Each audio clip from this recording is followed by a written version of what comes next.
please come to order.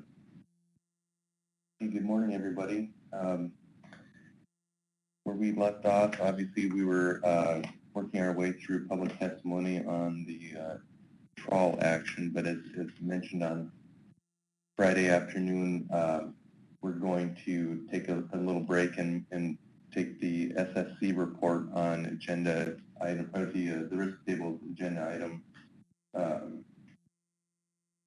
the D4. And at this point, I'm going to invite Sarah Kleber, staff, council staff, to give us a little preamble on this, given that the SSC report constitutes most of the staff presentation on agenda item D4. So we'll hear a little bit from Ms. Kleber, then take the report from Dr. Dressel.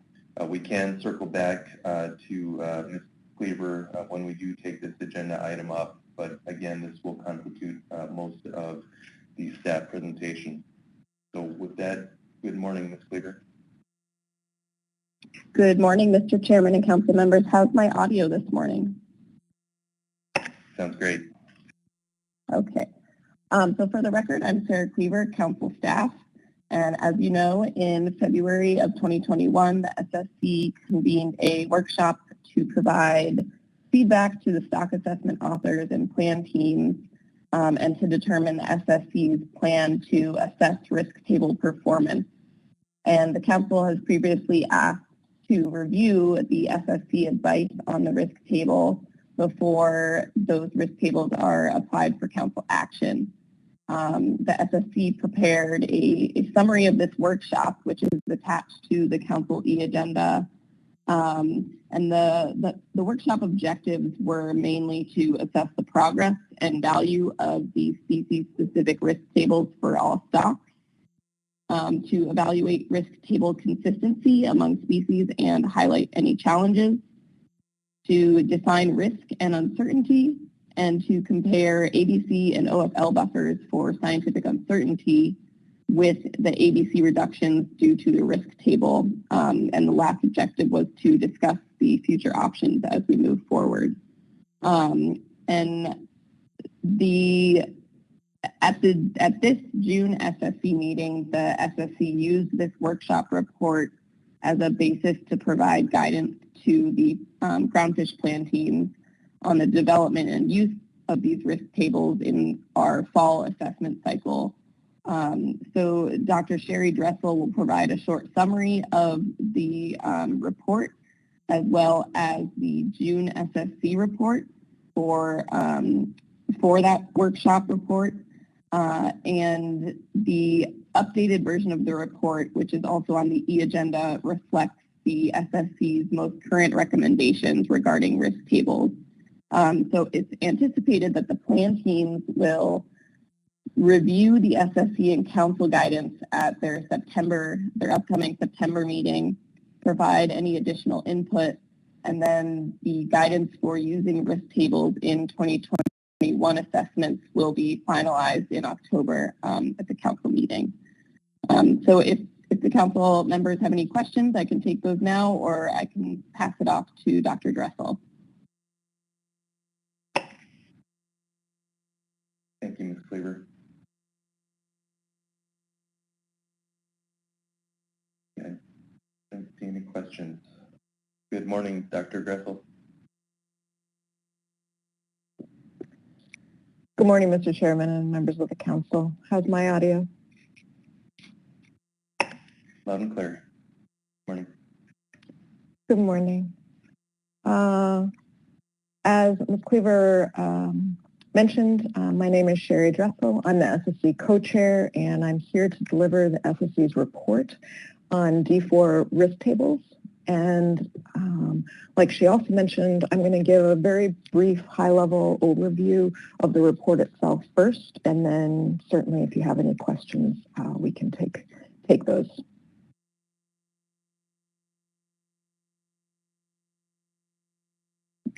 So as you know, the SSC held the February workshop on risk tables, and the SSC sincerely thanks the discussion leads and rapporteurs We're grateful for the leadership of these individuals in both preparing for the workshop, contributing to it, leading discussions, and then after the workshop, they developed summaries that are contained in this report. And I wanted to just specifically acknowledge these contributors, and they include Martin Dorn, Bridget Ferris, Dan Gothel, Alan Haney, Jim Iannelli, Steve Kaspersky, Kalei Shotwell, Yvette Sidden, Paul Spencer, Grant Thompson, and Stephanie Zador. The workshop wouldn't have been possible, nor this report, without their contributions. So the SSC task then was to develop preliminary advice, and these were to present to you as the council, and then to provide the authors in September. So we developed a subgroup prior to this meeting and came up with draft recommendations. And then, and you can see the subgroup that's on the slide here. The main goal for this agenda item was then to provide an opportunity for the full SSC to review this, discuss it, and to revise the draft recommendations from the subgroup and provide opportunity for public testimony. And so, like Ms. Cleaver mentioned, Appendix A is the revised report after this June meeting that reflects the advice of the full SSC.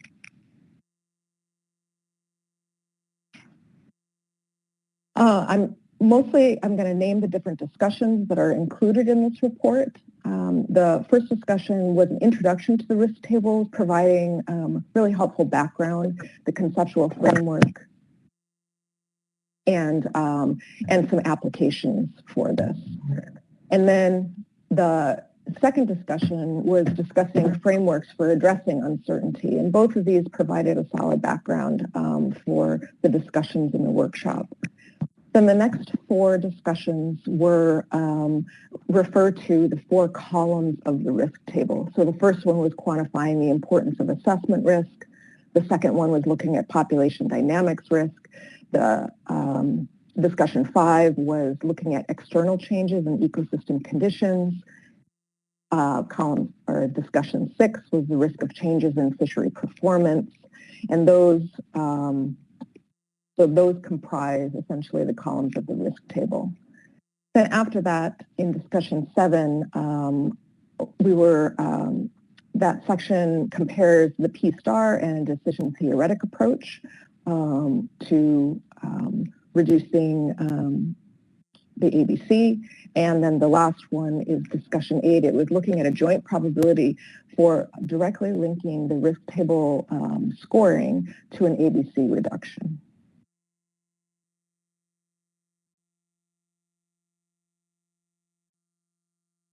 So I believe that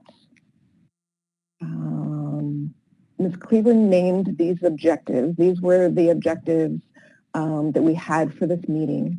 So assessing the progress, evaluating the consistency and the challenges, defining risk and uncertainty, comparing the ABC and the OFL buffers for scientific uncertainty with the ABC reductions as a result of the risk table, and then discussing future options. The timeline for this was that prior to the June 2021 meeting, the workshop session leads worked with the SSC subgroup to assemble the full report. And during the 2021 meeting, the SSC and the council have an opportunity, obviously, to provide preliminary recommendations. In September, the crab plan team and groundfish plan teams have an opportunity to comment and provide their recommendations and their feedback. And then in October, the SSC and council will provide final 2021 recommendations for this risk table approach.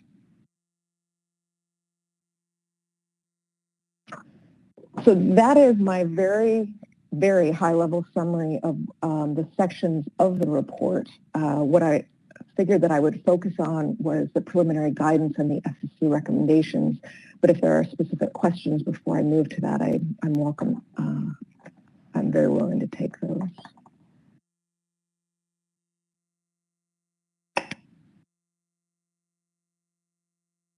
Don't see any questions, Dr. Dressel. to continue. Okay. Thank you. So for preliminary guidance and the SSC recommendations,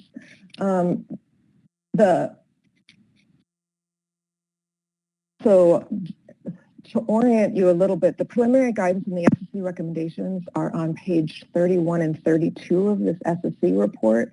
And if you are looking at it, sounded like the risk table report may be posted separately, and then I'm guessing this may be on page 2 or 3. It's at the very front of the report. The full SSC generally agreed with all of the SSC subgroup recommendations, but did provide modifications of 2 of the recommendations, and we obviously had a discussion of them as well. And finally, the SSC as a whole provided a few suggestions for the plan teams and the SSC to revisit during the September and October meetings. And there were a couple of areas in particular where the SSC is looking for plan team feedback. Overall, the SSC agrees that risk tables are working well. They continue to improve, and the SSC feels they're accomplishing the goals that were set out in the December 2019 Council motion. The SSC believes the tables have expanded the communication among assessment authors and between assessment authors and ecosystem process researchers.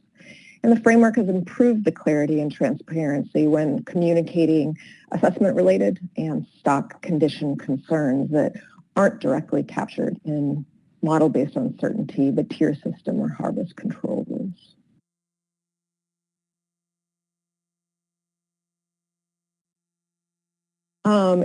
The second one, the title of the risk table continues to cause some concern among SSC members due to the many ways that risk can be defined. And these titles or the discussion that was had at the workshop fall within the council's motion. They don't contradict the motion or change the dual purpose of the motion. But instead, they focus specifically on the definition of risk. And while the SSC clarified how risk was defined in this meeting and in this bullet, and the SSC determined that this was sufficient to clarify the goal of the risk tables as it was set out by the council in 2019. And while future discussion on naming may occur, this was not undertaken at this meeting.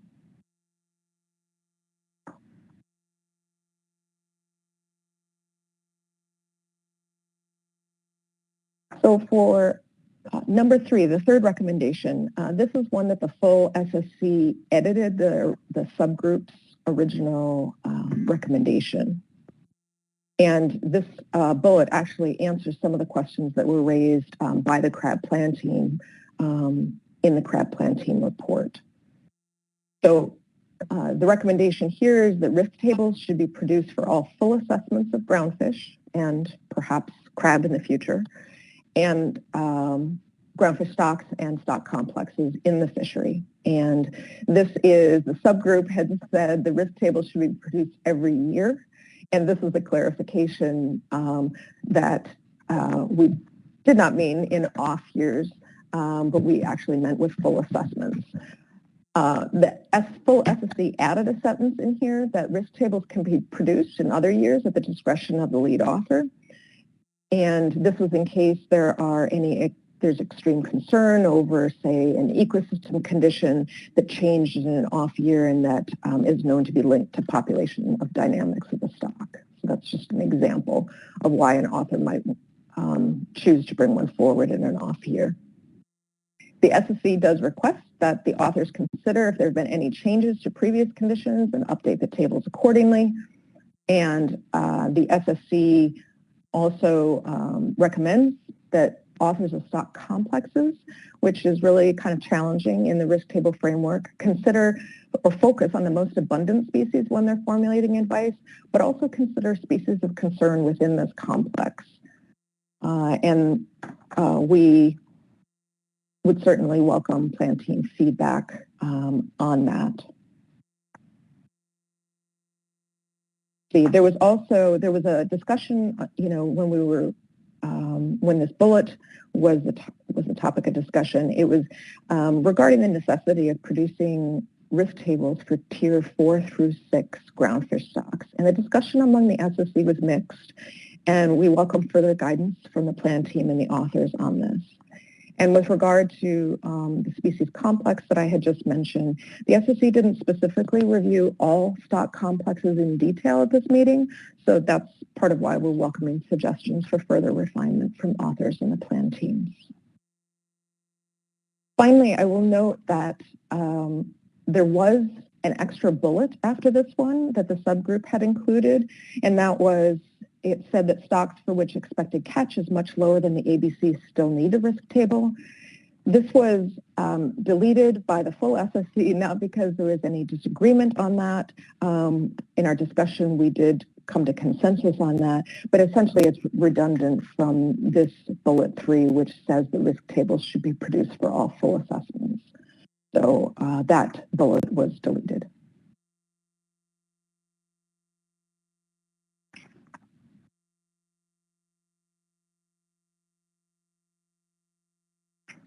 So this one, so for the 4th recommendation, the SSC recommended the risk scores should be specific to a given stock or stock complex. And while the SSC supports comparison across species or stocks, and often this may be within a tier or with similar life histories, because this is useful for consistency, which is one of the goals of the council motion in 2019.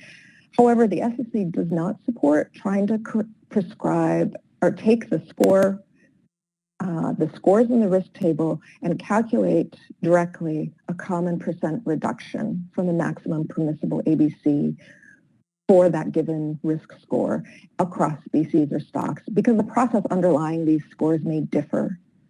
And so consideration of reductions in ABC below the maximum permissible, the SSC is recommending that they should continue to be made on a case-by-case basis with justification based on the risk scoring. And this is in sort of acknowledging that the risk table rankings include qualitative information that it requires a certain amount of subjective but yet well-informed interpretation of available data by the authors, plan teams, and SSC. And that was part of why the SSC is not recommending a blanket comparison or a blanket reduction in maximum permissible ABC across stocks.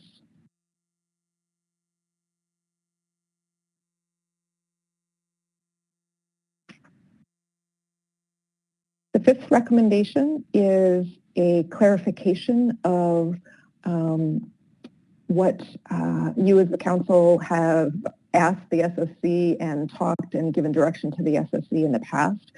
And that is, we just wanted to repeat that the fishery community performance column should focus on information that would inform the biological status of the resource.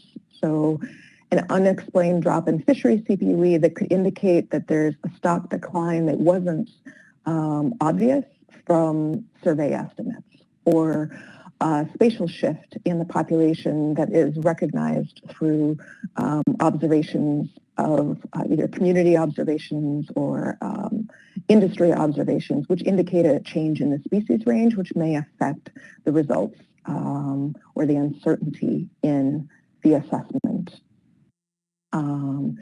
So the focus was that this fishery community performance catalog column is not focusing on the effects of the proposed ABCs on fisheries or communities or bycatch related considerations, as these are the council's role.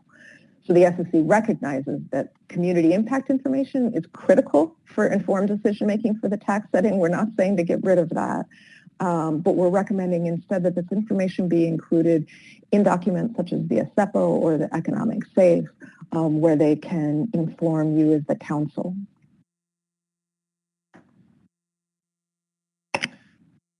Dr. Dressel, got a question for Ms. Bush.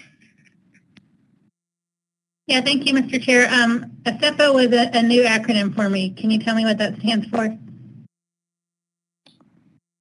Through the chair, Ms. Bush, I have to tell you, I cannot tell you offhand, but that's somebody might be able to help me in the text box. It was a document that was first presented to the SSC in April, and it included community indicators that we've been waiting for and looking forward to for a long time. I cannot remember what the acronym stands for. That's okay. Thank you, Ms. Dressel. I can look that up. I appreciate that. Thank you. Sorry about that. Looks like Mr. Mesereau has a question. I just did a quick search. Annual Community Engagement Participation Overview. Mr. Mesereau. Thank you, Mr. Chairman. Thank you, Dr. Dressel, and I appreciate this example that you gave under bullet number 5 about how to interpret this. But when you were speaking of bullet number 4, you were talking about the fact that the scores may be the risk scores may be impacted for different reasons, and so for that reason, it shouldn't be considered to be used explicitly for defining reductions in ABCs. But I'm just wondering if, I hate to put you on the spot, but is there an example of how that would be the case? I just can't think of one that's first thing in the morning, and I'd appreciate that if you could provide just an example of that kind of thing. Through the chair, Mr. Mesereau, so an example of where, let's see, I'd like to clarify if I can. An example where fishery or community performance might affect a risk table score, which could impact the SSC's decision to reduce the ABC for maximum permissible. Do I have that correct? I think so. Like I guess how a different score would impact it. And I understand. Yeah, I think you got it right. I just was wondering. You kind of said there are different factors that could change the score that would make it not the best to use this for that purpose. And I was wondering what kind of different factors would change the score that might cause the SSC to say that. Sure. Through the chair, Mr. Mesereau, I'll try to come up with a couple, and you can tell me whether I've addressed your question or not.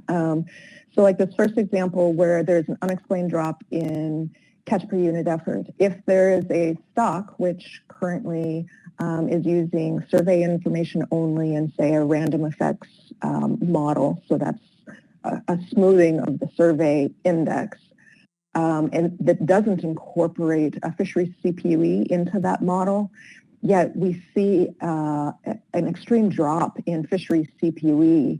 That may be a reason where, because of that, the OFL, which is estimated using the survey index, may have more uncertainty. There may be more uncertainty in that OFL since we've got information outside of it, and the information outside of it would be this fishery performance. And so in that case, if there's an increased uncertainty, it may result in, say, an increased risk score that says there's, say, level 2, substantially increased concerns, or 3 major concerns. And if that's the case, the SSC could recommend reducing the ABC from the maximum permissible using this fishery performance information that's outside of what's used for the assessment itself or the tier structure. Is that a helpful comparison?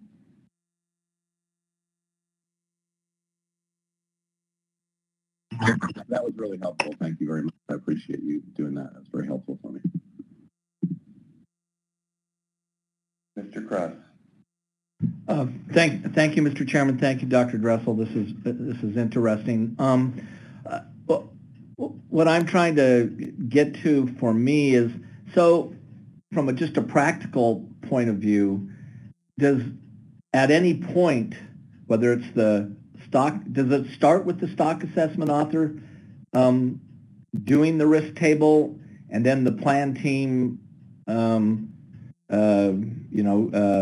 critiques that or adds to it, and then the SSC does it? So is it like a stair step through that process, or is the risk table itself come from the stock assessment author and that just goes through? I just practically, how does that risk table get formed?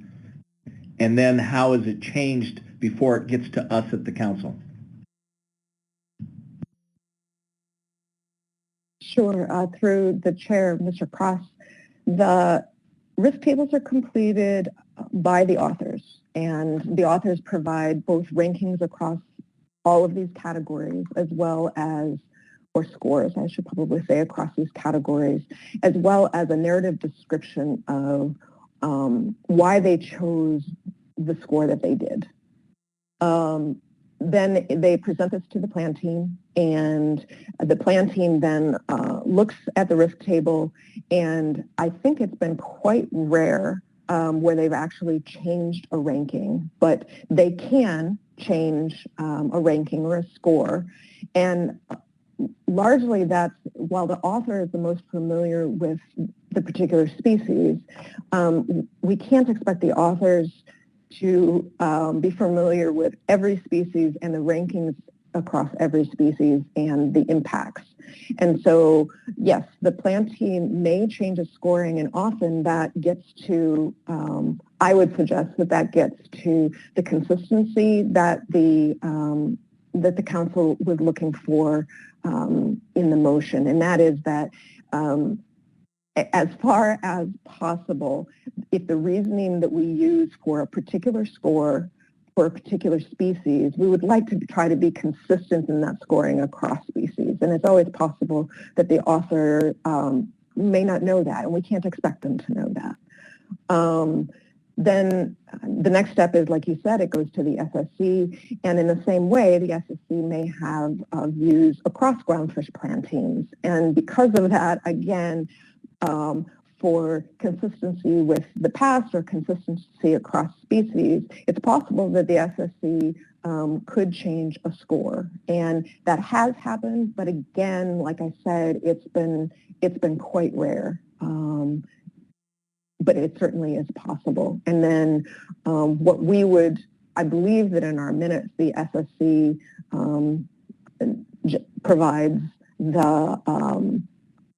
the risk table scoring as the SSC has stated it, but I believe that you can also find the original risk table scoring in the author's document. So if you want to go back to the SAFE document, I believe that you could find the original and compare that if you wish, so that you could see where the change is.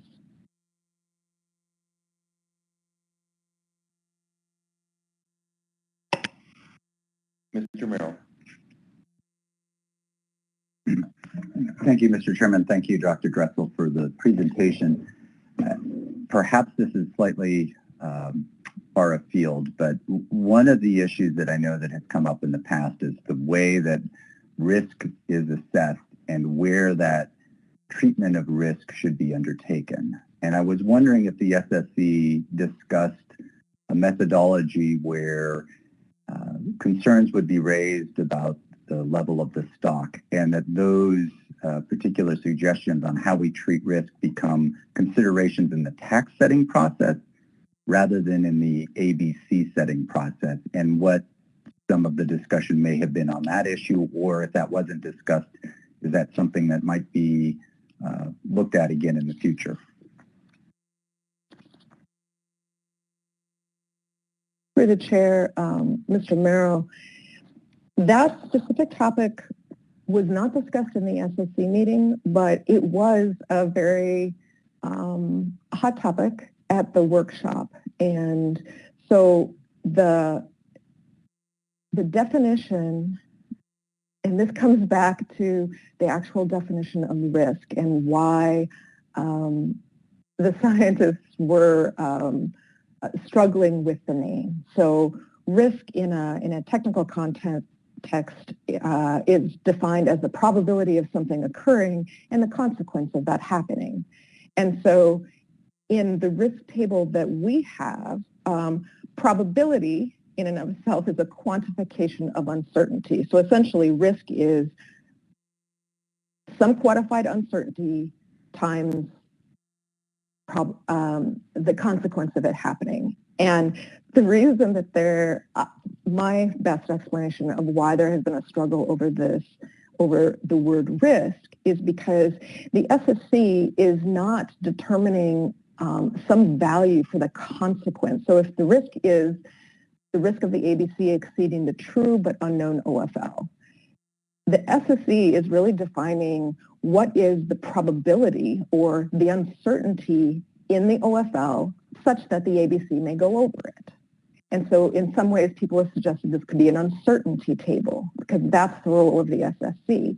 However, we are not commenting or directing what specifically the consequence is of going over the OFL. I mean, we recognize that it is a, if you want to say a bad situation, but that is something that in my understanding, that is largely the council's role. And so because of that, part of the struggle over this name has been trying to keep those separate so that the SSC does not sort of merge into the council's role when setting tax.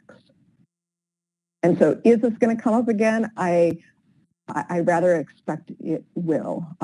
At the moment, the way that we did this was to define risk specifically and give it a particular definition that fits within the role of the SSC. Does that help address the question? I think it does. I'll defer to others, and I may have a follow-up later. Thank you. Yeah. Ms. Kimball. Thank you, Mr. Chair. Thank you, Dr. Dressel. Since we came back to this slide, I did have a question on the wording, so I thought it was appropriate to ask now. One of the concerns we'd heard in previous discussions on the risk table was kind of I don't know how better to say it, but kind of backing into the ABC reduction recommendation, for instance, from a stock assessment author or a plan team.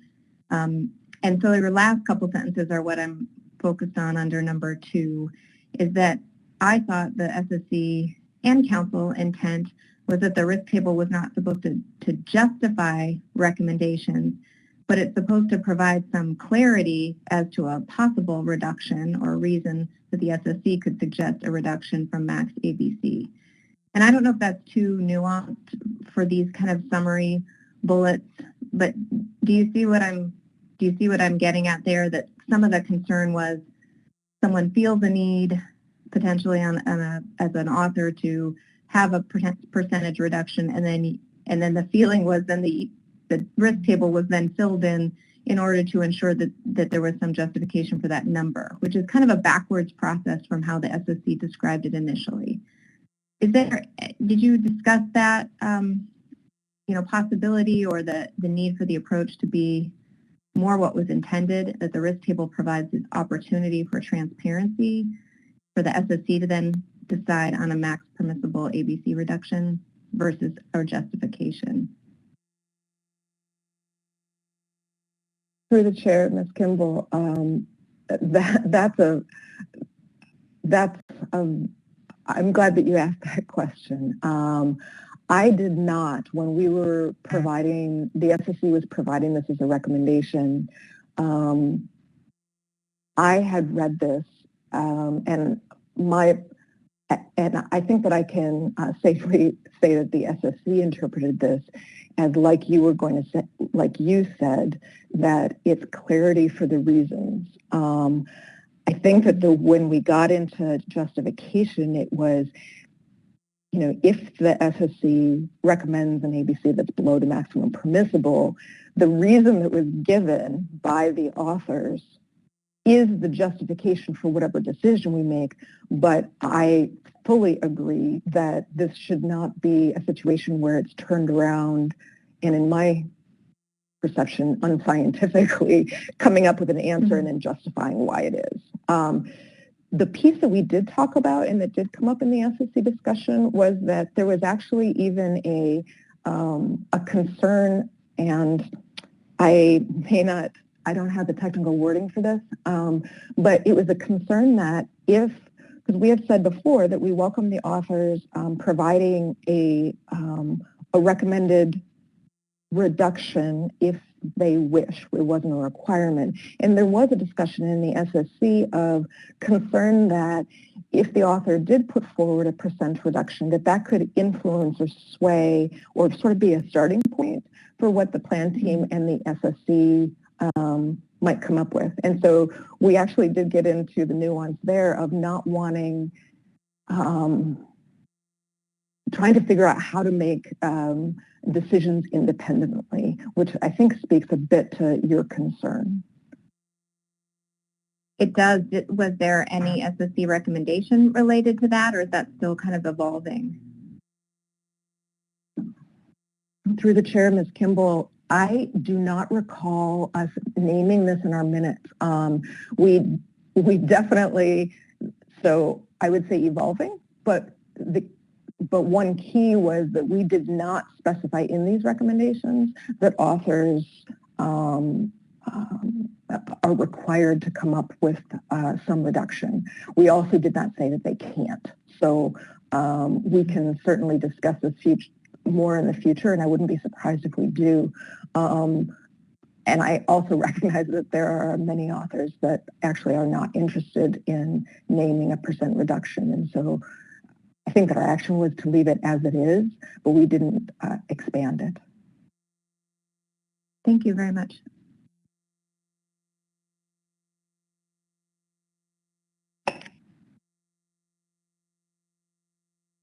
I don't see any additional questions at this point. Dr. Dressel. Thank you. So the sixth recommendation is that the SSC recognizes the current use of local knowledge, traditional knowledge, and subsistence information in the population dynamics, ecosystem considerations, and the fishery community performance columns. So those are columns of the risk table, and highlights the desire to encourage the use of this information and the incorporation. The SSC also did note in our minutes that more direct recommendations of when, where, and how this information is used should possibly be further discussed in the future. And then the last note that the SSC made in their minutes was that a point of contact, as there is for ecosystem considerations, may be helpful for authors.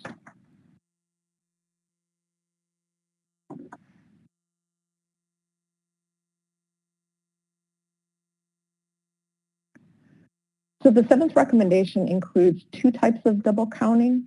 The first one is double counting between information or uncertainty that's incorporated into the assessment and tier system and that of the risk tables.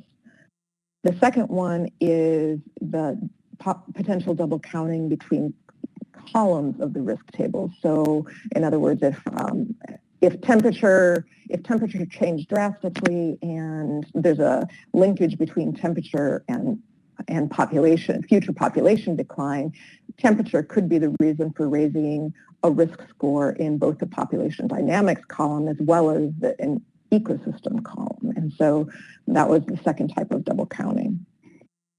To avoid double counting, the SSC recommends that the authors should avoid including stock trends and processes that are incorporated in the assessment or reflected in the tier system when scoring risk tables. And this reiterates the council's intent from the council motion.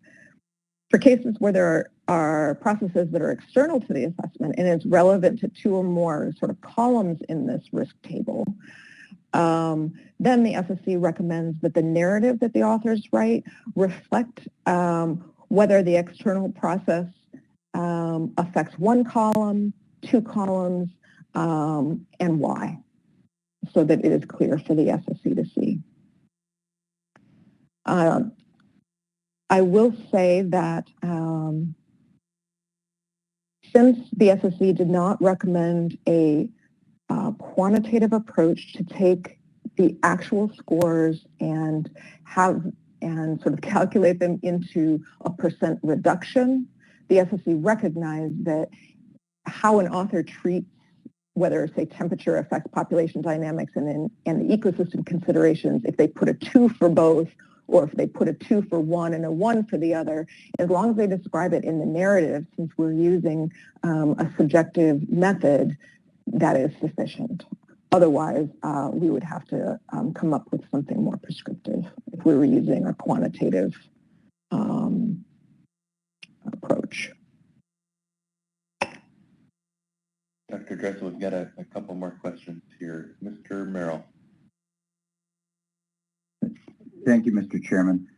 On the suggestion of moving to 3 different categories instead of 4, did the SSC, and I was looking at the report, but I didn't see it necessarily, and forgive me if it's in there, but did the SSC discuss the dynamics that can occur when you have a fewer number of categories and sort of the decision that one may make to move to say, well, I'll put this in category 3 versus category 2, and what that might then mean in terms of potential suggestions or of reductions from the ABC? In other words, what are the dynamics that would suggest that 3 is better than 4, and could that create differential approaches to the treatment of risk with fewer categories?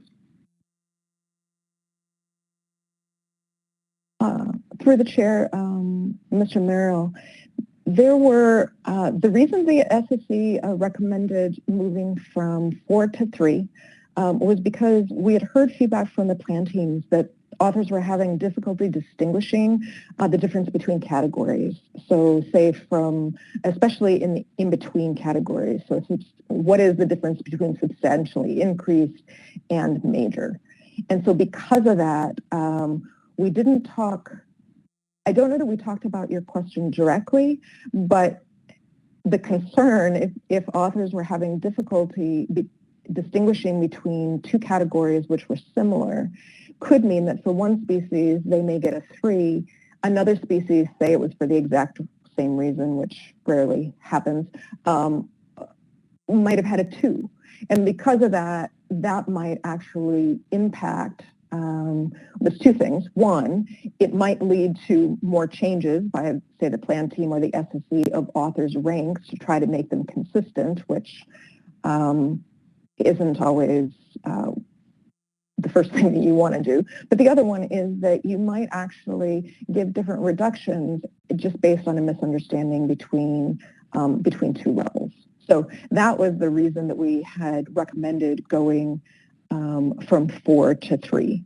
We did discuss the importance of not changing these scoring levels over time because we want to compare things over time. And we finally decided that it was worth making this recommendation, partly because it's early enough in the process, and partly because it was a large enough improvement, we thought, to justify doing so. And we considered this part of the iterative change that was referred to in the council's motion. Does that help address your question? It did. Thank you. Mr. Twite. Thank you, Mr. Chair. Dr. Dressel, I really appreciate the section on the double counting issue, and I think it'll go, that kind of guidance will be really helpful. It still strikes me, though, that given the as you suggest, the interconnected relationships, but also the sort of the interdependence between a lot of our different measurements as well, it's going to be really hard to avoid some amount of double counting. And so the question I have is that the sort of issue, though, that the SSC feels prepared to monitor as they review the stock assessments and the and in particular the suggested ABCs and OFLs?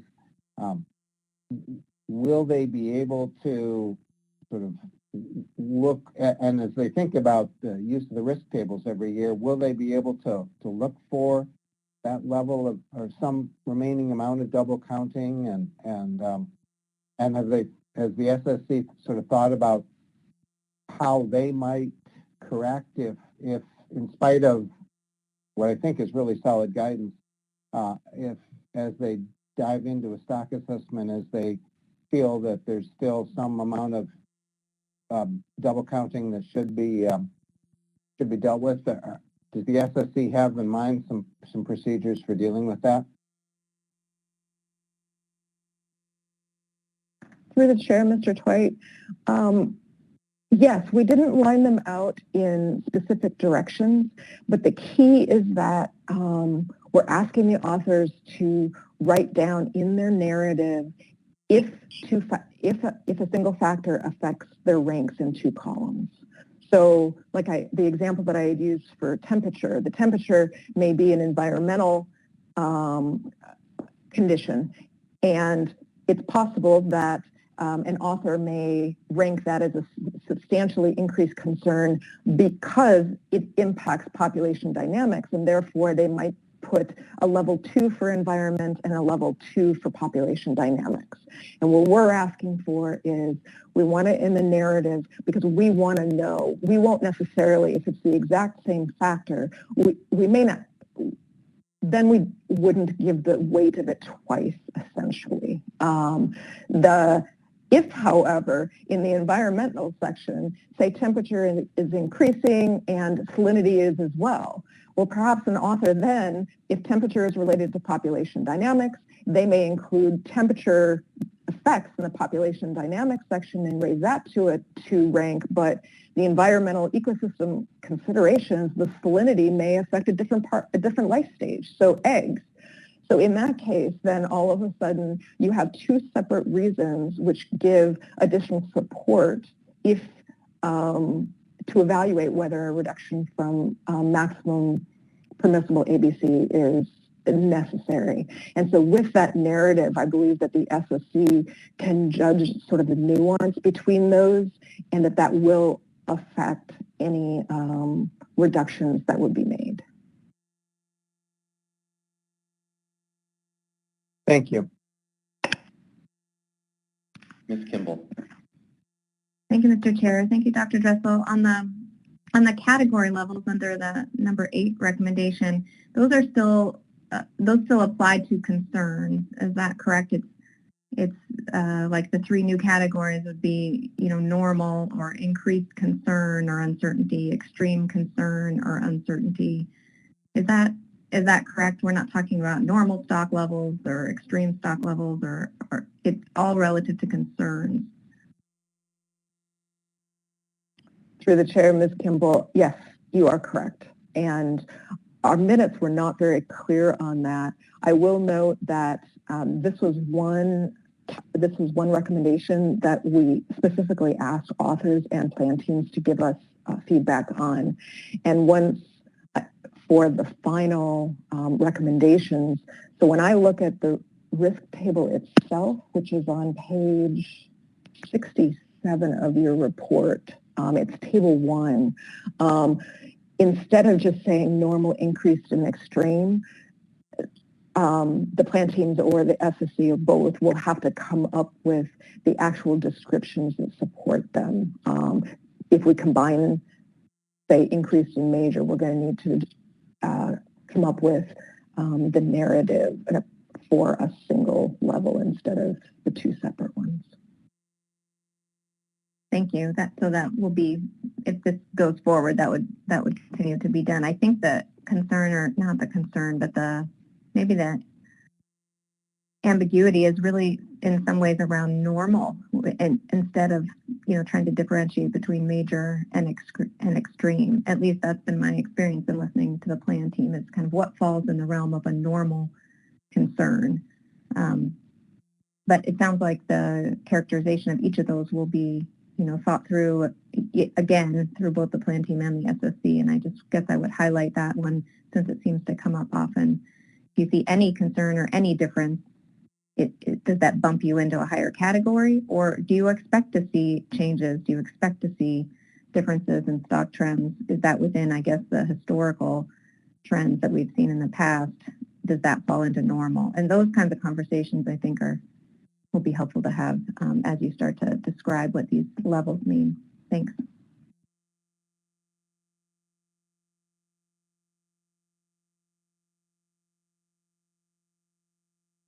Thank you very much. Ms. Bush. Thank you, Mr. Chair. I was looking at table 1, and I know this just came up in Nicole's question, and I get that these risk tables are to be used for, where we have increased concern, but was there any discussion about when we have less concern? For example, under the population dynamics, having an increasing trend of in abundance for a stock, here it says under level 2 that, an abundance of increasing or decreasing faster than recently. I could see decreasing as being an increased concern, but I'm having a hard time wrapping my head around why increasing abundance would be a concern. And so was there discussion about adding, a row of when we have decreasing concern, because that would, sort of a positive that would help balance, increased negative concern. Because when we come up with a final score, that isn't tied to a percent reduction, it just as a way to track through time, where these changes are occurring. But was there any discussion on whether or not it would be helpful to track the more positive sides of the risk that might help balance, where a stock is headed?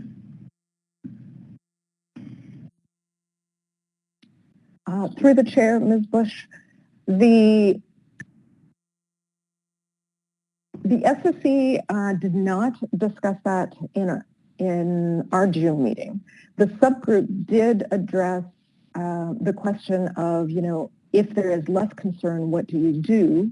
And in that case, we fall back to, I can't remember which one of these recommendations, but it is that the uncertainty in the assessment and the tier system should be the primary guidance. And so we would not, we did discuss that we would not increase the ABC over maximum permissible. So that was the one discussion we had over sort of the increase or the decrease. There were 2 other pieces, though, and let me see which table it is. Dr. Thompson did a really nice summary in, it's on page 73 of our, of the SSC report, and it's table 5, if that page numbering isn't helpful. But it looks at the counts of positive risk factors and the negative risk factors. And so, yes, there are, I'm speaking now very generally for the SSC, but when we do consider any potential concerns, we do look at the positive factors as well. And so if there are enough positive factors compared to the negative ones, perhaps that essentially nullifies and means that no reduction for maximum ABC would be necessary. So yes, I do think that there are both. I do recognize in Table 1 your comment about in population dynamics considerations for substantially increased concern, which is level 2, it does say that stock trends abundance is increasing or decreasing faster. And you're right, that does seem incredibly counterintuitive that increasing would be a negative. And the times that I can think of that comes into play are when there's an extreme increase, say with Sablefish or with other stocks where you get a big recruitment pulse, but there's incredible uncertainty in that recruitment. That is where I could see increasing factor increasing faster might be a concern because the assessment's saying that is true, but there's additional uncertainty that's often not incorporated into the assessment. Yeah, thank you, Ms. Dressel. I remember in our earlier conversations just how we noted how helpful these tables are to sort of track changes through time, and I guess it would just be my hope that we could focus on some of those positive changes through time too to help balance this. Thanks.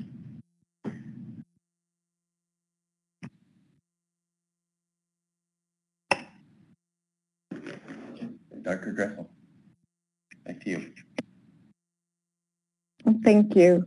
I think the only piece that I didn't mention with regard to recommendation 8 is that the SSC, there was a suggestion at the workshop, in the workshop report, to incorporate an unknown category. And the key there is that for some species where very little is known, say a tier 6 species, you may not know what normal is. You may not have enough information to inform that. And because of that, it truly is unknown. And so in that way, an unknown category or unknown level could be helpful. And the SSC acknowledged that. But the SSC was also concerned that an unknown could also end up being a catch-all, because honestly, the purpose of this risk table is to account for unquantified, or some may say unknown, amounts of risk. And so in our discussion, we ended up being more concerned that it would be a catch-all, and therefore did not suggest or recommend that it is did not recommend adding that as a level of concern.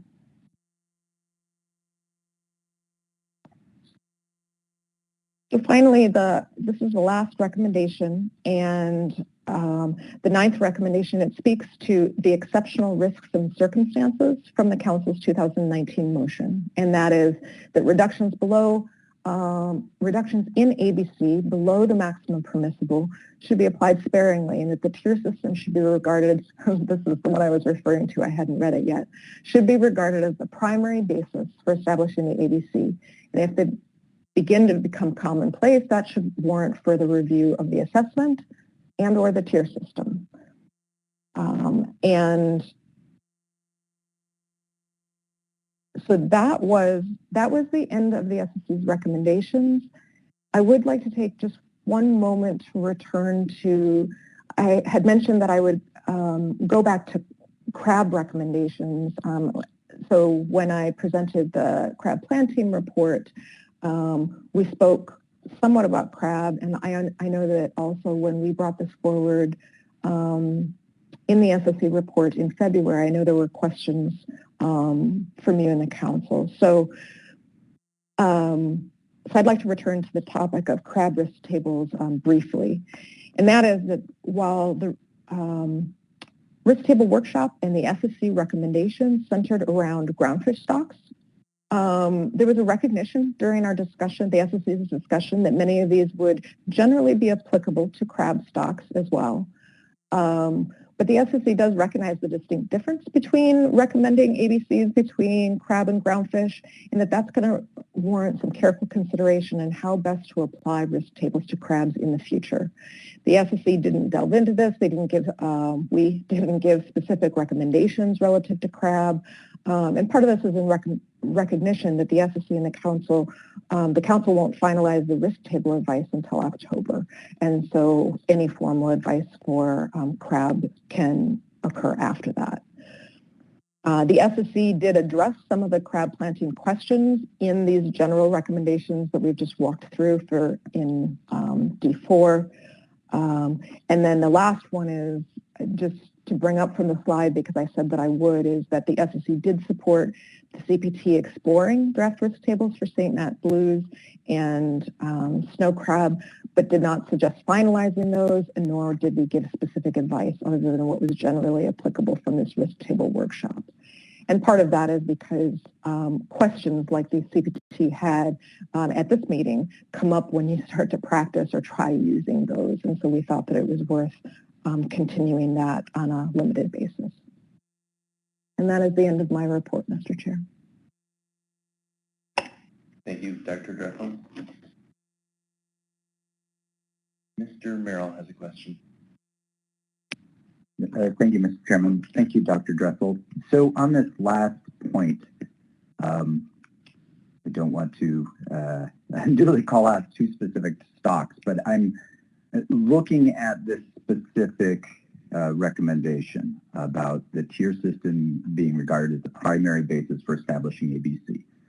On page 47 and 48 of the report, it provides an example of two recent stocks where there have been suggested reductions in ABC. a 43% reduction for Eastern Bering Sea pollock, which is a tier 1 stock, and then a 57% reduction for sablefish, which I think is tier 3. I guess one question that I have is that how would this recommendation be reconciled with some of the suggested reductions? Let's take pollock for one particular example. We have a tier 1 stock, I think our only tier 1 stock, which suggests that we have a high degree of understanding of the dynamics of that stock, and yet a fairly substantial reduction recommended in the max ABC. Would we anticipate the application of this recommendation 9 to suggest that we want to review that process of how we would set max ABC reductions, or sort of what's the practical dynamic of how this is applied? Through the chair, Mr. Mayor, thank you very much for this question. As you may have seen in our notes, we actually did touch on sort of practical application. Commonplace is, it's easy to write into a sentence. It's more difficult to communicate between people and between groups. And so the SSC did suggest that in the future we revisit the word commonplace to more clearly identify, so that the plan teams would have sort of more helpful guidance on what is commonplace, what is rare, how often can you do something and have it still be rare. And so your example about pollock actually came up in the SSC discussion, and that was sort of it was a heads up to SSC members, from one of our other members, that if we have made reductions for EBS pollock in a number of years, and that we really need to consider whether when that falls into the commonplace category. And one of the ways of doing that was, I know that for a number of years the SSC was assessing EBS pollock in tier 1, but then applying a tier 3 control rule. And that essentially was a reduction, or in last year, we changed it to using a percentage decrease for maximum permissible equal to the difference between the tier 1 and the tier 3 control rules. And so, yes, we did not answer that question of what is commonplace, but we did raise that we are going to need to address that first in wording for recommendations so that it's clear among people, but also that we're going to need to address this in December, and whether or not pollock fits the description of commonplace. I don't know if that helps. It touches on it, that we acknowledged it, but it doesn't answer things I recognize. I think it does. I guess my only other thought, in particular with a lot of the Eastern Bering Sea stocks, because we also have the 2 million metric ton OY cap, which constrains the total pack available. That's another unique dynamic, I think, that also is in place in the Bering Sea that perhaps also feeds into some of these discussions as well. But I certainly appreciate your comments. Thank you.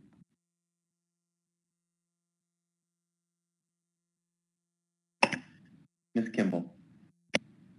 Thank you, Mr. Chair. Dr. Dressel, you explained the process kind of at the start of your presentation, but is the idea that these recommendations that the council will address this under a later agenda item, and then whatever comes out of this meeting, how does that get communicated to the plan teams or the stock assessment authors in order to receive their input? Is that an agenda item at each plan team this year for final recommendations in October, and then application of those finals in 2022?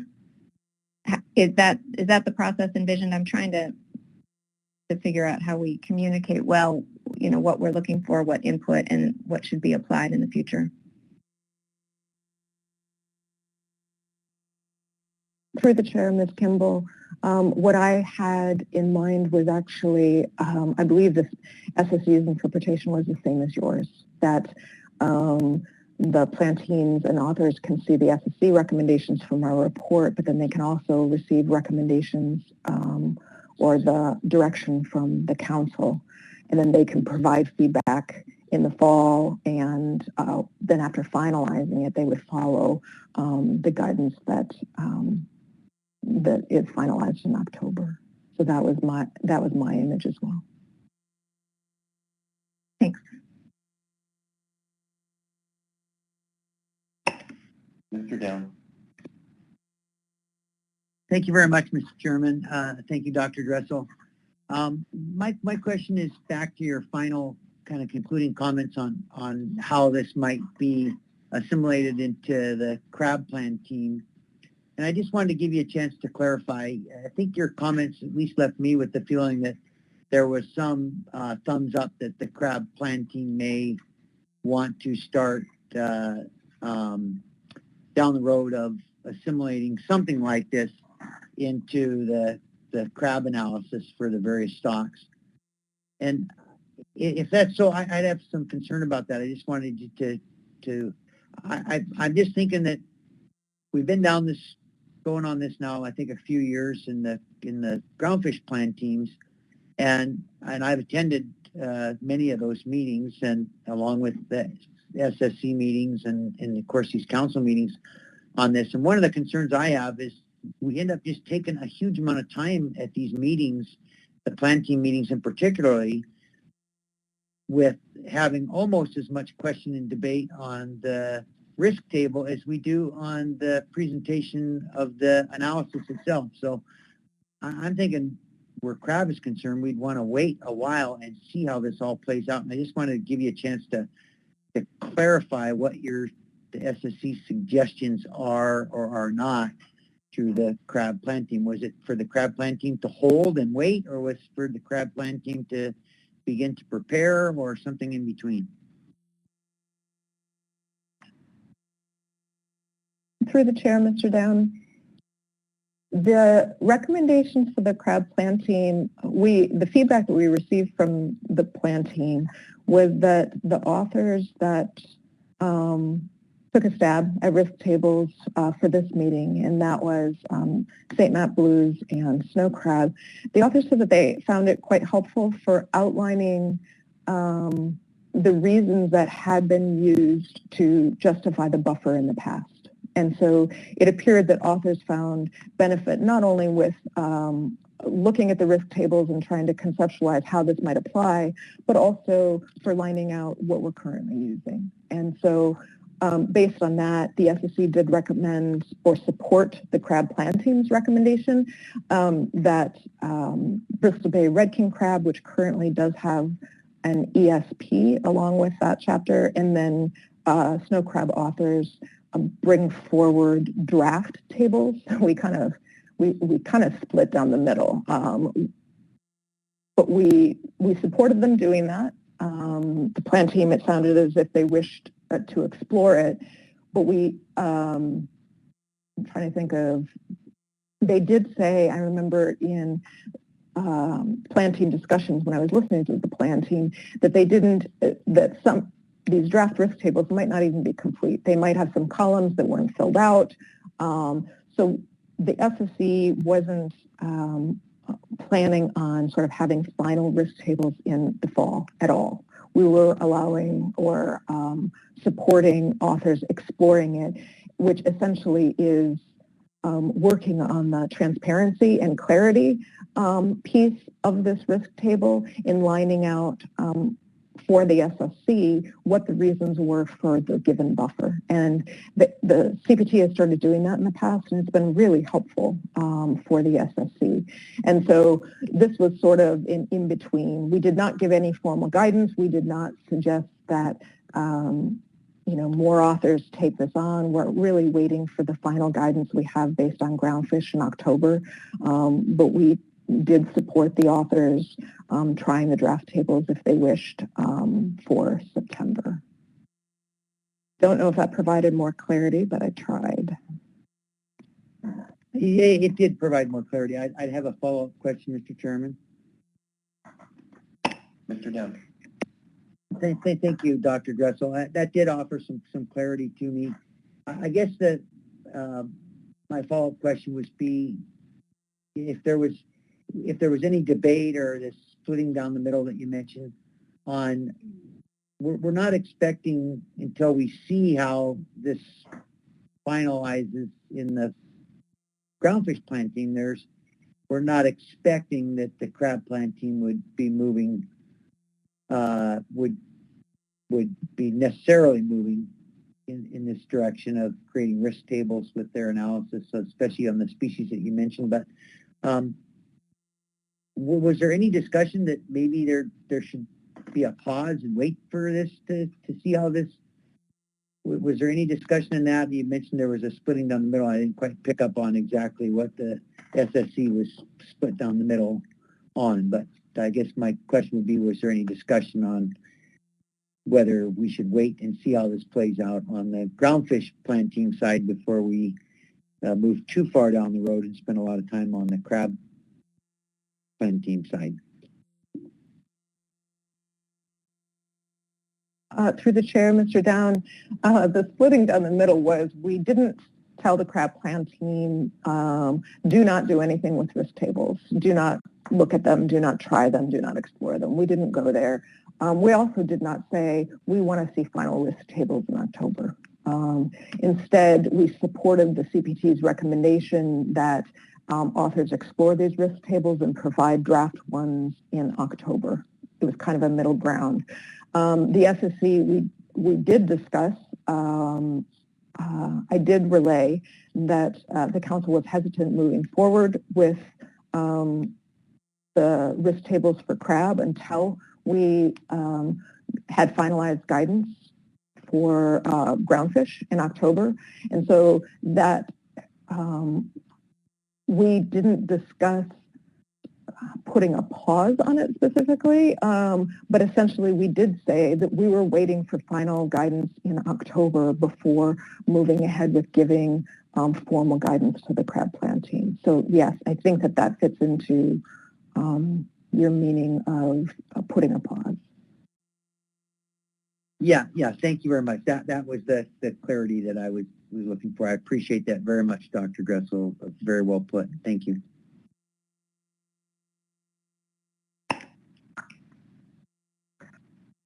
Further questions for Dr. Dressel?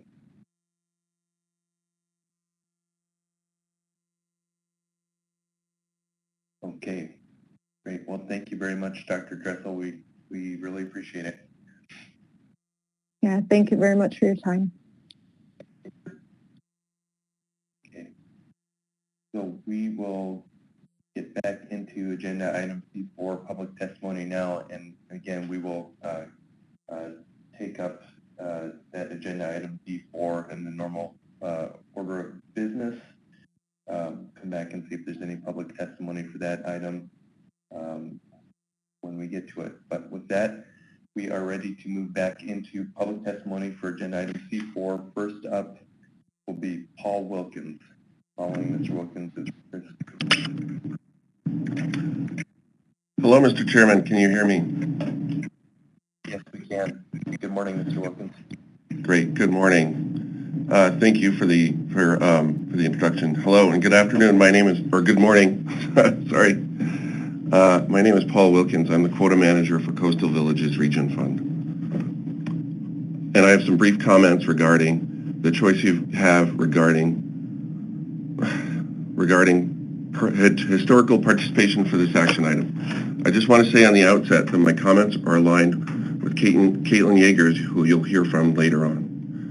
CVRF works for 20 coastal communities with a total population of over 9,500 residents, which is about 36% of the entire population subject to the CDQ program. The vast majority of our region residents are Alaska Native and experience high rates of poverty and low-medium household income. To address these challenges, we offer a number of successful programs that attempt to maximize service to all of our residents, including fishers and their families and their neighbors. These programs are funded entirely through our participation and access to Bering Sea pollock, crab, cod, and groundfish fisheries. Since the CQ program was created to aid the underserved residents of coastal Western Alaska, CVRF has learned, grown, and adapted its business model and benefits programs. We strive to keep up with change in the fisheries, the seafood markets, and with change in our community's needs. As noted in the DEIS, CVRF is similar to other CDQ groups in that we have some ownership in the BSAI shoreside trawl fisheries. CVRF itself has had a partnership in multiple AFA shoreside vessels which primarily fish pollock. This partnership began in 2011. Since then, our vessels have participated exclusively in the pollock fishery and continued the previous owner's strategy of leasing out its trawl cod sideboards. We did not initiate the strategy, but revenue from the overall partnership, including from sideboard leasing, has supplemented our other fishing revenue to fund the benefits programs I mentioned earlier. As has been discussed by council staff and previous testifiers, certain elements and options in the proposed LAP program would discount the historical leasing of sideboards by vessels like ours. The resulting permanent revocation of access to the Pacific cod trawl CV fishery reduces the overall value of our operation, which, as I said, affects our ability to deliver programs that serve our entire region, programs that attempt to address the persistent poverty, food security, and environmental justice concerns that are prevalent and ongoing in the region CVRF works for. In conclusion, CVRF asks the Council to continue consideration of the blend option 2.2.4 as it reflects the historical practical prosecution of directed cod in the AFA non-exempt shoreside sector. CVRF applauds the work of staff and stakeholders to develop the draft EIS. This action, like all others the Council takes up, needs to find the best balance for all interested parties. Thank you for the opportunity to address you today. Thank you, Mr. Wilson. Any questions from council members?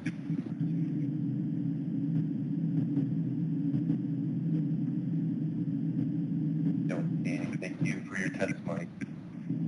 Thank you.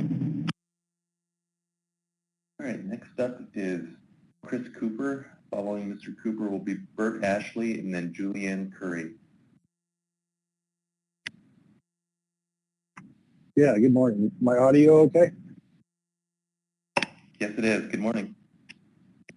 All right, Mr. Chair, members of the council, for the record, my name is Chris Cooper. I'm here today as a captain and a owner of representing my family's AFA cod exempt vessels. I'd like to start off by repeating some comments that I've made before the council about safety. And in my mind, that's the main reason this whole process got started. You'll hear about the success of the voluntary catch share program put in place by the industry this past year, and it was a huge success. You'll probably also hear from others testifying that the industry has figured out a solution to the problems in this fishery, and the program should be delayed for further analysis. These requests are mostly coming from people not directly involved in this fishery. A delay for more analysis is not needed, in my opinion. This catch shares agreement gave us the ability to improve safety. If we hadn't had this in place, I can promise you the fleet would have been put out into horrible weather and unsafe fishing conditions. There was a major storm that would have occurred on the opening days of the season this year that we were able to avoid by this voluntary catch share program. For this reason alone, I'm asking you that you do not delay final action on this issue. The voluntary catch share program is just that. And as you know, it only takes one person to prevent it. So please, for the safety of the fishermen and the fleet, do not delay action.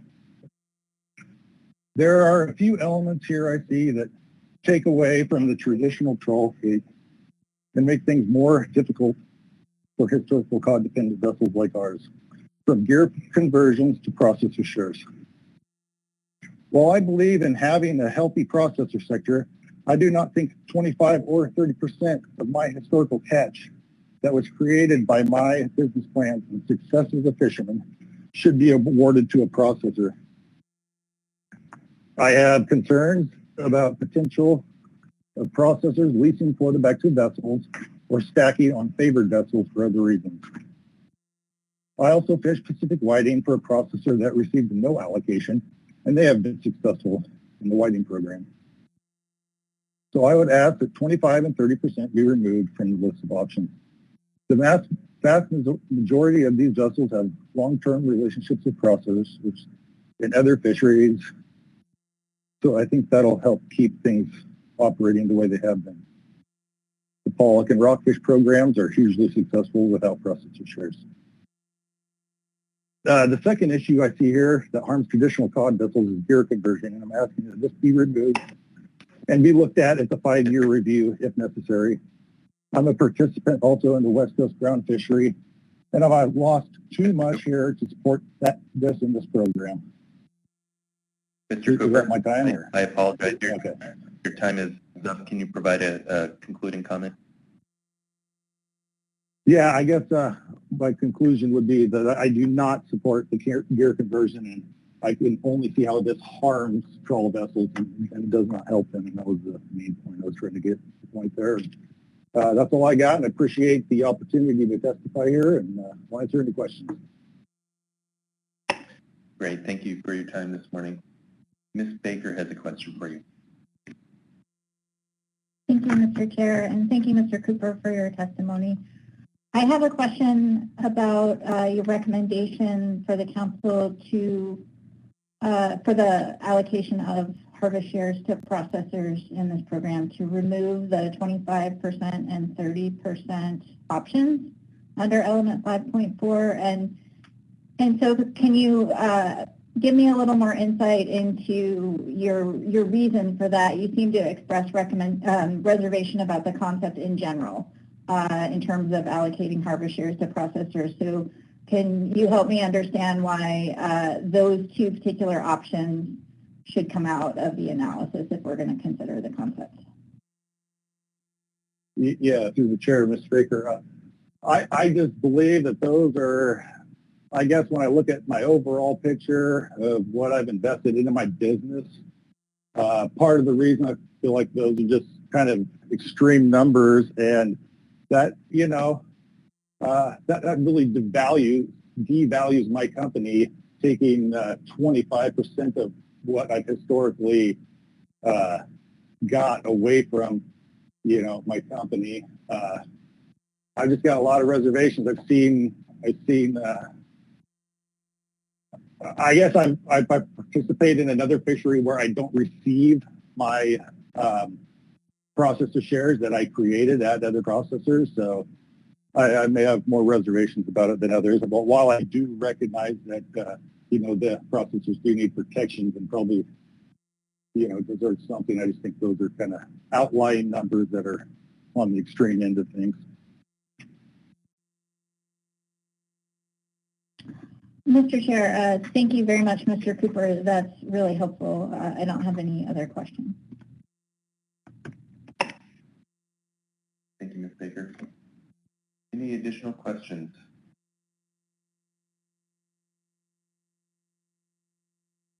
Okay, thank you for your testimony. Thank you. Next up is Bert Ashley. Morning, Mr. Chairman, members of the council. My name is Bert Ashley, owner-operator of the fishing vessel Gold Rush. The Gold Rush is an AFA Gulf-exempt fishing vessel, family owned and operated, and is based out of Kodiak. We are members of both MTC and Alaska Groundfish Data Bank. I started fishing gray cod back in 1987 and started bouncing back and forth from Kodiak in the Gulf to the Bering Sea. And we've maintained that practice, and we're still bouncing back and forth and staying on top of cod and pollock today. I usually spend a little more time every year in the Gulf, primarily because I live in Kodiak, and this ultimately makes me a Gulf-dependent boat, as well as a Bering Sea dependent boat. I know this is a complicated issue where a new set of rules is going to be made, and I hope I will fit into the gray cod world in some fashion as I have these past 34 years. The best suite of years for us is 2014 to 2019, drop 2. And I would like to please see the blend stay in the analysis. We support the AP motion, except 14. And maybe I just don't fully understand 14, but it seems like a complication we don't need right now. And I do hope we can avoid a delay and just keep moving forward to final action in 2021. I have watched delays for the Gulf rationalization fall short for at least 15 years. We need this action for safety, efficiency, because in today's world, there is just no reason to waste fish or fuel. We need to just stay safe. I want to thank you for your time. Thank you, Mr. Ashley. Any questions from council members?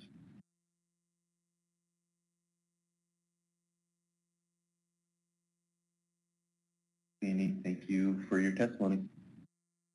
Thank you. All right. Next up is Julianne Curry.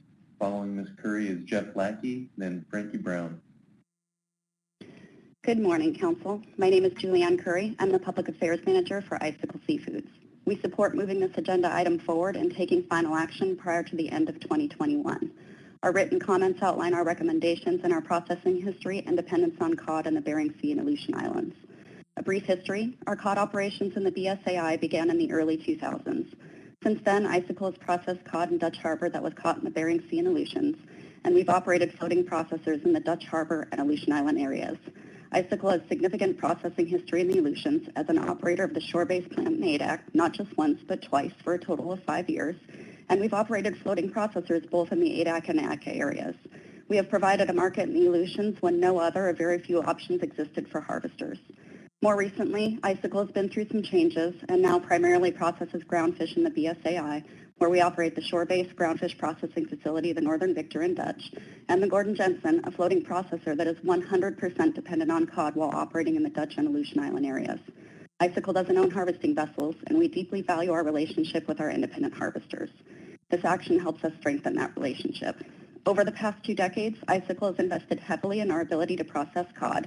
However, stock declines and increasing processing efforts have diminished our historic stake in the fishery and reduced our access. We're an extremely cod-dependent company. The Gordon Jensen processes cod exclusively during our groundfish operations, and the Northern Victor is heavily reliant on cod production to complement our pollock operations and create efficiencies to effectively utilize production time and our workforce. Without meaningful access to cod, our ability to continue to process groundfish would be very much in doubt. Under Element 1, the cooperative style system, Icicle continues to support efforts for processors to form an annual association with harvesting partners that doesn't create a permanent linkage.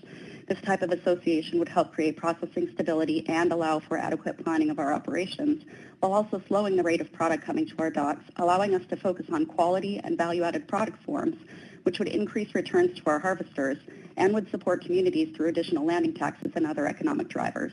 It's important to note that this action will help create a level of certainty. However, it can't provide long-term stability or sufficient protections without additional measures being adopted, such as those found in Element 5.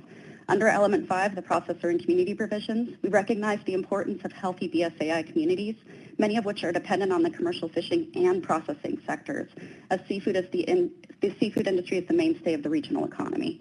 We urge continued consideration of a meaningful processing sector allocation of 30% under option 5.4.1 and a range of qualifying years for the processing sector that acknowledges the significant investments made in cod processing operations, such as option 2.2.2, the 09 to 19 year range, which accurately reflects both historic and recent and historic dependence. As a company that doesn't own harvesting vessels, a meaningful allocation would help make our facilities more competitive in an already highly competitive and sizable processing sector. Without a meaningful initial allocation, we will continue to focus on competing for as much cod as possible, instead shifting towards higher valued product forms and developing new markets. The rest of our comments can be found in our comment letter, Mr. Chair. Thank you. Thank you, Ms. Curry. See if there's any questions questions on your testimony?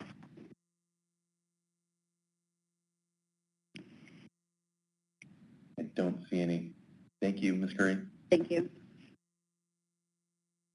Okay, next up is Jeff Lackey.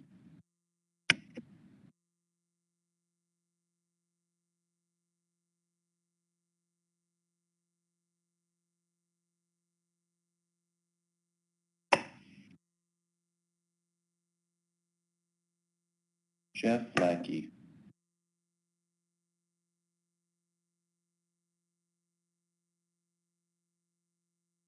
Okay, we are not getting audio from Mr. Lackey.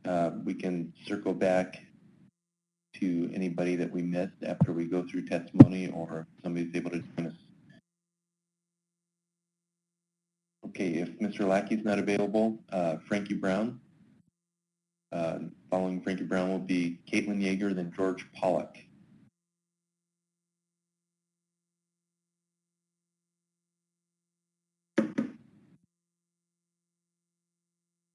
Okay, Frankie Brown.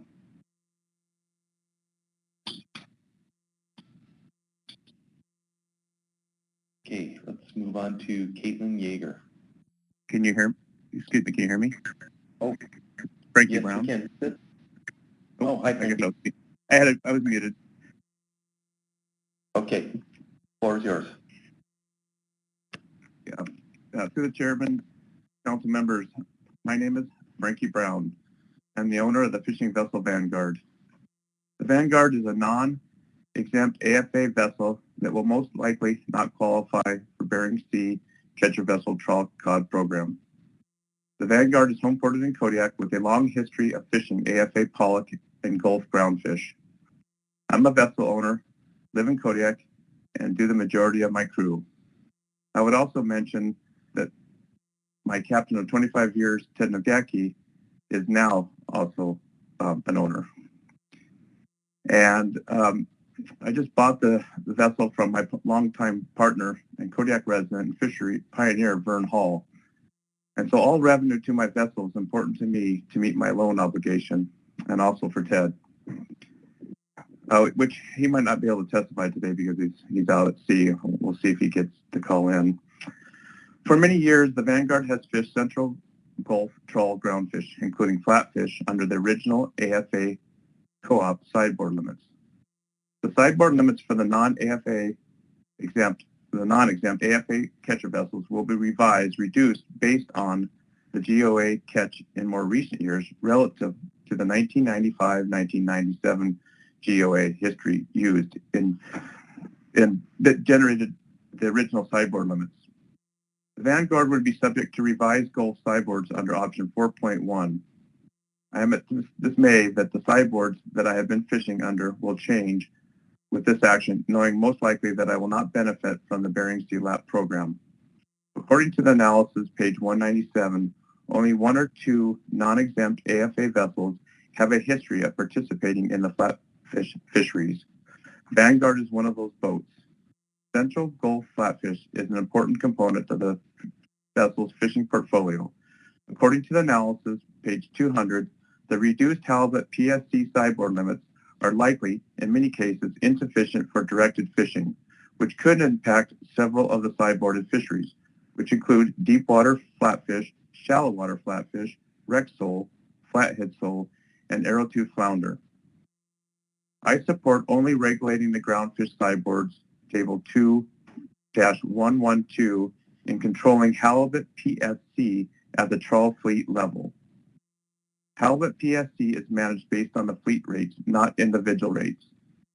And since Gulf non-rockfish fisheries are limited access fisheries, there is no way to separate out non-exempt fleet rates from other trawl catcher vessel halibut PSC rates for the flatfish fisheries.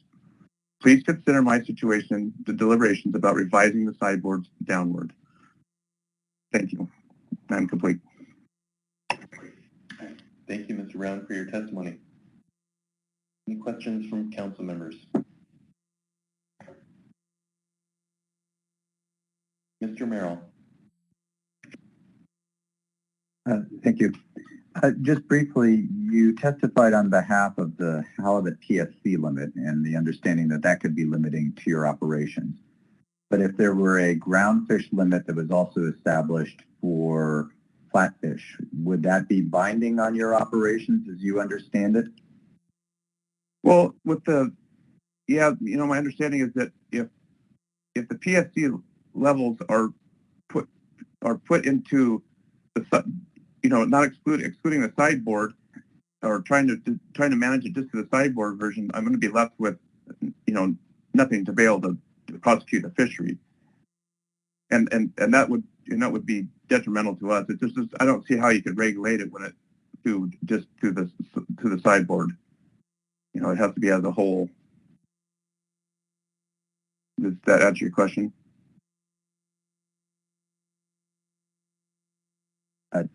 I think so. So I certainly understand that the halibut PSC is constraining, and I guess what I'm understanding is that the groundfish limit that would be established for flatfish would be sufficient for you to be able to continue to participate in that fishery. Is that correct? As a whole, as a fleet whole, yeah. As included as a whole, yes. I mean, if I'm putting on the same level as the rest of the fleet, yeah, of course, it's manageable under a fleet management program, yes. Thank you. Thank you, Mr. Merrill. Further questions for Mr. Brown? All right, thank you for your time today. Yep, thank you. Back and try Jeff Lackey again. Can you hear me now? Yes, we can. Good morning. Okay. Good morning. Good morning, council members. My name is Jeff Lackey, and I manage the Fishing Vessel Seeker, an independently owned AFA-exempt cod catcher vessel. Bering Sea cod has been the Seeker's primary Alaska focus fishery, heavily participating every single year for the last 3 decades. In some years, cod was upwards of a third or half of the vessel's revenue. The Seeker's investment in and dependence on the cod fishery is extensive. I agree with previous comments from Mark Cooper, Steve Beard, and Chris Cooper. I support the AP motion, except I advocate gear conversion not be considered further. The analysis is sufficient to move forward. For qualifying years, I supported the longest years possible to reflect historical dependence, but as part of MTC, accepted a 2009 through 19 as a compromise for that organization. No drop years would best reflect consistent participation in historical dependency. I am not opposed to processor shares, provided there are qualifiers leaving trawl vessels effectively whole and unharmed. We have a decades-long good relationship with our processor, and our co-op works very well. The number one request of council at this time is to remove gear switching conversion from further consideration. In West Coast rationalization, the unintended consequences of gear conversion have been an absolute disaster and the biggest program headache and contentious issue for the council. For Bering Sea cod, A and B seasons are already fully utilized, and gear conversion can only have the effect of shifting even more cod away from trawl vessels. Gear conflict would likely also increase, as well as conflicts on operating co-ops and navigating future council actions related to the fishery. Halibut avoidance could be more difficult in the face of gear conflicts. Efficiency of trawl vessels could also suffer, as leasing additional quota in low abundance years would face greater competition, scarcity, and cost. Cod trawlers and processors desperately want to fix a broken trawl cod fishery for benefits of safety, efficiency, value, stability, and community outcomes. Trawl vessels should not be required to accept a gear conversion feature that diminishes their fishery and further reduces trawlers' portion of cod catch in order to get a lap that provides adequate management of their fishery, including safety.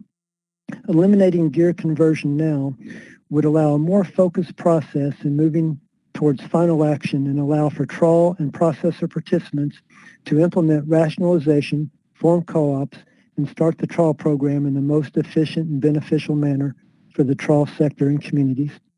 And that concludes my comments. Thank you. Thank you, Mr. Lackey. Questions?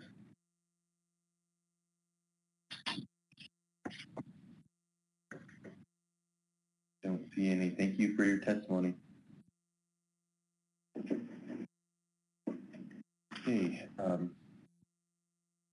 Next up is Caitlin Yeager. Following Ms. Yeager, I think we'll take a morning break and then we'll come back and resume public testimony. Ms. Yeager. Good morning, Mr. Chair, members of the council. For the record, my name is Caitlin Yeager. I work for Alaska Boat Company, which manages 6 AFA CVs jointly owned by 2 CDQ groups.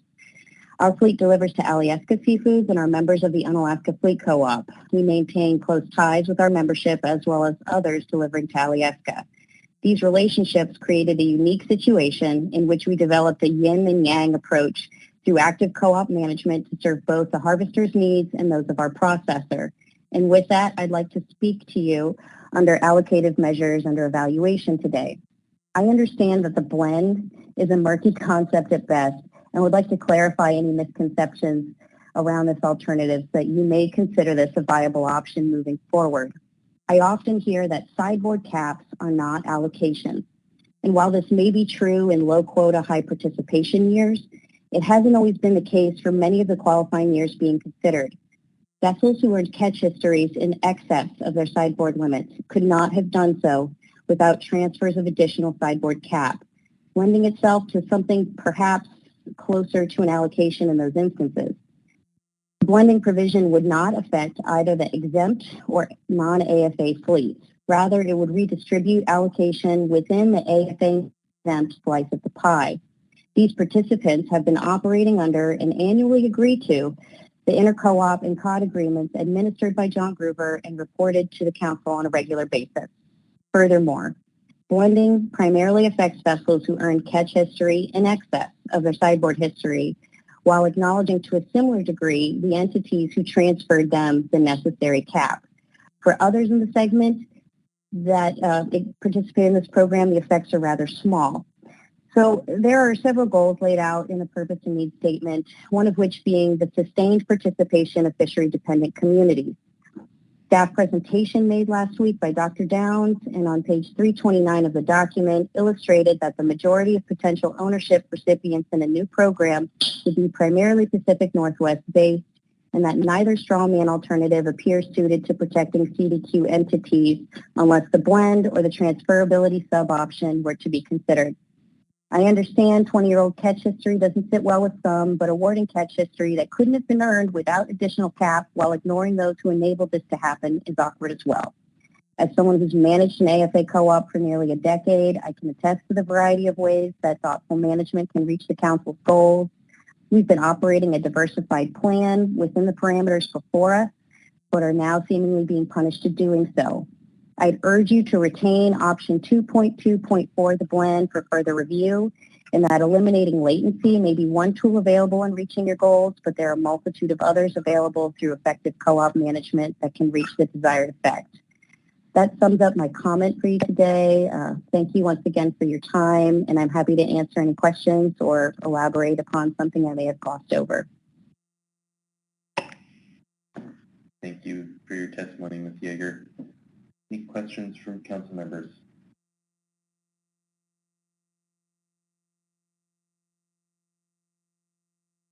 I don't see any.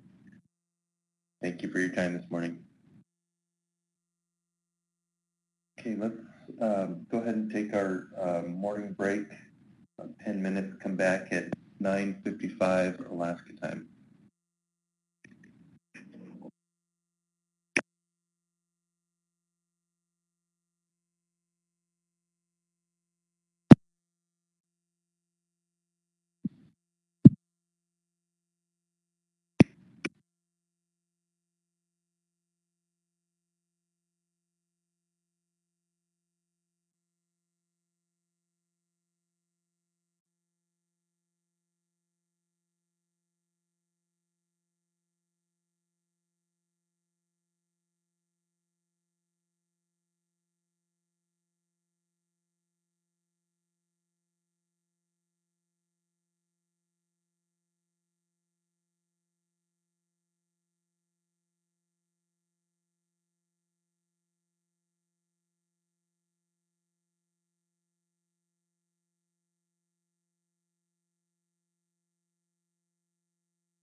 Please come back to order.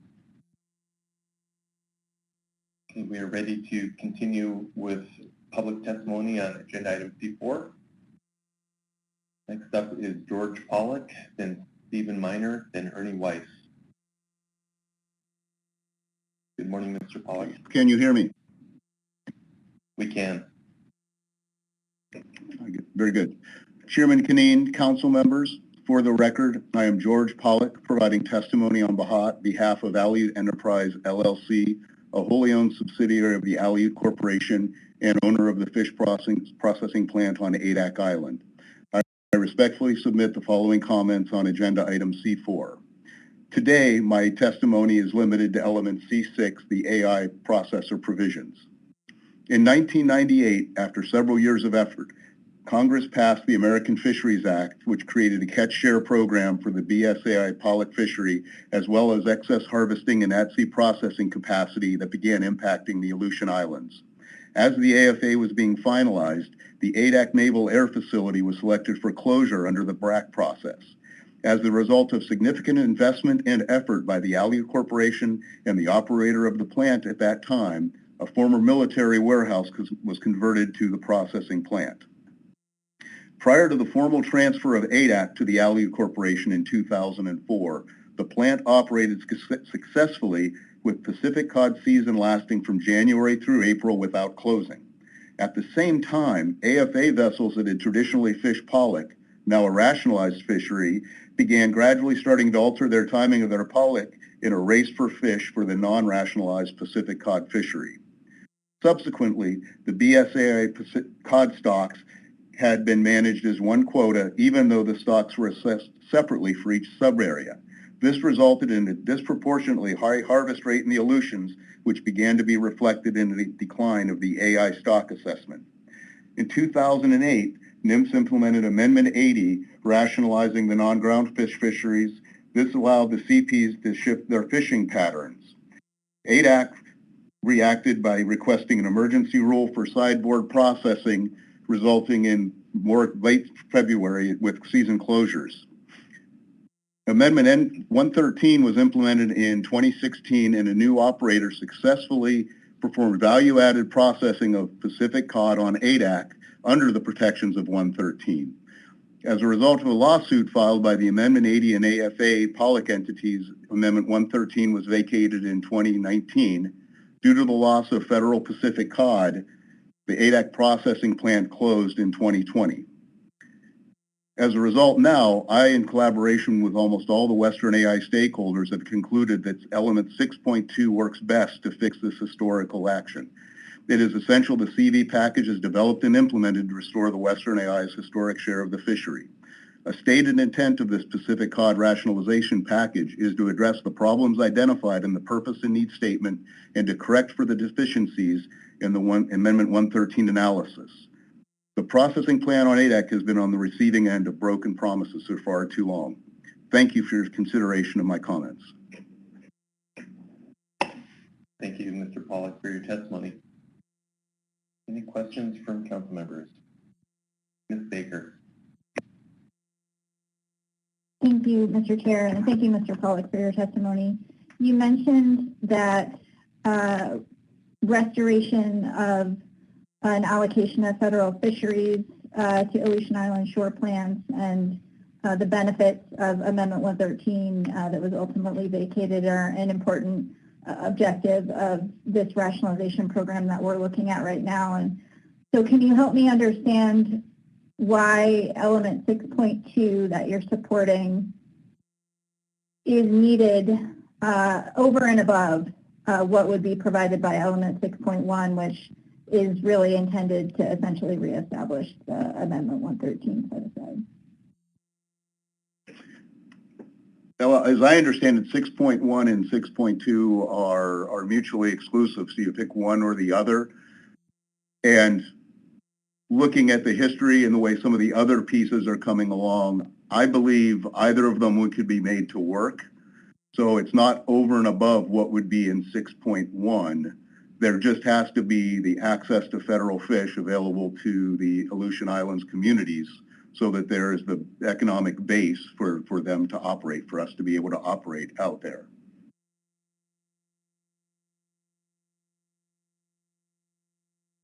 Thank you, Mr. Chair. Thank you, Mr. Pollack. I appreciate that response. No more questions. Thank you, Ms. Baker. I don't see any additional questions. Thanks again, Mr. Pollack. Thank you. Next up is Steve Miner. Thank you. Radio check. Have you got me? Yes, we do. Loud and clear. Thank you. For the record, Mr. Chairman, Council Member Steve Miner for Peter Pan Seafood Company. As you know, since January 1st, Peter Pan is once again an independent U.S.-owned seafood company. We do support your efforts to move this package along in a timely basis, and I'll be speaking specifically about elements 4, 5, and 6. We also, I want to say at the outset, support the joint letter that was submitted by the ADAC Community Development Corporation last Thursday. Regarding element 4, we do support option 4.1, the establishment of some Western Gulf of Alaska sideboards. We think it's important to address concerns of small stakeholders and communities out on the edge of this program, which in this case are Sandpoint and King Cove, and we think that sideboards are important. We also don't have a specific recommendation, but under the same option and element, we are concerned about leasing, and we would like to encourage the council to make sure that history earned by the harvest sector in that area is delivered to the communities in that area. Moving to element 5, we do support a 30% allocation to processors. I know there's a lot of discussion about 70-30 and the balance of power.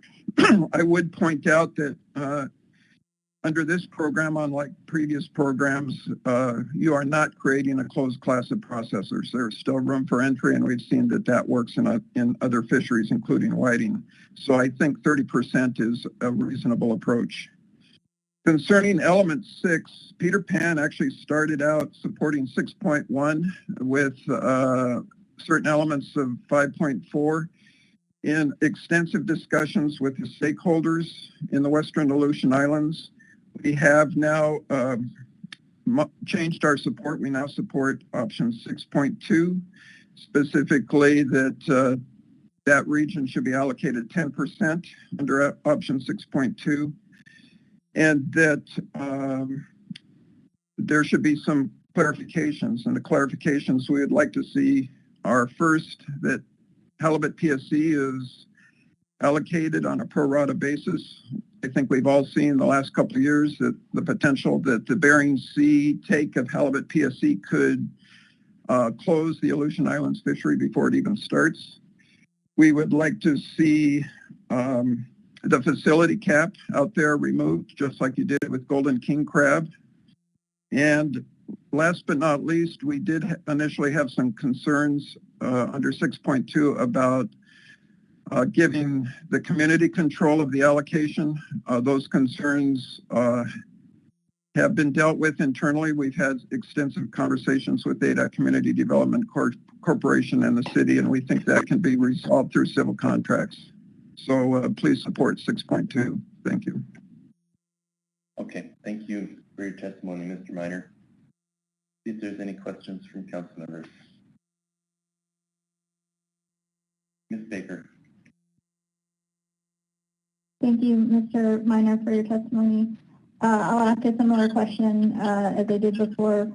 From your perspective, what makes element 6.2 more beneficial to the people you represent than element 6.1? Thank you, Ms. Baker. Through the chair, a couple of things come to the surface. First, element 6.1 seems to intentionally pick up a lot of the characteristics of Amendment 113, but remember that Amendment 113 was designed against the backdrop of the derby fishery that was still going on in the Bering Sea and Aleutian Islands, and you're about to change that dynamic completely. The second thing is under element 6.1, you're asking the co-ops individually to set aside X amount of their quota and then figure out how to get it delivered to the Aleutians. So you're creating a pretty bureaucratic, administrative, heavy process that the co-ops and the plant will have to deal with every year. And 6.2 doesn't do that. It's a much cleaner, much more efficient approach to that allocation. The number is arguably going to be the same regardless, but the administration and efficiency, both for the agency and for the private sector, would be a lot cleaner under 6.2. And last but not least, from a processor perspective, allocating to the community or to the processing plant operator achieves the goal of this program, which it then gives that processing plant operator, the community, an ability to negotiate with the co-op. If you just assign it to the co-op as a set-aside and tell them to figure it out and deliver it to the plant, you've removed one of the objectives in even including processors in this program.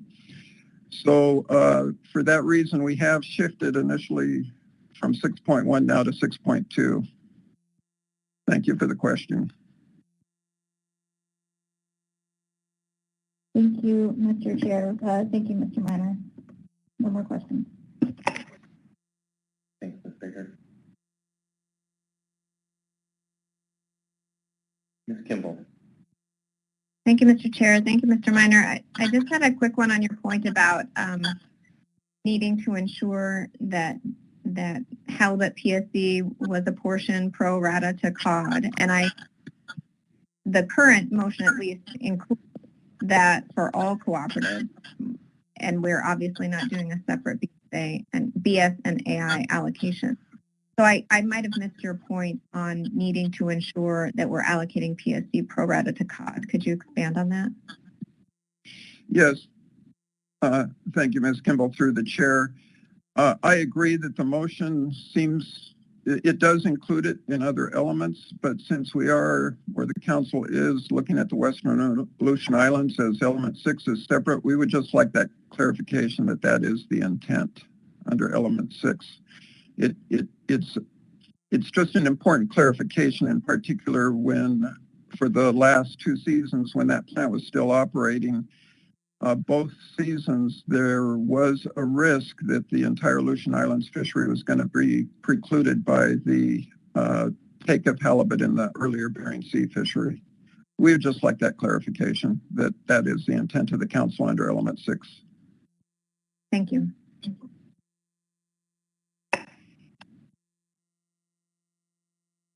Don't see any further questions. Thank you, Mr. Minor. Thank you very much.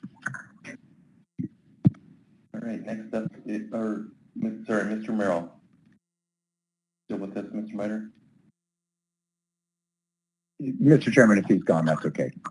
No, I'm here. I'm here, Glenn. Oh, all right. Thank you.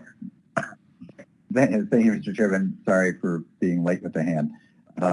And thank you, Mr. Minor. Just briefly, I guess, a question for you.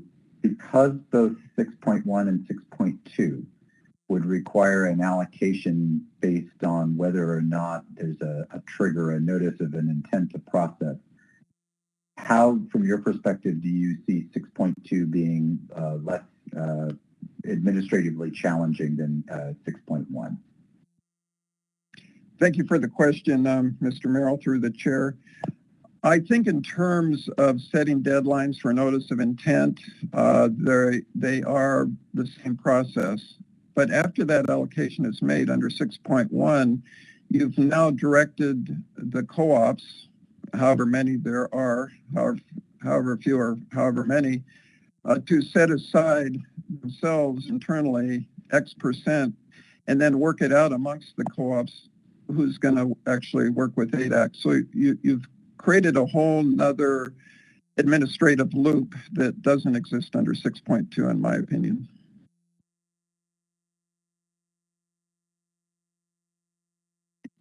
Thank you, Mr. Chairman. Thank you, Mr. Minor. Thank you. Thank you, Mr. Minor. Next up is Ernie Weiss, then Mike Alfieri, and then Thaddeus Nagaki. Good morning. Thanks for the opportunity to comment. For the record, my name is Ernie Weiss. I'm assuming you can hear me. We can. Good morning. Thanks.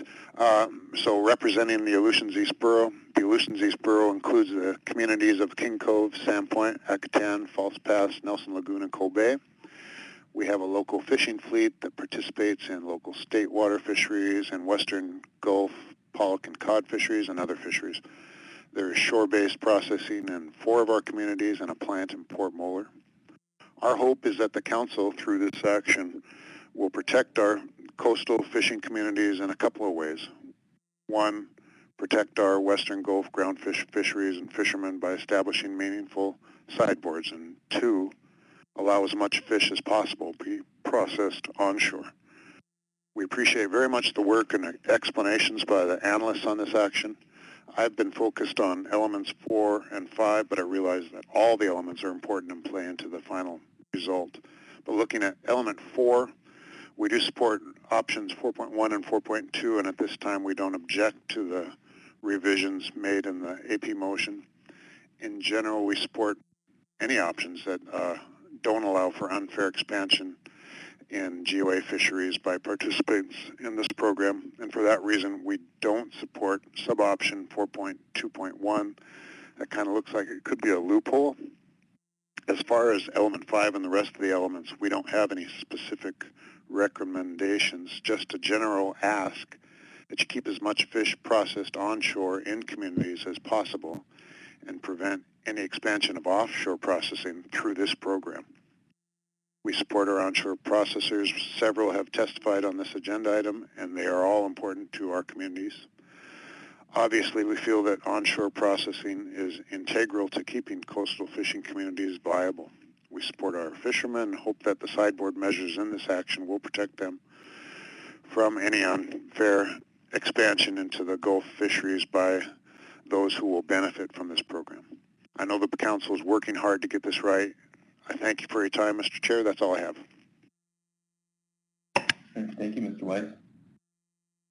Any questions from council members?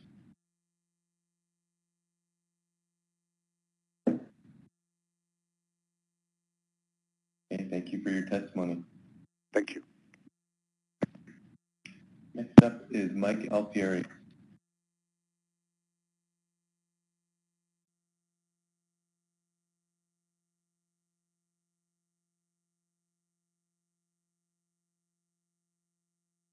Mr. Alfieri, are you with us?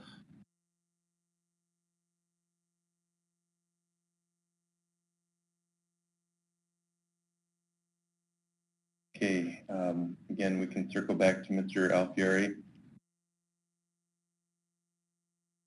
Thaddeus Nagaki. We heard that Mr. Nagaki may be out on the water and unavailable.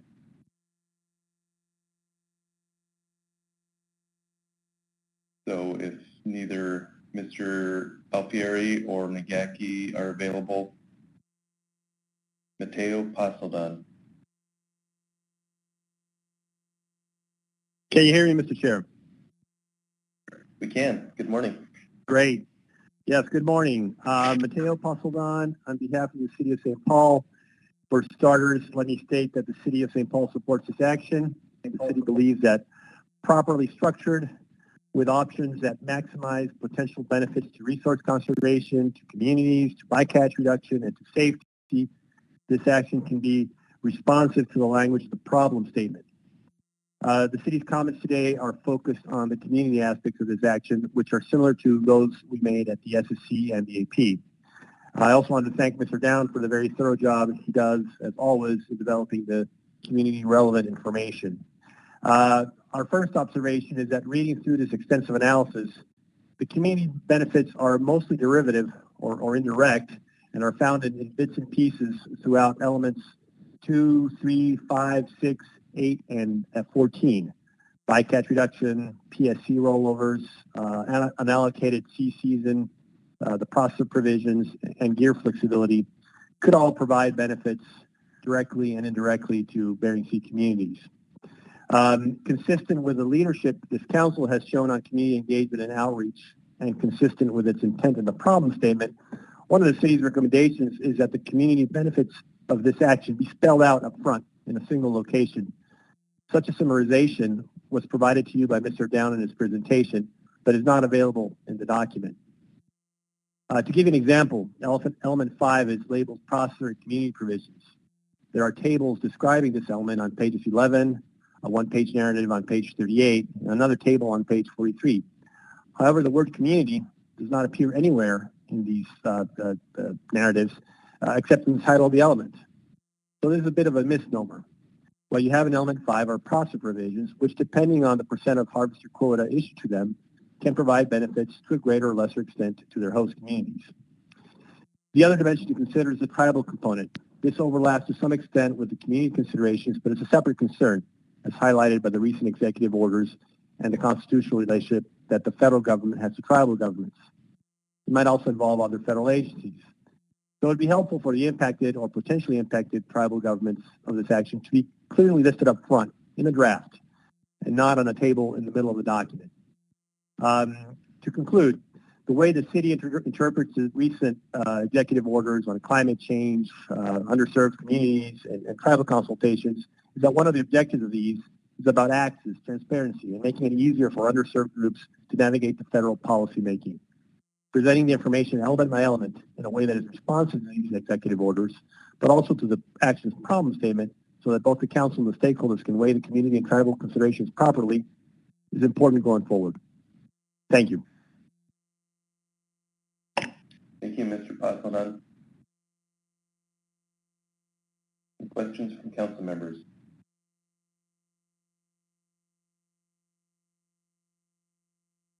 Okay, thank you for your testimony. Thank you. Next up is Leighton Lockett. Following Mr. Lockett is Heather McCarty and then Jeff Kaufman. Good morning. Can you hear me? We can. Good morning.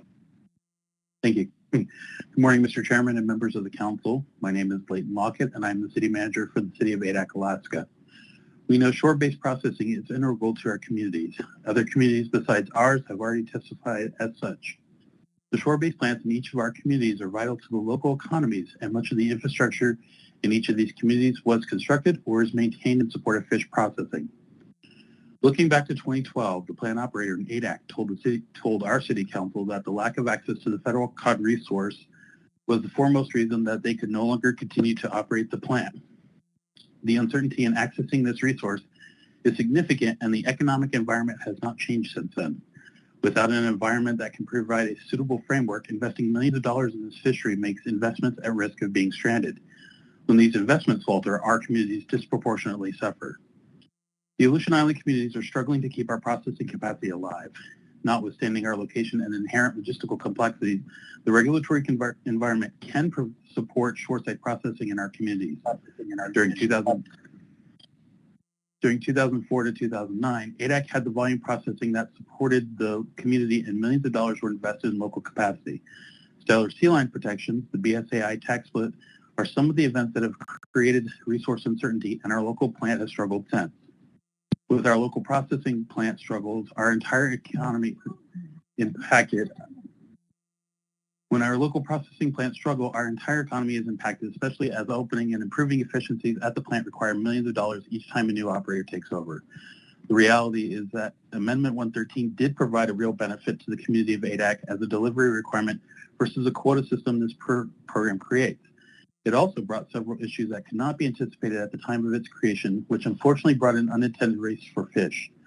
These races put undue pressure on all stakeholders, from the community to the harvesters and the processing plant itself, especially as it results in a lower quality end product. An environment that provides for resource access without having to race, we feel something that can be utilized in both ADAC and ATCA, especially as we increase participation in value-added markets. As such, we would like to express our support for Element 6.2. Element 6.2 provides the environment as intended and needed in the Aleutian Islands. This environment or element puts the opportunity, but also the responsibility of the AI in the AI. In looking at the recent past in which there were entities that agreed to voluntarily stand down when A113 was active, the amount of coordination required was significant and, in our view, problematic. We're concerned that under element 6.1, if, as an example, ADAC provided notice of intent to process in October, how long it would take for the Bering Sea co-ops to reach agreement. The number of parties involved with the potential internal negotiations could take significant time or incur substantial internal costs, of which just add to complexities we feel are untenable. I would like to share how we intend to manage the notification process under this program. As noted in our written comments under the previous A113 program, the responsibility of notification could come from the city manager of ADAC. As a local government with voting citizens, we're directly accountable to them, and it is in our best collective interest to ensure a public process during actions of commitment such as A113 or this program. As such, no letter or notification has or will go to NIMS without going through our City Council first. Our process was and remains that interested shoreside processors, in which our assumption there will be only one, will present to our local City Council about their plans to process for the upcoming year and request the City make notification. The City Council has the opportunity and responsibility to ensure the processor will operate as presented, while also giving us a chance to have back and forth communications regarding other local concerns. Upon the satisfaction of the governing body, the Council would direct the City Manager to make the notification to NIMS. This process has worked for us and makes the processor accountable to the community. At the same time, if there is no shoreside processor engaging within the municipality by the October City Council meeting, notice of intent not to process would be made as well, as it was during the first year of Amendment 113. We also employ a similar process in regard to the WAG King Crab program and its delivery requirement. We do understand that there may be concerns with an opportunity to lease this quota out for rents as a standard operating procedure, and I would like to dispel that the city would be primarily motivated to do so by summarizing a bit of how our local economy works briefly. When there is local processing occurring, the city collects a local fish tax of 2%, which can generate anywhere between $250,000 to $600,000 per year. This is substantial when factored into the size of our budget, as it generates immediate local funds for municipal operations. The other major impact is the community and states split equally the landing tax and the fisheries business tax, which make up a much larger portion of our budget. In total, the taxes generated by processing in the community can make up between 40 to 60% of our annual budget. We also have a local sales tax on goods and services in the community, which helps supplant these revenues as well. These vessels that deliver to shoreside processor use a plethora of services, of which we can offer, which generate additional funds to the city and local community. As stabilization occurs, the school and community services improve and the community grows. We hope the Council will pass this package with element 6.2 with clarifications as specifically detailed by other ADAC stakeholders and in the co-sponsored letter. Thank you for your time. Thank you, Mr. Lockett, for your testimony. Any questions?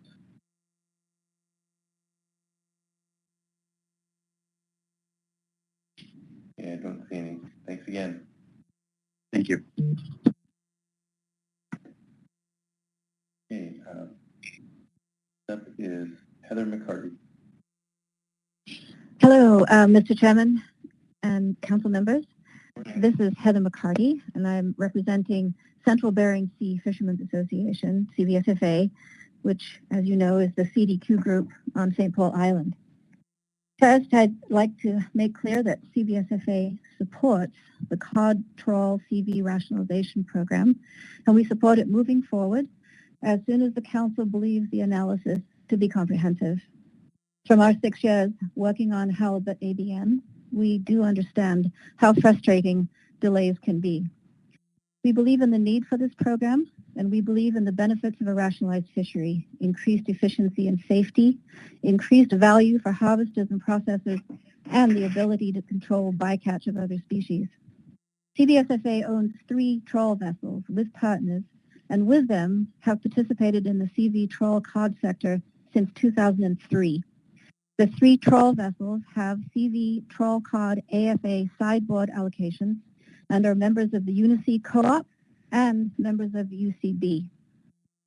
The St. Paul and the St. Peter, which are 100% owned by CBSFA, are both under 60 pot cod vessels and participate in the state water, federal, and CDQ fisheries. Both boats are dependent on rollover quota from other sectors. St. Paul and CBSFA also depend heavily on crab fisheries. and CBSFA has a community and corporate commitment to ensuring that Pacific halibut stocks are equitably utilized and to reducing halibut bycatch. Given its stake in halibut, crab, and the cod and brownfish fisheries that use halibut and crab PSC, CBSFA is uniquely positioned to understand the balancing that is needed under the national standard to provide for healthy and diversified fisheries-based economies in BSAI communities. So we believe that the program should include whatever can reasonably be done to help and protect communities in the Bering Sea and Aleutian Islands, and certainly try to do no harm to other sectors and communities. To that end, the sea season should be left unallocated to help preserve the rollover use that other sectors depend on. Rollovers are important to CBSFA as members of both the under 60 pot sector and the pot cod CP sector. We support the reduction of halibut bycatch at the highest percentage level of 35%, which we don't believe will be overly constraining going forward. We believe that the picture of halibut bycatch history will change with the addition of 20 and 21 into the tables. In 2020, the fleet used only 36% of their bycatch cap. And the use of a voluntary co-op in 2021 clearly illustrated the benefits of cooperative management, which is designed to reduce bycatch, and it works. As UCB testified Friday, I think, we need to look at what happens in a rationalized fishery, not what happens in a race for fish. We support the inclusion of an option of the use of an abundance-based management approach to halibut bycatch, as this is clearly the most rational way to manage bycatch for the second highest user of halibut PSC. It's consistent with halibut bycatch management in the A80 sector and is responsive to the possible problems of high abundance-driven catches of non-target species. Stablefish overages come to mind. We also support element 14, which should really be called gear flexibility, to increase efficiency and value in the program and to provide a means of further controlling bycatch. There is no indication in the analysis that gear flexibility would be harmful to the troll sector. Jeff Kaufman of St. Paul Fish Company will testify after me and provide more details of the benefits of this element. We support the AP amendment in the gear conversion section to address the concerns that we heard expressed by some industry participants about pot vessels being members of a troll co-op. And finally, regarding structural and information issues, CBSFA agrees with the SSC that this action would benefit from an additional review of, and I quote, a deeper analysis on refined alternatives, unquote. A quote from the SSC. That analysis should come back to the SSC as they have requested.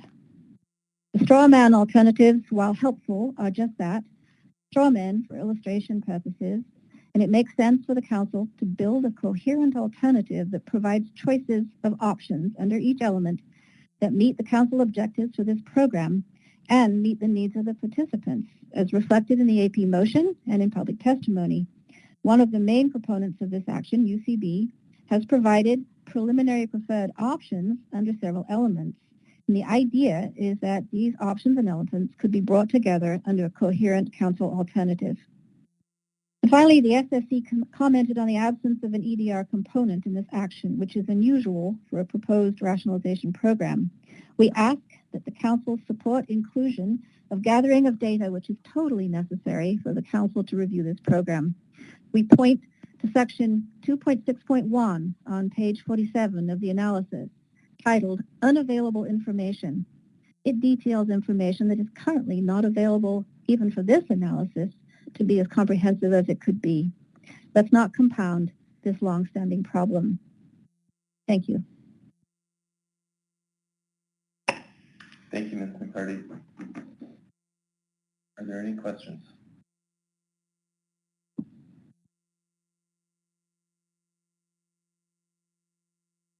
I don't see any. Thank you for your testimony this morning. Thank you. Next is Jeff. Following Kaufman is Hannah Heimbach, and then Jerry Davis and Landry Price. Good afternoon, Mr. Chairman. Can you hear me? Yes, we can. Thank you. My name is Jeff Kaufman, and I'm testifying today as the CEO of St. Paul Fishing Company, or SPFC. SPFC owns 7 catcher vessels that participate in trawl, longline, and pot fisheries in the Bering Sea and Aleutian Islands. 3 of our vessels are recipients of AFA cod sideboards. One of our vessels, the Starboard, has consistently participated in the trawl CV fishery dating back to when SPFC purchased the vessels in 2003 and 2004. The other 2 vessels have not participated consistently but have leased cod to the Starboard and another vessel we do not have ownership of. We support Element 14 as approved by the advisory panel, as gear conversion addresses several of the council objectives for this program. Gear conversion increases flexibility and could be good for increasing value, optimizing the yield of the cod resource under National Standard 1, and clearly pots are a tool for reducing bycatch, which in turn is good for halibut-dependent communities and responsive to National Standards 8 and 9. There is support for this concept by our processing partner. I will speak specifically to the 3 changes the AP supported making to the December 2020 council motion, and these changes are: a pot vessel does not need to be a member of a co-op to harvest trawl cod QS. After the co-op receives QS and allocates it to the LLP license level, the co-op member can designate a trawl or pot vessel to harvest its quota share. And 3, the final change eliminates the use of gear conversion in the sea season. Practically speaking, co-ops should be created,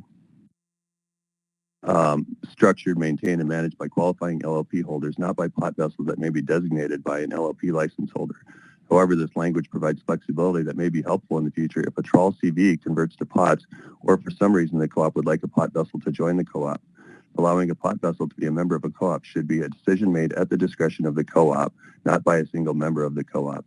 With this amendment, a pot vessel that is designated to harvest an LLP holder's QS becomes associated with the co-op and must follow all co-op rules, including but not limited to PSC use, fishing periods, penalties, and observer coverage. The LLP holder and co-op member who designates pot gear is responsible for these requirements. Allowing an LLP holder to designate pot or trawl gear should be at the sole discretion of the co-op member holding the trawl cod QS. This provides the most flexibility and ability to achieve the goals of this action. LLP license holders understand best what gear types will achieve optimum yield and operational efficiencies within its business and fish plans. Allowing LLP holders to designate pot gear has no known impacts on other members of a co-op. The QS license holder would designate pot or trawl and go fishing. The final change to Element 14 makes gear conversion applicable only in the A and B seasons. We do not favor rationalizing the C season and preempting harvest by other sectors that are historically dependent on rollovers that come from this sector.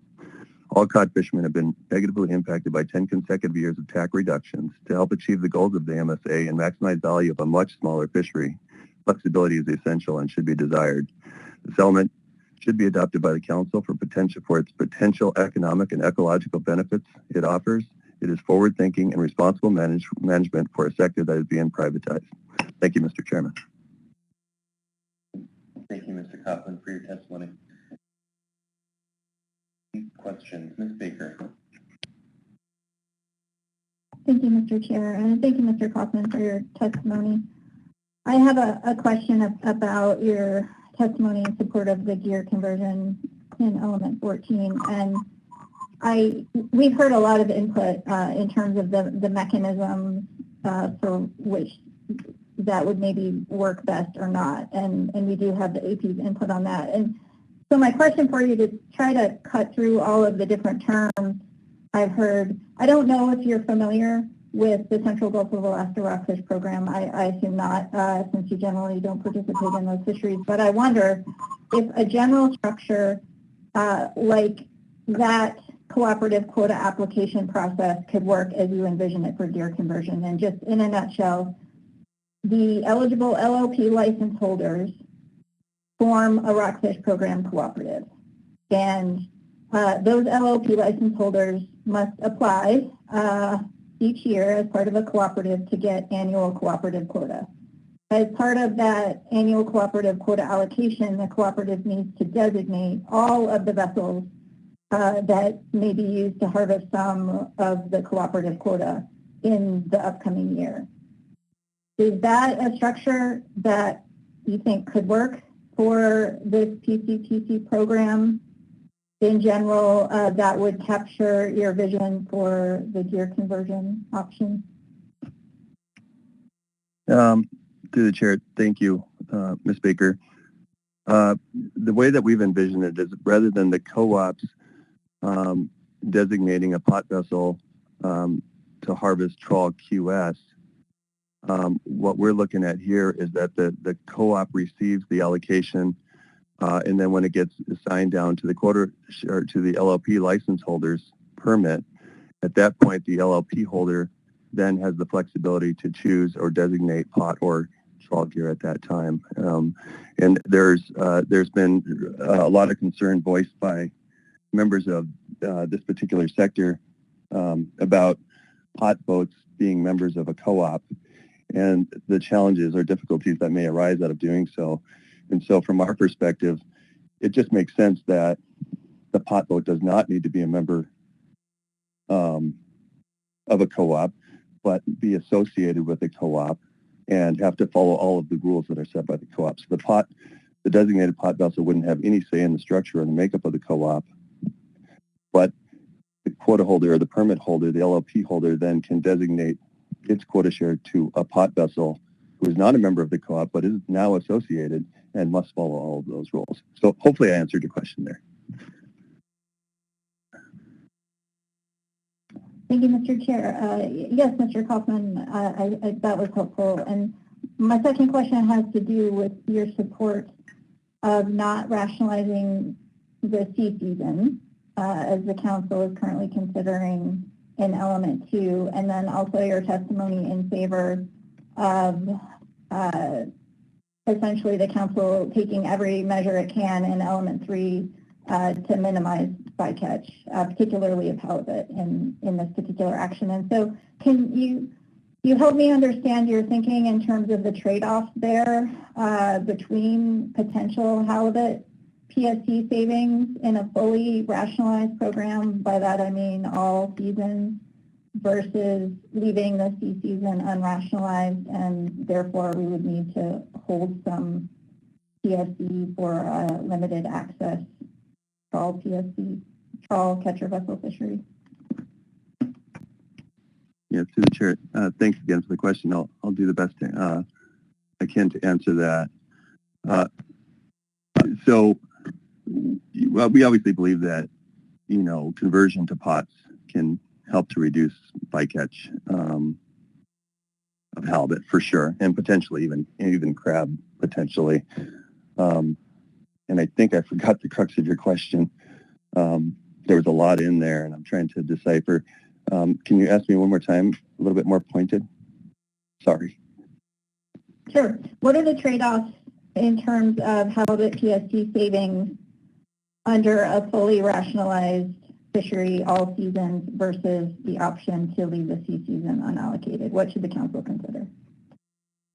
From our perspective, this sector is not entirely historically dependent on the sea season allocation, and my understanding of that is that the catch per unit effort in the trawl fishery in the sea season is much lower, and it makes it difficult. And so therefore they haven't used it. So we don't support rationalizing the sea season or using gear conversion in that particular season. Thank you, Mr. Chair. Thank you. And any further questions for Mr. Kaufman? All right. Thank you for your testimony. Thank you. Next up is Hannah Heimbuch. Hi, good morning, everyone. Can you hear me okay? We can. Good morning. Morning. Hannah Heimbuch here, speaking on behalf of the Under 60 Cod Harvesters Organization. Thank you for the opportunity to comment today. We appreciate this updated version of the analysis and the helpful inclusion of additional information on in-season reallocations. And we think some of those dynamics shown there warrant some further steps. The first step is the most straightforward. We support leaving the sea season unallocated as described in section 2.5. I think this is well supported by the additional information you received, which shows the long and short-term history of sectors other than trawl CV harvesting that sea season quota. And as far as other steps, this in part intersects with the issue of sablefish overages that you're discussing later this meeting. Some of us have suggested that paper be expanded to include peacod, since we're seeing a similar management issue there, which affects the sea season quota. Most recently, we've seen peak cod overages in the AFA-CP sector. To date, that fleet has harvested 186% of its peak cod allocation. This 4.4 million pound overage will come from the 12C season again, most likely, and like 2020, eliminate what would otherwise be fall fishing opportunity for directed cod fisheries, and then accelerates the closure of the peak cod fishery in the Bering Sea.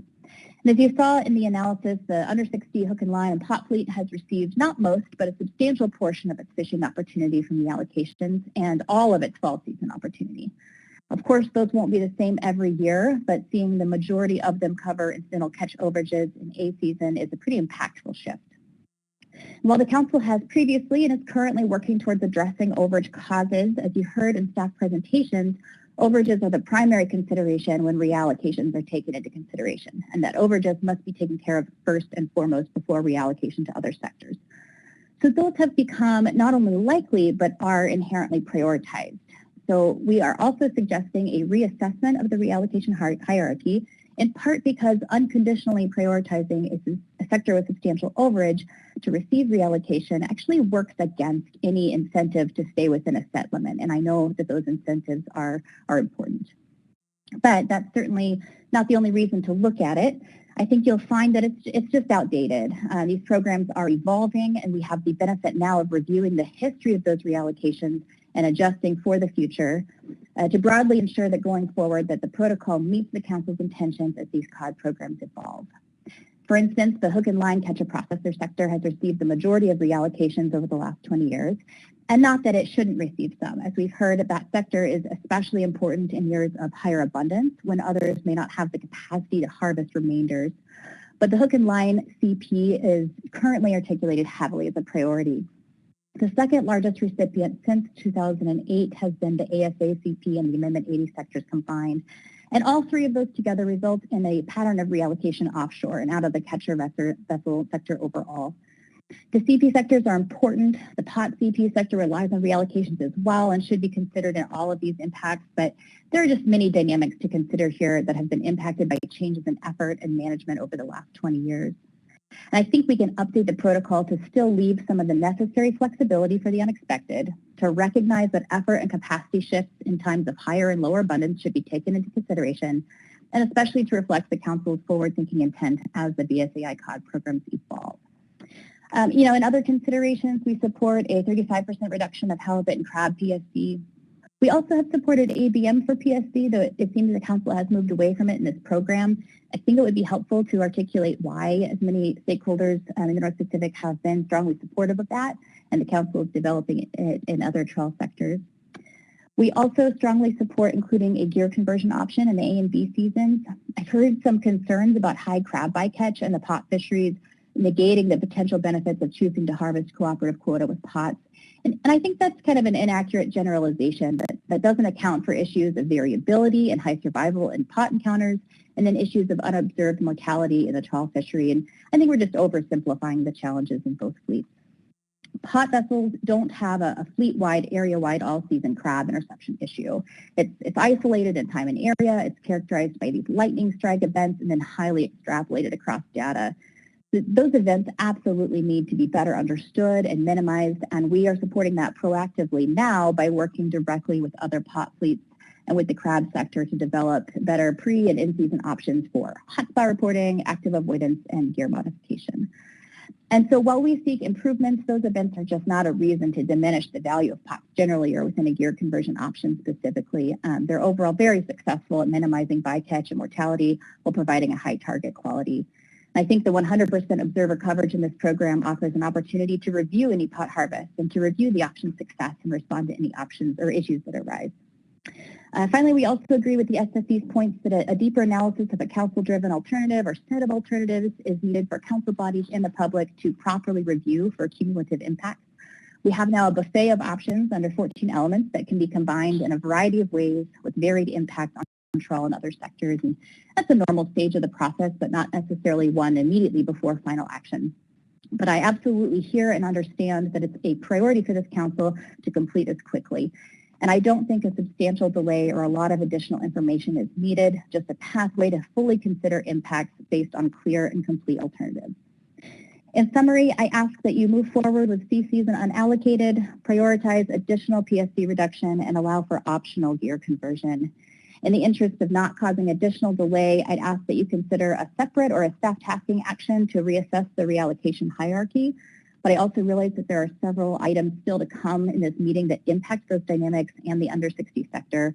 We'll consider decisions on this action, on the small boat access paper, and on the sablefish overages item, consider their cumulative impacts and implications, and then I'd like to come back to you at staff tasking to reflect on any additional steps we think are warranted. Thank you. Thank you, Ms. Heimbach, for your testimony. Any questions?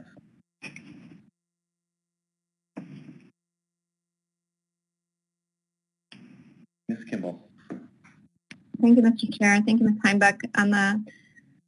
I recognize the last part of your testimony said potentially look at the reallocation hierarchy outside of this particular action, but it was in your testimony. I'd like to ask, is it because you see a need to change the reallocation hierarchy, or because there might possibly be adjustments within under our current regulations that would meet your same objectives? Through the chair, Ms. Kimball, thanks for the question. I think it's both or either. I do think that there are changes that could be made to prioritize directed fisheries and the sectors, the catcher vessel sectors, and generally sectors that have historically depended on those reallocations in terms of how the trawl program and other programs are evolving. In order to address our particular concerns, I think that's one way to get at it, but I think it has to be looked at kind of holistically with any steps taken in the sablefish overages paper, and just kind of look cumulatively at the decisions made on this item and several others. And that's kind of my reasoning for wanting to reassess and come back at staff tasking with another view of it. Thank you. Mr. Mesereau.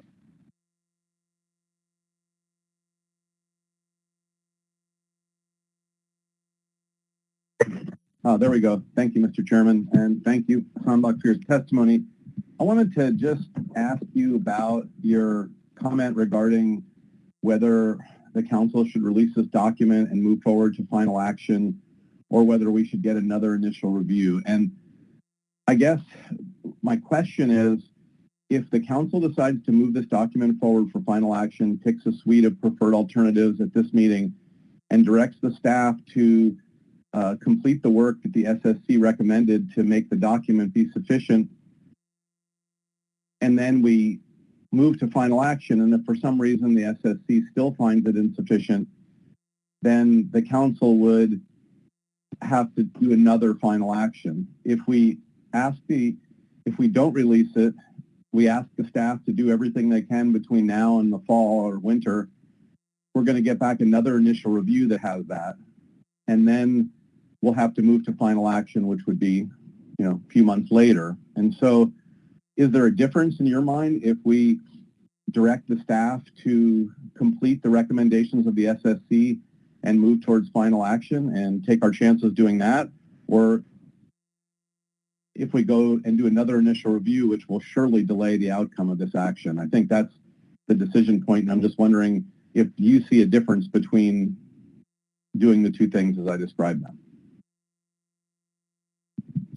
Through the chair, thanks for the question, Mr. Mesereau. From my perspective, and you guys and the staff know the process and what is needed better than I do at this point. I think what's important is addressing the not insubstantial things that the SSC brought up.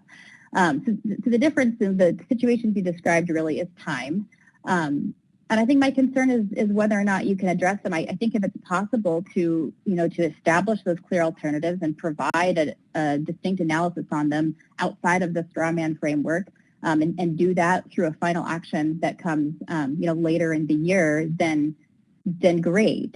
I think it's important to address the substance of the substantial concern from the SSC, but from others that think it's not quite ready for final action. So, it's within the council's purview to decide how to do that, but I think as long as the substance of the review is there, then that's what I'm most concerned about.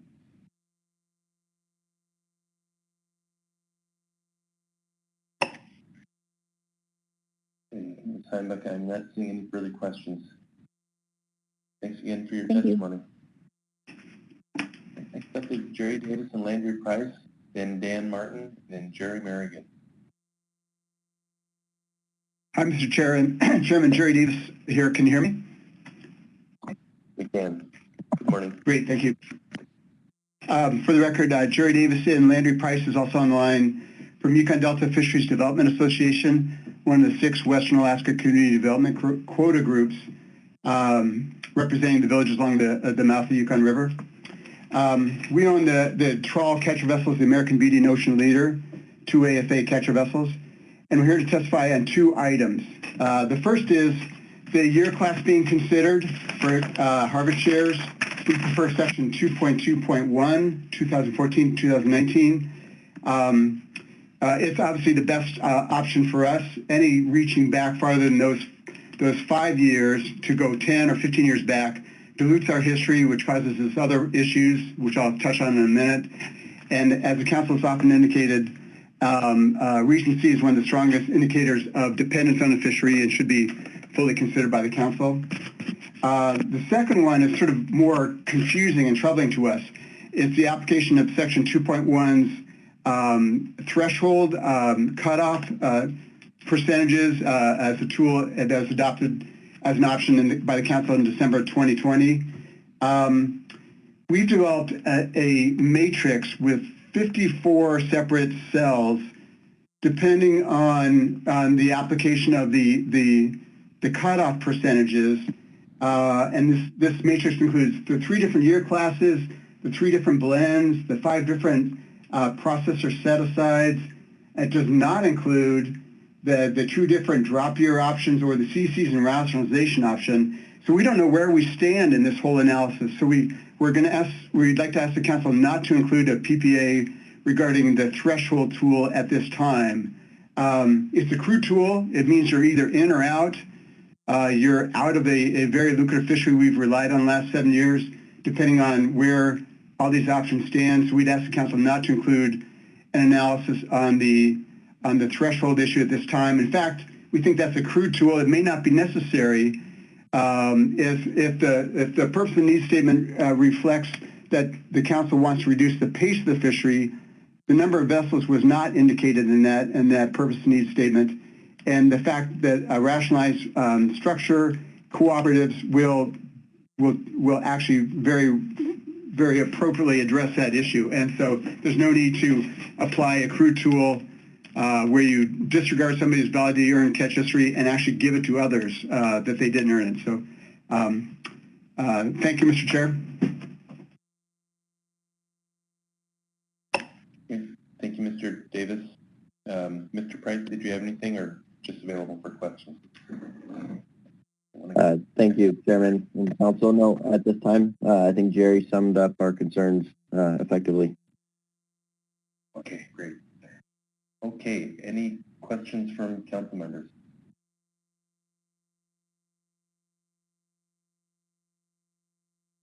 Great, I don't see any.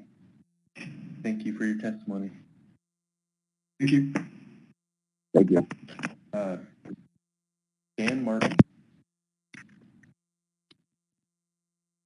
Chairman Canine and members of the council, good afternoon. For the record, my name is Dan Martin. I'm a longtime trawl captain and also fleet manager for Evening Star Fisheries, which operates 9 AFA trawlers in the Bering Sea, Aleutian Islands, and Gulf of Alaska. Included within those 9 vessels is 1 exempt vessel. Firstly, I would like to commend the analysts for drafting such a comprehensive document. This paper, coupled with the first analysis, I believe, provides all the information necessary to achieve final action this year. Secondly, I'd like to thank the AP for their robust conversations and the resultant motion. I align myself with the AP motion as amended, with the exception of element 14, gear conversion. While I see many potential issues with this element, increased crab bycatch, gear conflict, and potential whale entanglement, specifically, though, I would like to speak to the lowest common denominator that would be affected, the trawl vessel crew. We know that a certain amount of consolidation is a very real possibility through the implementation of this LAP. But if the harvest revenue stays within the trawl sector, then presumably the trawl crew member will benefit. If cod quota share is able to be leased away for harvest outside the trawl sector, the leaseor will realize the lease fee, so it will ultimately only be to the detriment of the trawl crew member. Most of these crew members do not have an ownership stake in the vessels that they work on, although their efforts and the risks they took helped develop the catch history that is the foundation of this program. This group is the heart of the fishery and are deserving of protection against the potential siphoning off of revenue due to gear conversion. Thank you for the opportunity to testify today and be happy to answer any questions. Thanks, Mr. Martin. Any questions?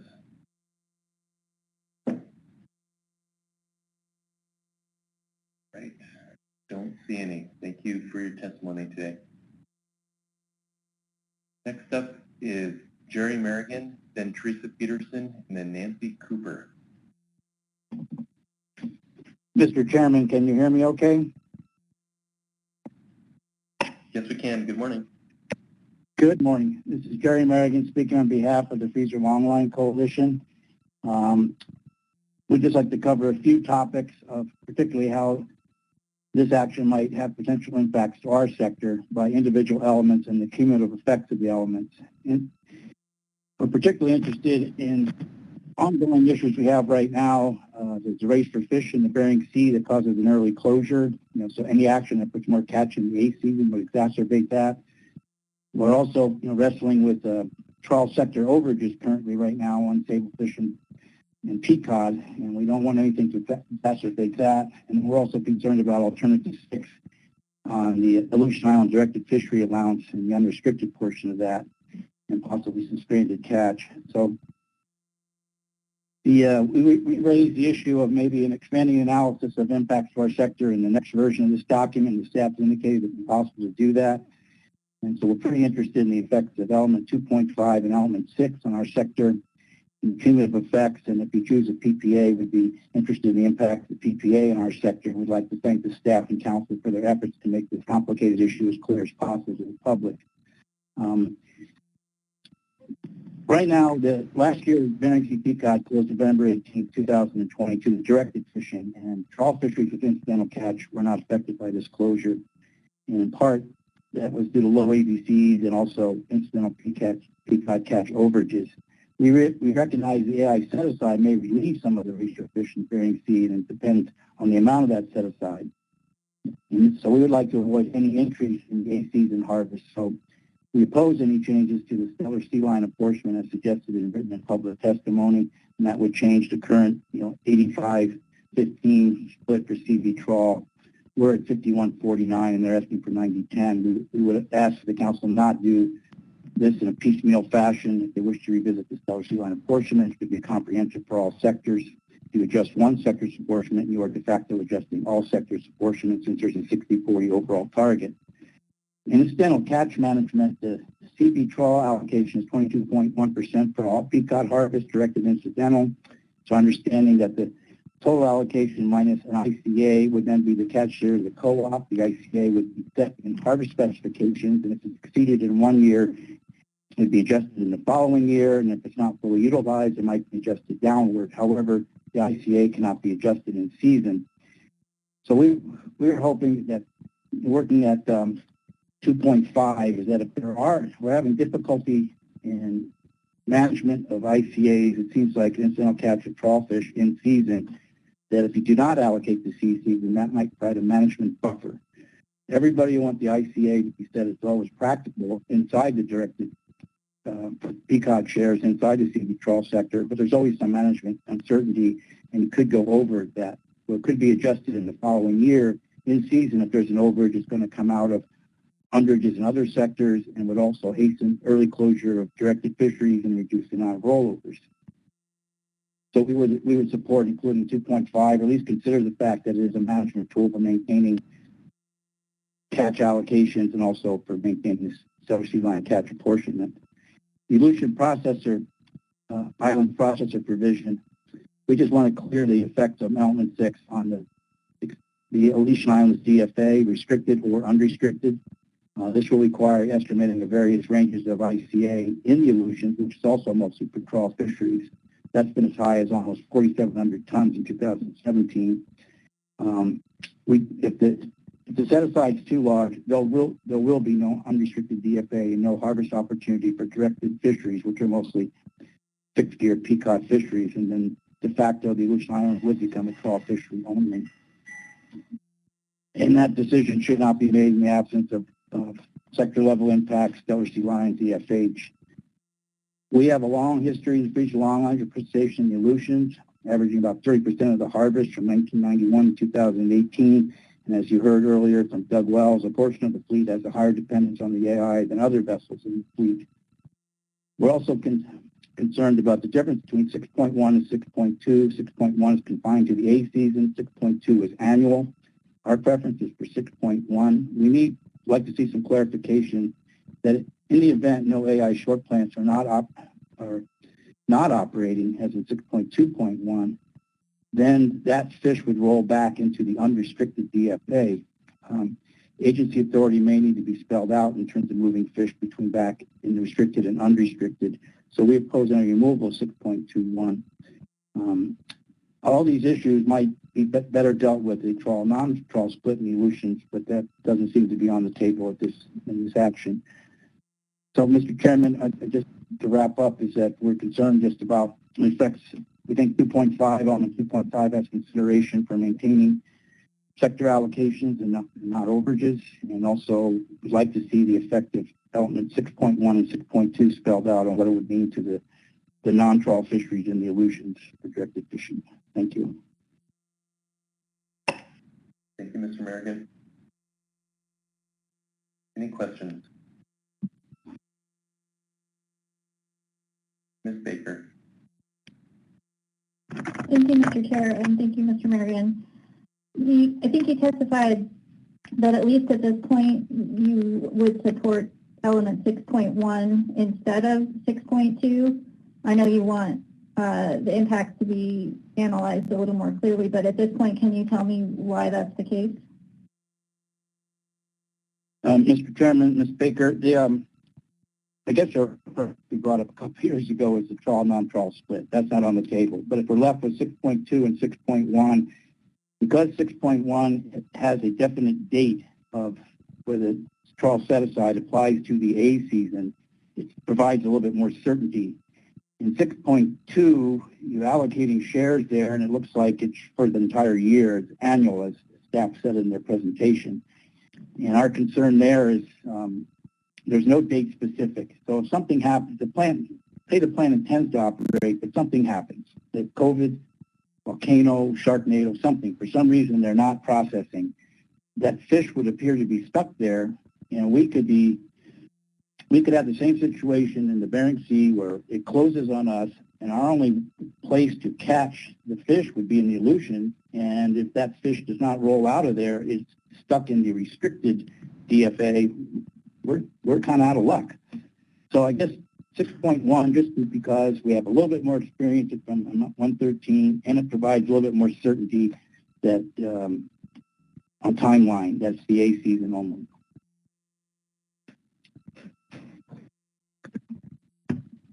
Mr. Chair, thank you, Mr. Merrigan. I appreciate that. No more questions. Thanks, Ms. Baker. Mr. Downs. Thank you, Mr. Chairman. Thank you, Mr. Merrigan. Your testimony always covers a lot of ground, and this is no exception. So you covered a lot of things there. I actually have two questions. So my first question, Mr. Merrigan, you mentioned in the closing part of your comments on the trawl, no trawl sectors, the differences in those and the Aleutian Islands ramifications. I'm not sure if you caught this during the staff presentation, but I'd asked Dr. Downs and the other analysts that would speak on this, that, if we would be able to look further into effects on other sectors, and I think they agreed that yes, they could do that, and they were planning to do that. So if that's the case, if we see this document again and we look closer at the effects on sectors, you're speaking on behalf of the CP, PCOD sector in Wisconsin, there may be others. We look at those, what issues would they want to look at? I mean, you mentioned that the effects of fishing late in the year and fishing early in the year. Is there other things? Mr. Chair, Mr. Down, I think that the two biggest issues in the Aleutians in doing the map out there is the amount of the set aside, the varying levels. There's percentage and tonnages in both different alternatives.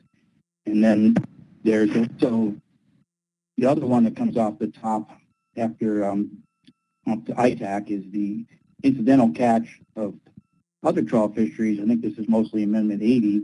It's fairly secure. So what's left for directed fishing is after all those things would come out. So it's like I said in my testimony, I think the incidental catch in 2017, it was a high amount for trawl and Aleutians, was 4,700 tons. So, you know, you throw a 5,000 ton set aside on that, that's, you know, almost 10,000 off of a 12,000 ton ITAC, so at least about 2,000 for the regular, you know, directed fishing. And there's a little bit of incidental catch of cod and halibut and sablefish that would go into that ICA, but almost you could ask the staff, but I think most of that is trawl. So they're going to have to, the analysts will have to look at average catches, incidental catch of peacock when they're figuring out the effect, the cumulative effect of the set aside on the directed fishing by fixed gear and the Aleutians. There's a lot of deductions at play.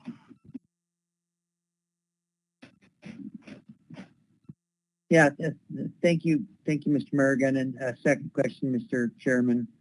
Mr. Merrigan, you'd mentioned in the beginning of your testimony here, just looking at some notes I'd made, and you'd mentioned that the overages in PCOD, and I'm just trying to think of how does that relate to this action under C4. Of course, we realize that overages were mostly in the CP fleet, and this is a CV trawl action. So can you explain to me how that might affect this action, or is there a roll? Is something roll downhill that affects this action when there's an overage in the CP fleet? Is that something we'd want to analyze? Appreciate your comments on that. I'm just bringing that up that right now the council has two issues in front of it that has difficulty in managing incidental catch of species in trawl fisheries where it has a downstream effect on directed fisheries. So we're looking at this one is to make sure that that scenario won't arise again if we can. I think if you allocate A, B, and C seasons of catch shares, you're also going to be, the agency will be allocating ICAs to all three seasons. I assume that this sector will catch almost 100% of their directed fishery catch shares. So the thing that's going to be variable is the incidental catch. And that could change for a variety of reasons. Not any change in behavior, it could go up, or it could be people start realizing they can maximize the MRA, it could go up. And well, that may be dealt with in setting the ICA in the subsequent season, that any overage in season is going to come out of everybody else. So just trying to make sure we don't have to walk the cat backwards to try to prevent an overage after the fact. If you could prevent it right now, and it seems like element 2.5 might provide a management buffer for, say, overages on the ICA and the A and B seasons, then that if there was an overage, it would roll into the C season. And since we don't have a handle on managing in-season overages of incidental catch right now, it seems like it would be a good time to try to avoid it, another scenario. Thank you, Mr. Chairman. Thank you, Mr. Merrigan.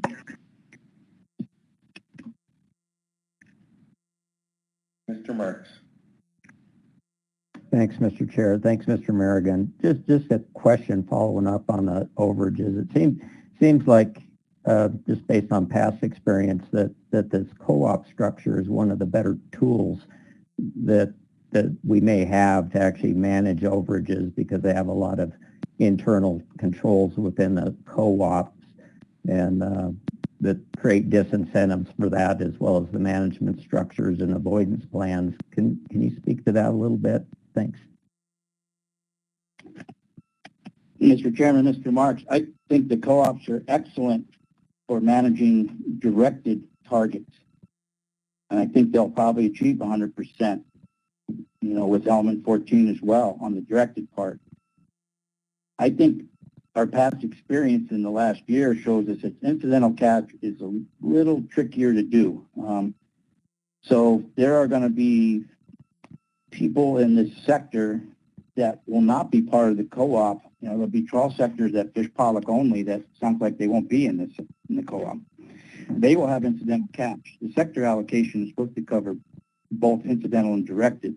So not everybody accruing incidental catch is going to be in the co-op. Oh, yeah. I think it's going to be a little trickier. I think the co-ops will do excellent on managing the directed catch. Yeah.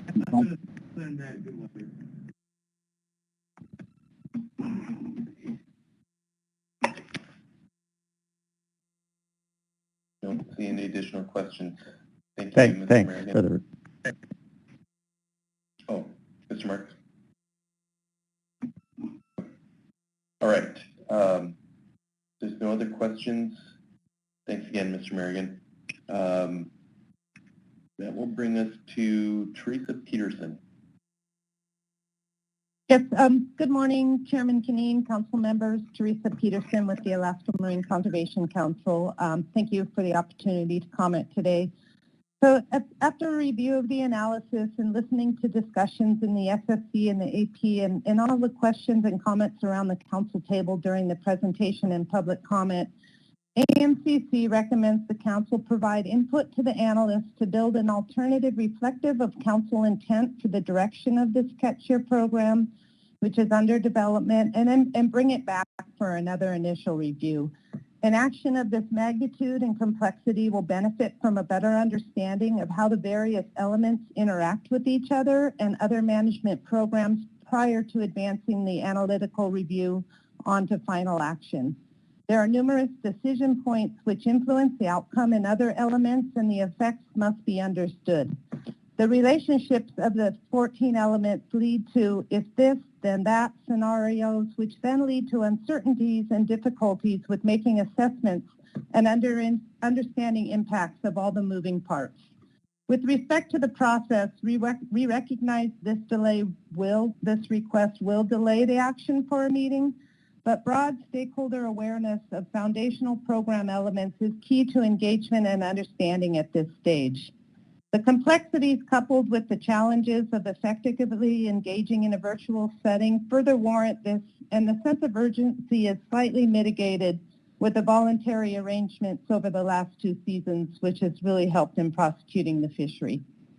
AMCC comments today are focused on element 3, prohibited species catch limits of halibut, and element 14, gear conversion. For element 3, we believe it's important to take a similar approach for both species, but the council should consider expanding the ranges under consideration for crab, and a phased-in approach, which I'll speak to briefly, is not warranted for crab.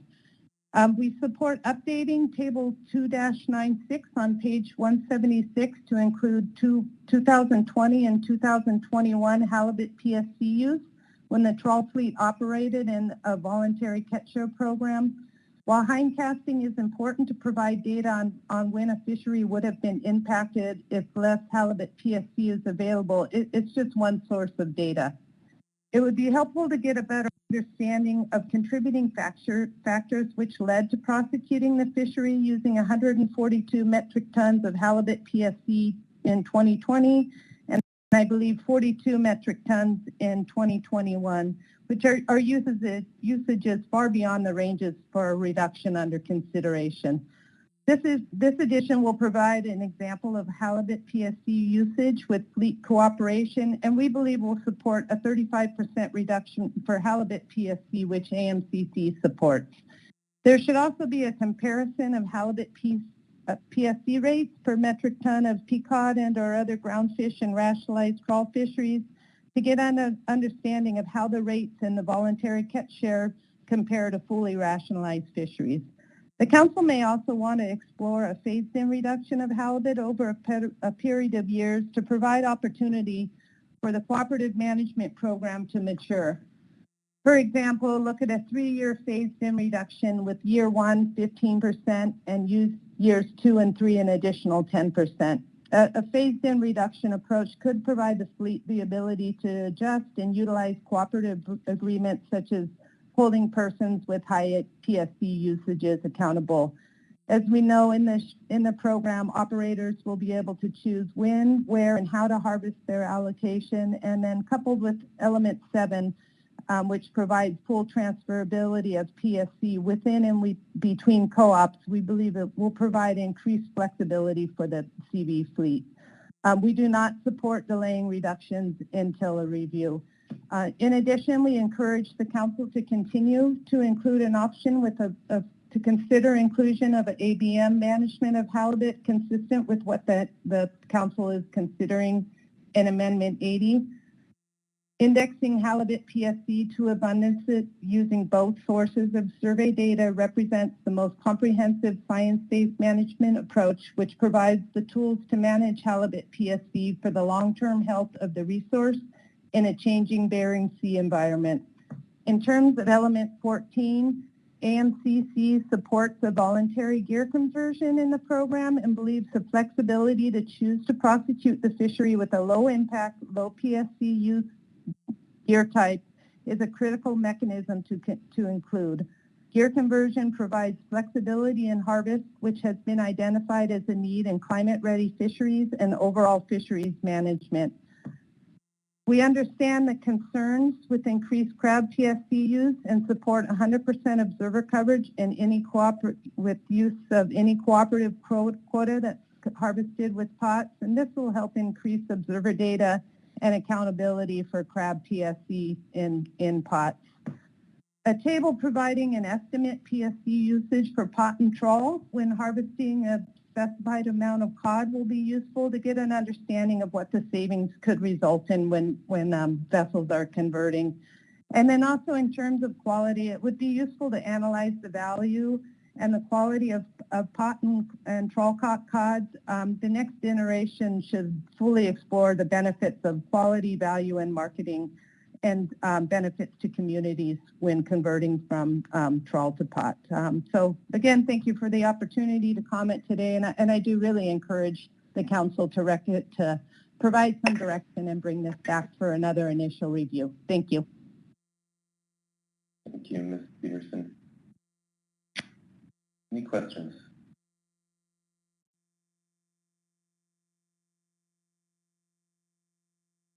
Right, I don't see any. Thank you for your testimony. Okay, next up is Nancy Cooper. Following Ms. Cooper will be Jamie Goen and then Alexis Kwachka.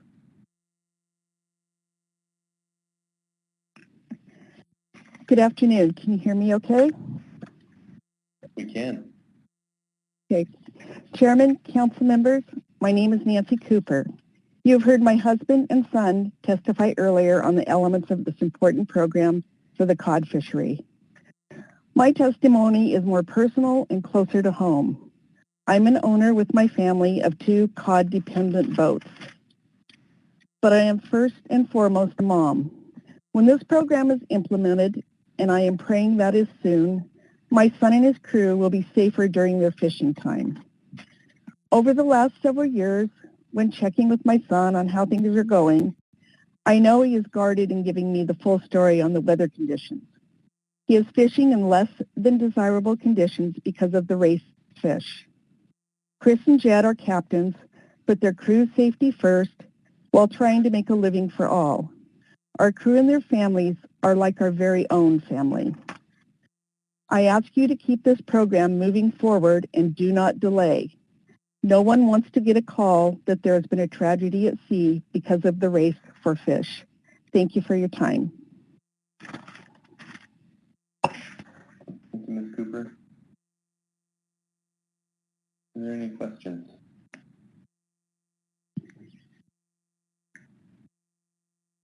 Okay, thank you for your testimony. Thank you. Next up is Jamie Goen. Good morning, Chairman Canine and members of the council. I'm Jamie Goen with Alaska Bering Sea Crabbers. We represent harvesters of king snow and beardeye crab that fish with pot gear in the Bering Sea and Aleutian Islands Crab Rationalization Program. We appreciate the opportunity to comment, and I'll be speaking to our comment letter under this agenda item. We're tracking this issue from a crab bycatch perspective.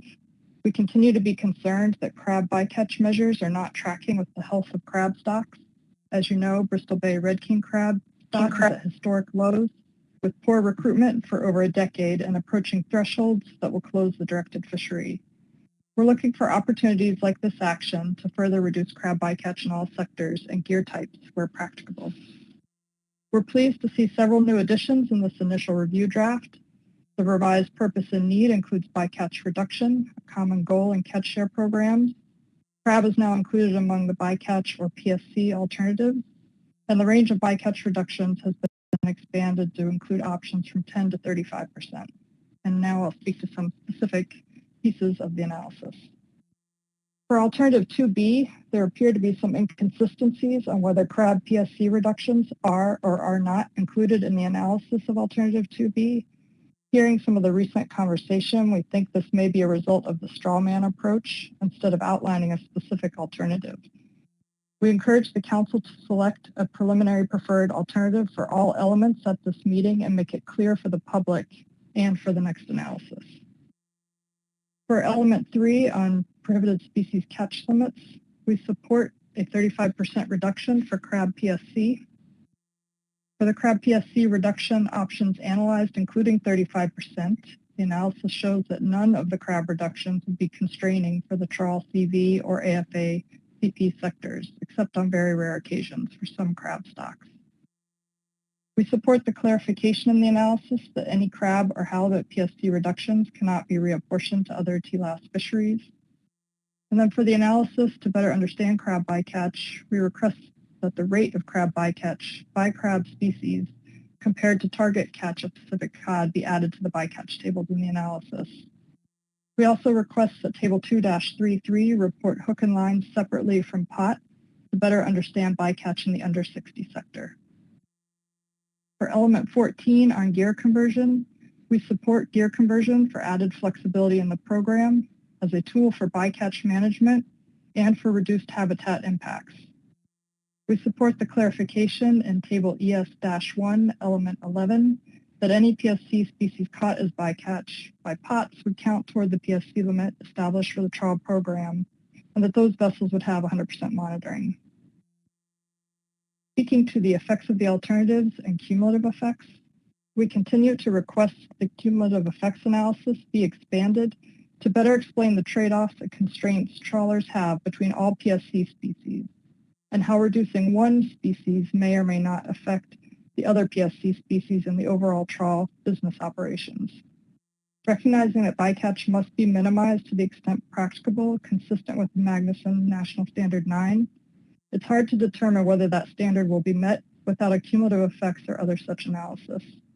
Otherwise, the implication is that because the impacts to trawlers are de minimis, from crab PSC reductions up to 35%, there's room for further improvement in bycatch reduction than what's being analyzed among the current range of alternatives. And with that, I'm happy to take any questions. Thank you, Ms. Goen. Mr. Down has a question. Thank you, Mr. Chairman. Thank you, Mrs. Goen.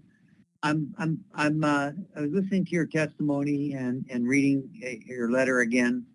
One of the on element 14, one of the arguments that we hear is that by accepting pot, the transfer to pot, that we could decrease halibut mortality, but increased crab mortality. And you mentioned in your letter that there's room for further improvements and bycatch reduction than what's being analyzed. So speaking specifically to pot, what might be available for further reductions in the pot fishery that the council should be aware of?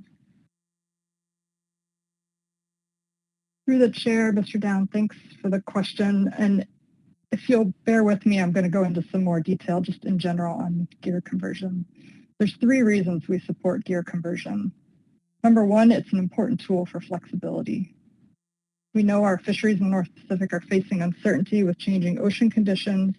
There's directives to build resilient fisheries, and we need to be looking at adaptive tools, and gear conversion is one of them. Our second reason for supporting it is it's a tool for bycatch management. You already mentioned that it could reduce halibut bycatch, but for crab, it may reduce impacts by using pot gear. And yes, we acknowledge that there's been increased bycatch and pot gear at times, particularly in 2018 with an unusually high year. But that doesn't recognize a lot of the recent work that's going on in that fishery. As you all know, under the Executive Director report back in February, there's gear design work we're doing to reduce crab bycatch in cod and halibut pots through the Bycatch Reduction Engineering Program grant.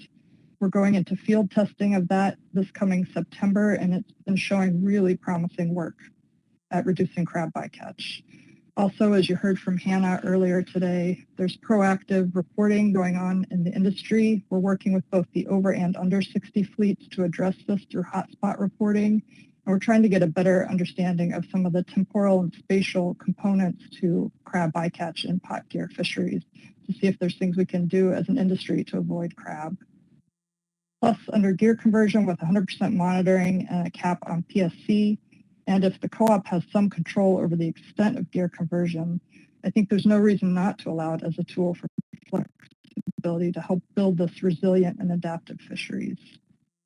Finally, on the flip side, when considering bycatch management overall, we know trawl bycatch is underrepresented due to unaccounted for unobserved fishing mortality that has the potential to be significant, as we brought up in our testimony in February.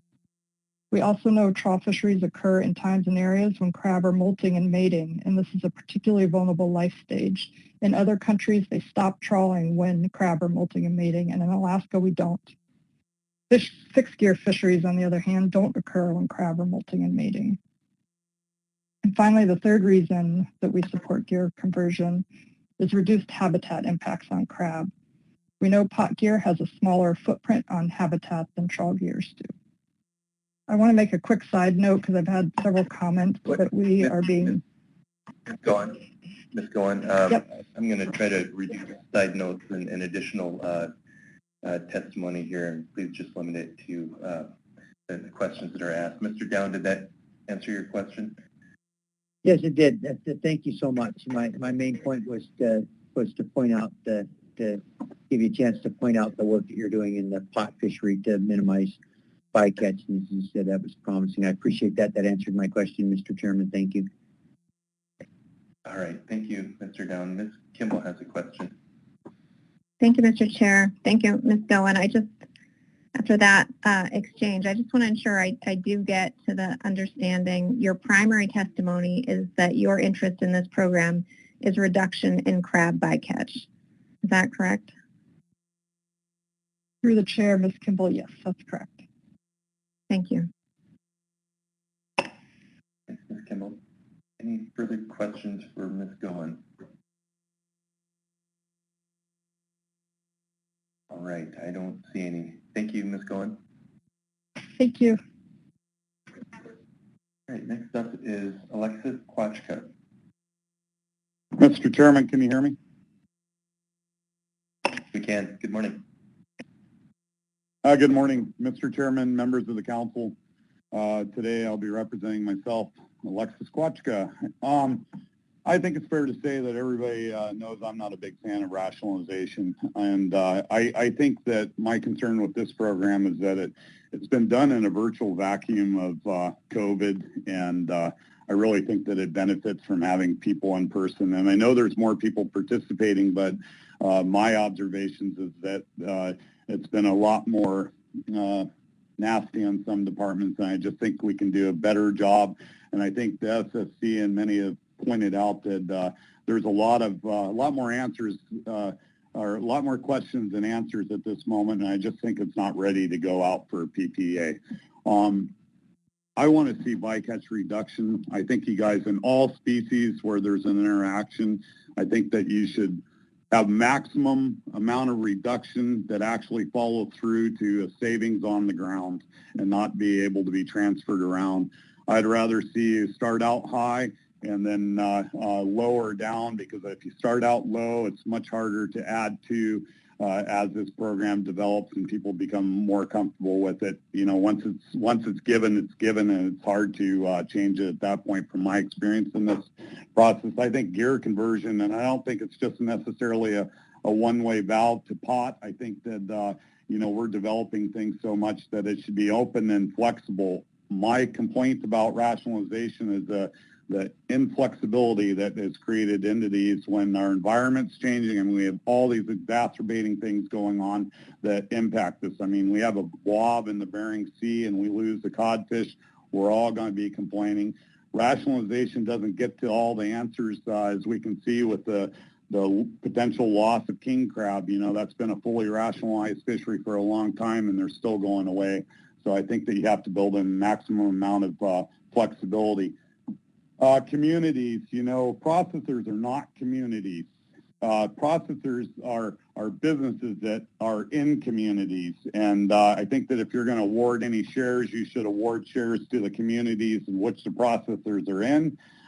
They're the ones that are making the investments. To replace our harbor across the way, which we're looking at doing, that's $45–50 million. That's a lot of money.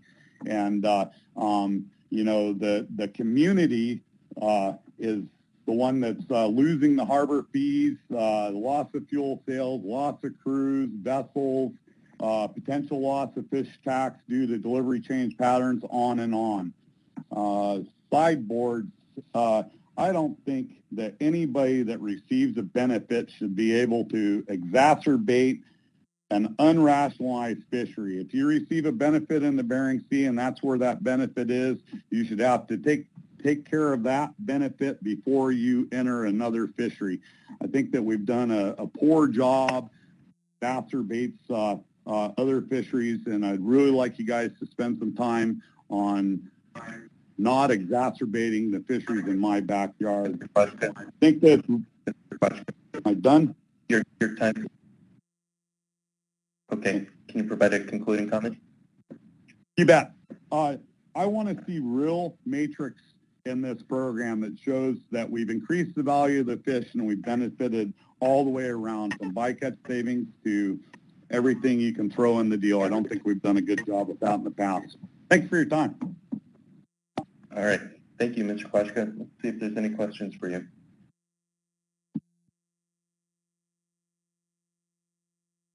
Okay, I don't see any. Thanks for your testimony.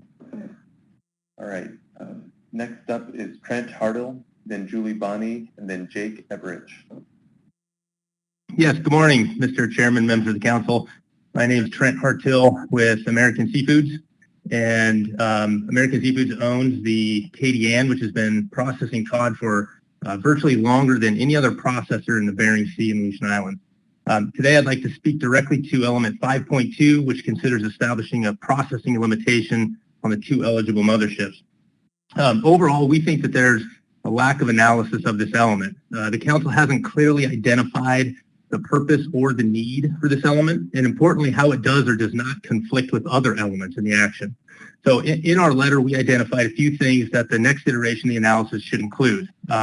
First, considering that we're transitioning from an open access fishery to a catch-share program, is there an unfair competitive advantage as a mothership versus a shore-based processor? That's not included in the analysis. We would argue that our greatest competitive advantage is the open access management. Vessels can compete for a greater share of the tax under an open access fishery, but they can't under a catch share. This isn't considered. Second, are there any operational, cost, revenue, or product differences between the mothership and shoreside sectors that is afforded by the catch share program that would warrant a sideboard? These things need to be included. In addition, there appears to be some inconsistent elements in this package. For example, there's two elements that in the analysis that seem to negate the need for a sideboard. First is element 5.1, which establishes an open class of processors, shoreside processors, and that means any new processor can enter the fishery. So what is the purpose of further limiting motherships with a sideboard under element 5.2, which is already a closed class of processors, yet allowing any number of new processors to enter into the fishery in 5.1? This raises the fundamental question of exactly who does this sideboard protect if new shoreside processors can erode the processing history from the historical processors. And the second is element 5.4, which considers allocating harvest shares to processors. In this program, are shore-based processors in need of additional protection from motherships in the form of a sideboard? These interactions of these elements are not considered in the analysis, and the SSC noted this, and they should be addressed in the next iteration. So finally, we've heard that one desire for a sideboard is to such that it would not erode the action taken under Amendment 120. We support the action that was taken under Amendment 120 and have no interest in revisiting it. The KDN is a historical processor that's had good years and bad years, and allowing us to achieve our high years of historical processing does not represent growth in the offshore sector, nor does it represent an erosion of Amendment 120. Rather, it simply represents the natural fluctuation of one of the longest historical cod processors in the Bering Sea. So thank you, Mr. Chairman. I'll take any questions. All right. Thank you, Mr. Hartill. Any questions from council members? Ms. Baker. Thank you, Mr. Chair. Thank you, Mr. Hartill, for your testimony. Can you help me reconcile your statement that essentially providing your company or the offshore sector CPs with their processing history doesn't present a growth opportunity when we have a table in the analysis that shows, with the information we're able to look at, that under option 5.2.1, I believe that there could be up to almost a 50% growth in offshore processing activity if we establish a sideboard. So how do I reconcile those two statements? Yeah, thanks for the question through the chair, Ms. Baker. I think the frame of reference is important, and we look at the KDN as perhaps the longest, if not one of the longest, historical processors. So those data indicate that we've had years where we've processed a lot, we've had years where we haven't processed a lot, but that higher level is something that we have done in the past, and it isn't growth, it's part of our history. So we don't look at that as something that is a new opportunity for a new participant that would result in more offshore processing. It's something that the KDN has done over its 30 plus year history. We've had high years, we've had low years. So we look at ourselves as a historical processor, and that higher amount is something that we've done in the past. I hope that answers your question.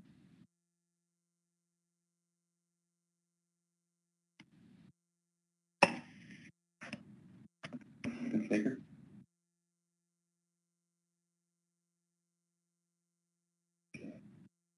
Sorry, I think I was muted. It does. Thank you, Mr. Chair.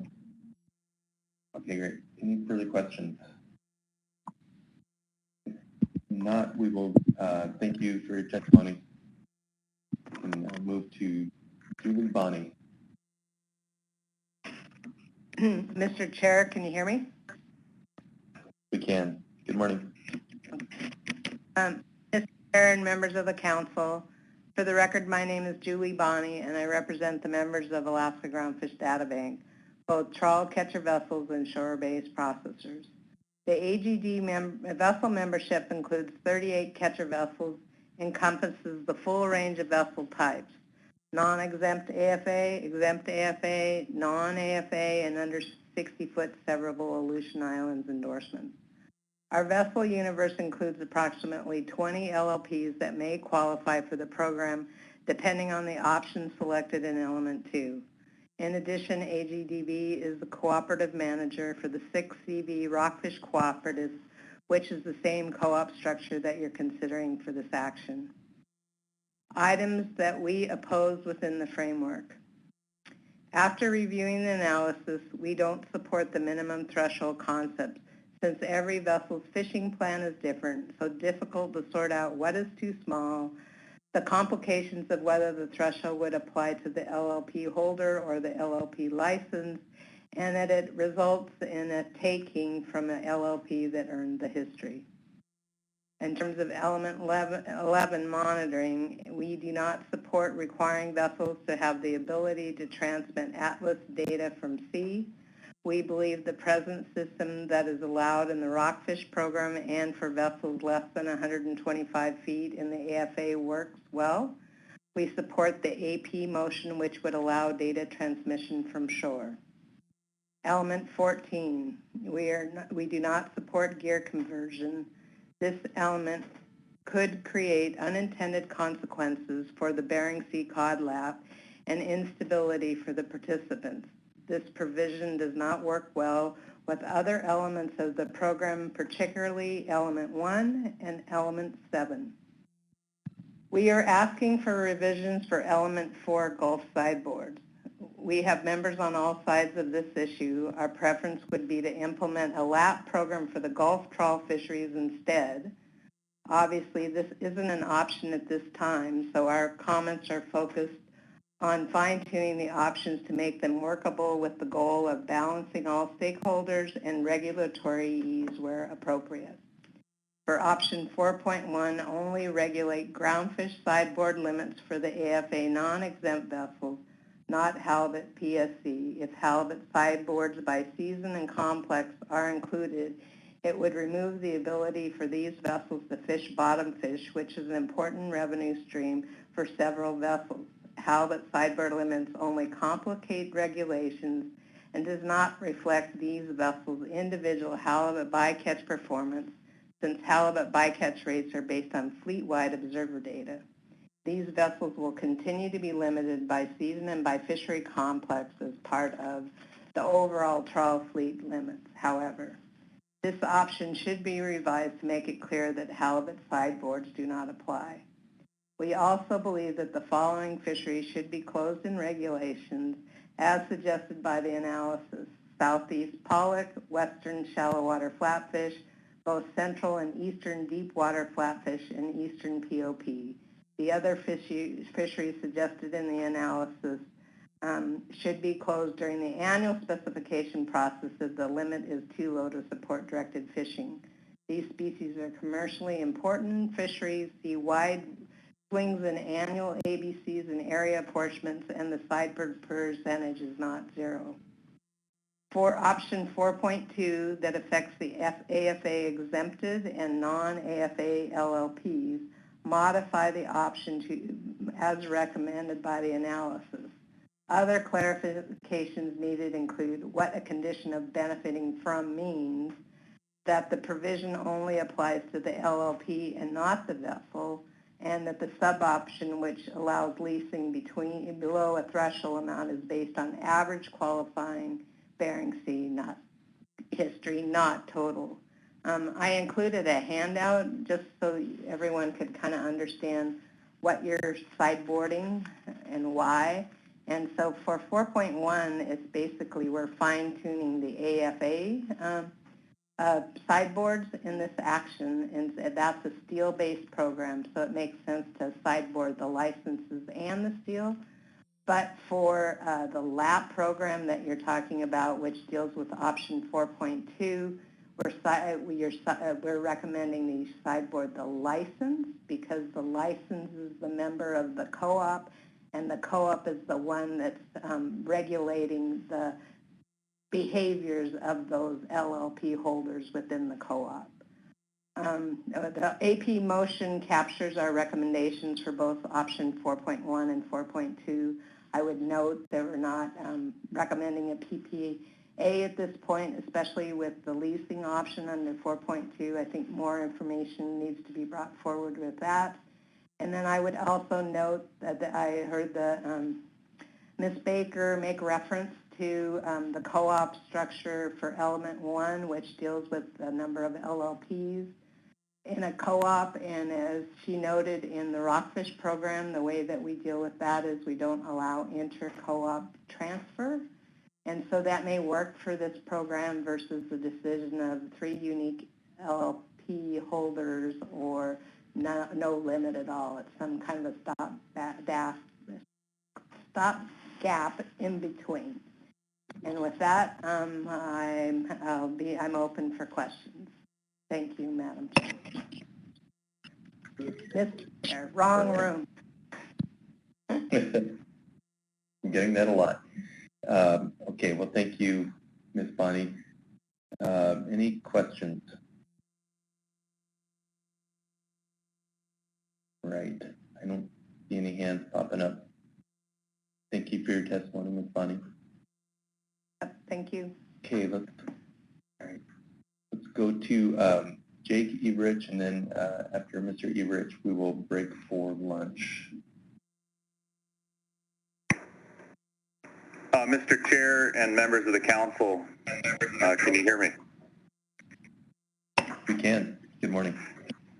Good morning. Allow me to introduce myself and thank you for the opportunity to comment on this issue.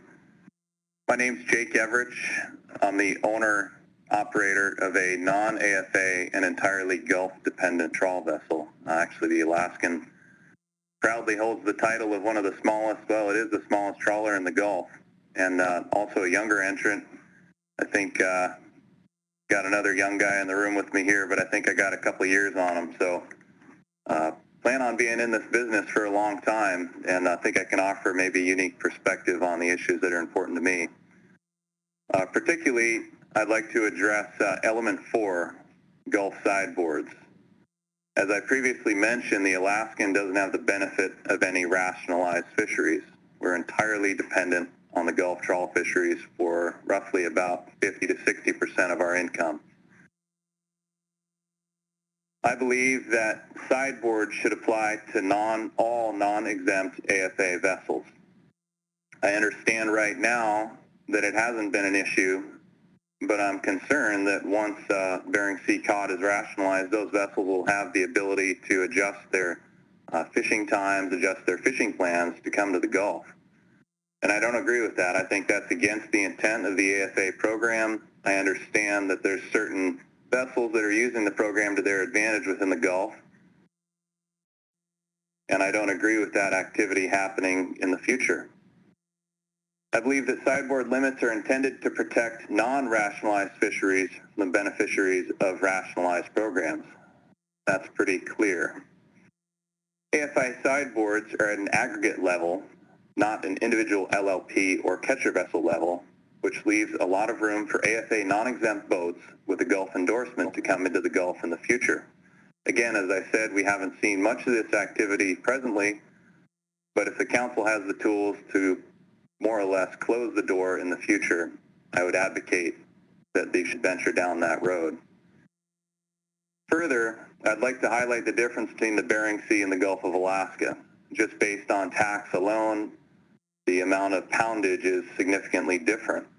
Whereas 1 or 2 additional vessels in the Bering Sea fisheries doesn't make a huge difference, in the Gulf, it makes an immense difference. Processor capacity is limited, tax are limited, and also bycatch numbers are limited. I'd like to draw your attention to what happened in the Western Gulf with the halibut bycatch shutdown. I believe it was in January or February. Without individual sideboard halibut PSC limits on these vessels, I think that's a real possibility.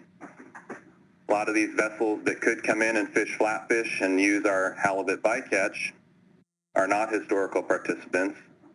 Therefore, they don't have the historical knowledge of the grounds. They don't come to fish in Kodiak later in the year, and they may not have the best communication. Yep, go ahead. Mr. Everett, I apologize, your time is up. Can you provide a concluding comment? Sure. In conclusion, I would like the council to strongly look at applying halibut PSC limits and believe that it's going to help myself and other younger participants in the fishery. Thanks. Great. Thank you for your comments this morning. Any questions from council members?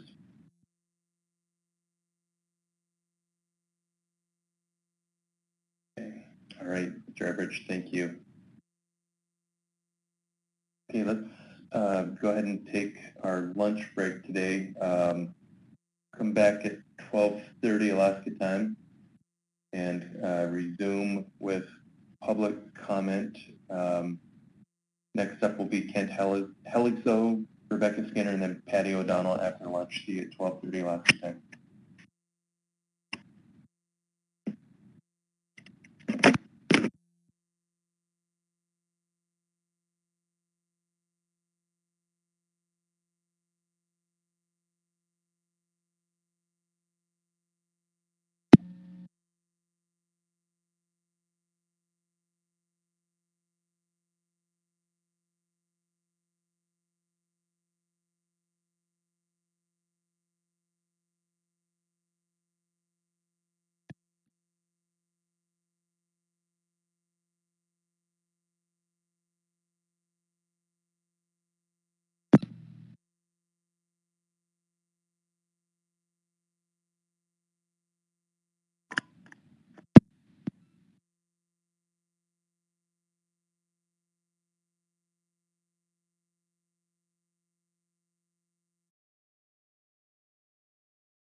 please come back to order.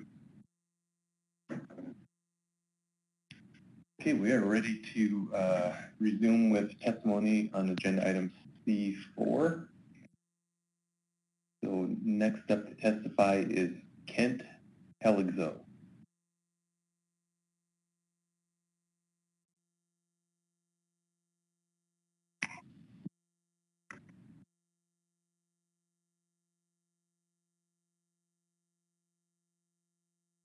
Mr. Heligzo, are you with us?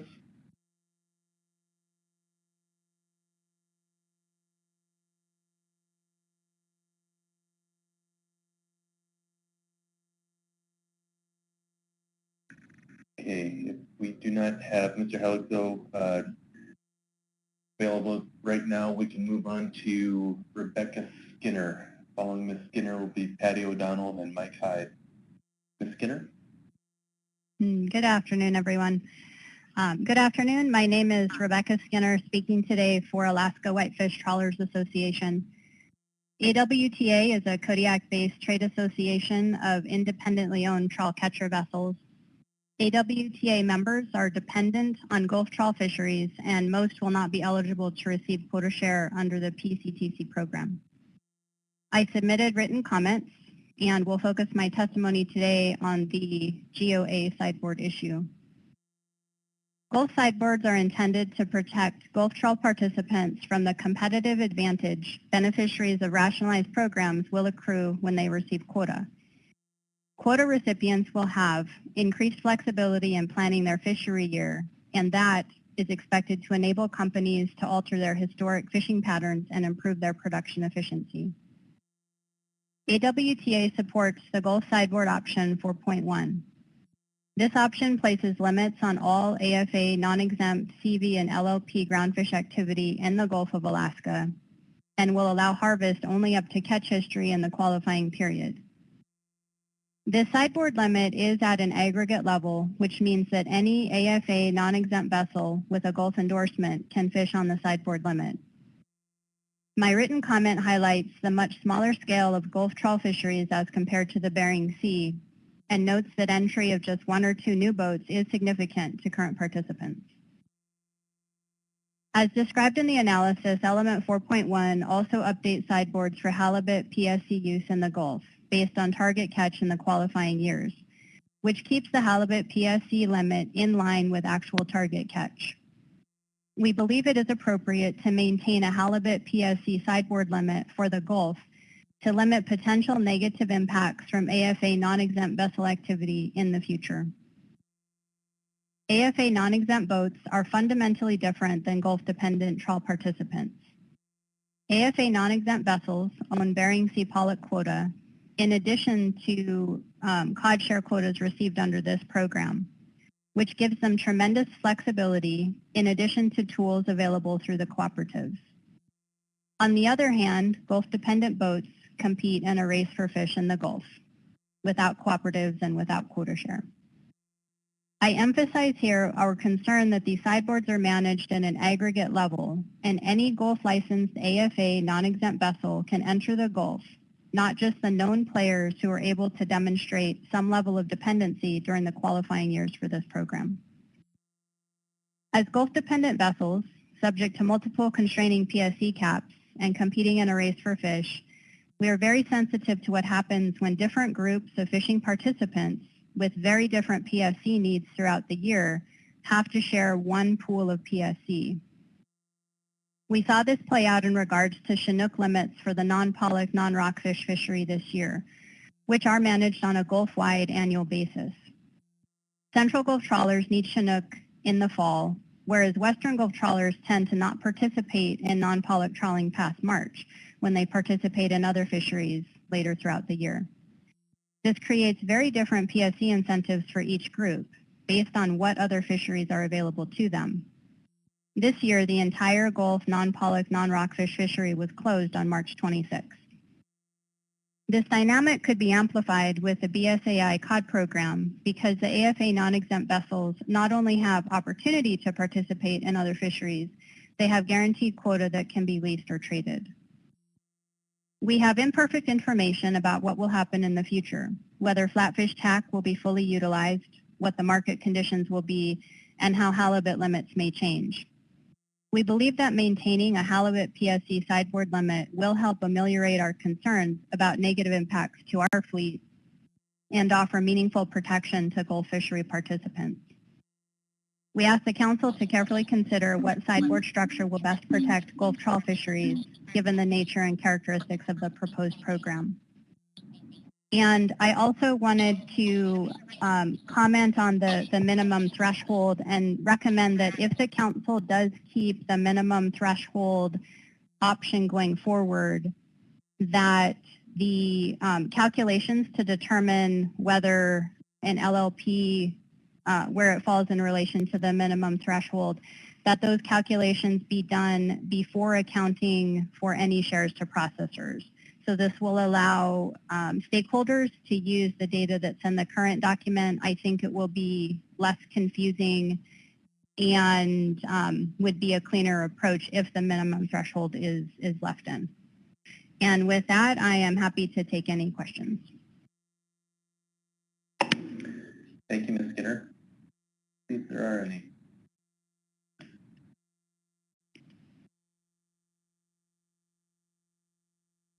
Ms. Kimball.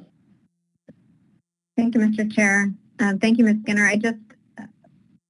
You might have said it, were you supportive of the way that of the AP changes to element 4? Thank you for the question through the chair.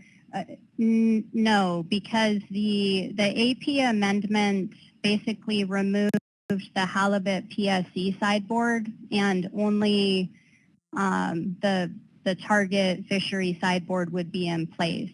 And in thinking about the dynamics and how in other fisheries it has played out where you have PSC caps that are constraining, particularly when you have different groups that have access to different fisheries or different fishing plans, they view and use PSC very differently. And so our concern is that you have a set of Gulf-dependent boats that very much has an incentive to be very careful with the PSC throughout the entire year. And then you have this other group of boats, the AFA non-exempt, that is not Gulf-dependent. They have other rationalized fisheries to fall back on. And the concern is how those two groups are going to approach in, the PSC use throughout the year. Thank you. I follow that now. Thanks.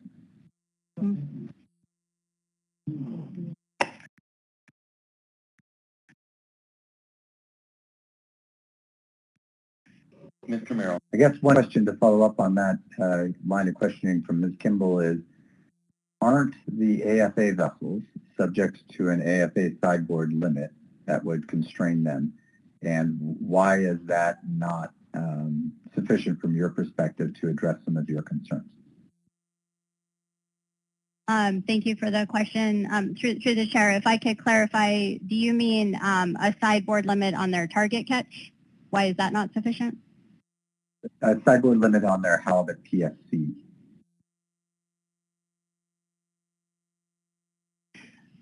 Okay, so if I understand the question, so the AFA non-exempt currently are subject to a halibut PSC limit. That limit is set at a relatively higher level that matches the target sideboard limits that were established under AFA. So both the target limit and the sideboard limit are much higher than they have been in the more recent years. And what we're asking is that because the target limits, so the, say, flatfish limits are being brought down, that the existing sideboard limits for halibut should also be brought down so that you maintain that relationship between how much halibut PSC is available to pursue the flatfish target. You keep that in line with how much flatfish target is available. And our concern is that if you have a mismatch between the available amount of PSC and the available amount of target, and again, you consider two different groups that operate differently. If you don't keep those two, the halibut sideboard limit and the target sideboard limit together, we could run into problems in the future. Thank you, Mr. Chairman. Thank you, Ms. Skinner. Mr. Merrill. Okay, don't see any additional questions. Thank you for your testimony, Ms. Skinner. Next up is Patty O'Donnell. Yeah, good afternoon. Can you hear me? We can. Good afternoon. Yeah, Chairman Caneen, members of the council, my name is Patrick O'Donnell. I own the 85-foot trawl catcher vessel Caravel. The Caravel is endorsed to fish in the GOA, Western Gulf and Bering Sea. I'm one of the non-AFA catcher vessels. I do not support a minimum threshold to qualify for this program. It's very difficult to tell where I fall in relation to a minimum threshold. My boat and crew harvested Bering Sea cod in the qualifying years and should be recognised. I should not be kicked out of this program. I have not missed a year of fishing for cod since 2017, and Bering Sea cod is an important part of my business plan. I recommend the council select qualifying years 2014-19 with the drop 2 option. This reflects recency as well as dependency. Awarding quoted current participants helps ensure consistent benefits to crew, who will continue to earn crew share as quota is harvested. On the other hand, as quota shares get smaller and smaller quota is likely to be leased, which benefits the LLP holder, crew will get nothing. I have significant concerns with the blended option, which would reach all the way back to 95, 97 catch history. This goes back quarter of a century or 25 fishing seasons. And many of the participants with 95, 97 catch history no longer actively fish in the Bering Sea. The 2014-2018 set of years without the blend option simplifies this action and significantly lessens the need for mechanisms like a 90-day sell-off option or a minimum eligibility threshold. I do not support allocating quota based on a sideboard limit rather than an actual catch history, which is the traditional means of allocating and establishing quota-based programs. When non-AFA vessels like the Caravel goes to the Bering Sea to fish cod, it gives up opportunity to compete in the race for fish in the Gulf. Without a guaranteed quota allocation like AFA pollock, we do not have the benefit of leasing or trading Gulf quota. Even when Bering Sea cod is rationalised, I will still have to decide whether to give up fishing in the GOA in order to fish cod in the Bering Sea, as we are still on the race for fish in the GOA. This is not the only difference between AFA and AFA participants. As a non-AFA CV, we will not have the benefit of the inner agreements under AFA, where the pollock quota equates to bargaining power with markets inside of AFA. This will leave non-AFA CVs at a disadvantage in the cod program. I appreciate the sideboard options and recognise my Bering Sea cod history and do not prevent me from continuing to fish in the GOA. The Caravel is a Gulf-dependent boat that is also endorsed to fish in the Bering Sea, and the bulk of my fishing activity is in the GOA. I recommend an exemption threshold of 300 to 400 metric ton level. I am not a proponent of leasing, but I understand and having flexibility and options is the better path moving forward. Thank you, Mr. Chairman, and thank you, council members, and I'd like to thank Craig Cross and wish him well in his retirement and the relief he's going to feel not to be part of this program. Thank you. All right. Thank you, Mr. O'Donnell. Let's see if there's any questions. Ms. Baker. Thank you, Mr. Chair.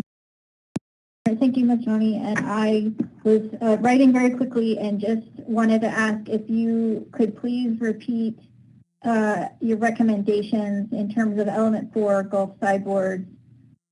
Did you have any recommendations for option 4.1 and 4.2, especially with respect to the advisory panel recommendations? Through the chair, Ms. Baker, I didn't speak to sideboards. What I spoke to in my testimony, and I'm not sure if we're on the same page. I don't have the document in front of me, but The sideboards I referred to was the sideboards in regards to leasing, but in regards to 4.1, 4.2, which I believe is sideboard limitations on non-AF or AFA exempt vessels. Is that what you're asking? I'd like you to clarify that, please. Thank you. Mr. Chair, Mr. O'Donnell, yes, my mistake. I heard you mention sideboards, and you're right. You spoke to the leasing sideboard, but I did have a question in terms of the AP's recommendation under option 4.1 for AFA non-exempt CVs, and also 4.2 for the AFA Gulf exempt and non-AFA CVs. Yeah, thank you, Chairman, Ms. Baker. So I think we've addressed the sideboard issue for many, many years, and as the previous testifier spoke to, everything's at the aggregate level. And so as a Gulf independent trawler, we felt the impacts over the years, and it's changed through the years with a just for an example, within the pollock fishery, where 43% of the harvest was taken by under the sideboard aggregate limit, and we still feel that there is a threat if this sideboard limit under AFA is not corrected. I think there's ample opportunity for increased activity in the Gulf, and we are sort of the last man standing as far as rationalised fisheries in the Gulf, and I personally feel that there will be a threat, and there is the possibility, based on sideboard limits on catch and PSC at the aggregate level. So there's lots of flexibility there, and I think if you're going to move this program ahead without the Gulf, which I think should have been rationalised in along with this program, it would ease a lot of the pressure from both sides, but I think there's room for expansion for non-AFA vessels into the Gulf. So I do have concerns there. I hope that answers your question, Ms. Baker. Thank you, Mr. Chair. Mr. O'Donnell, it does. No more questions. Thank you, Ms. Baker.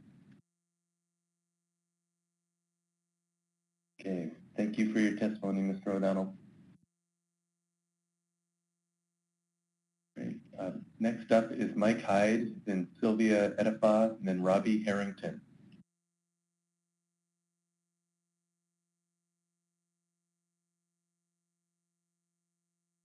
Mr. Hyde, are you with us?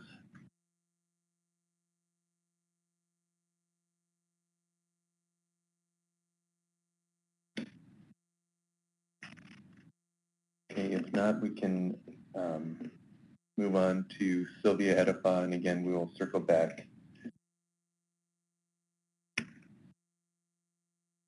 Okay, Sylvia Edifa.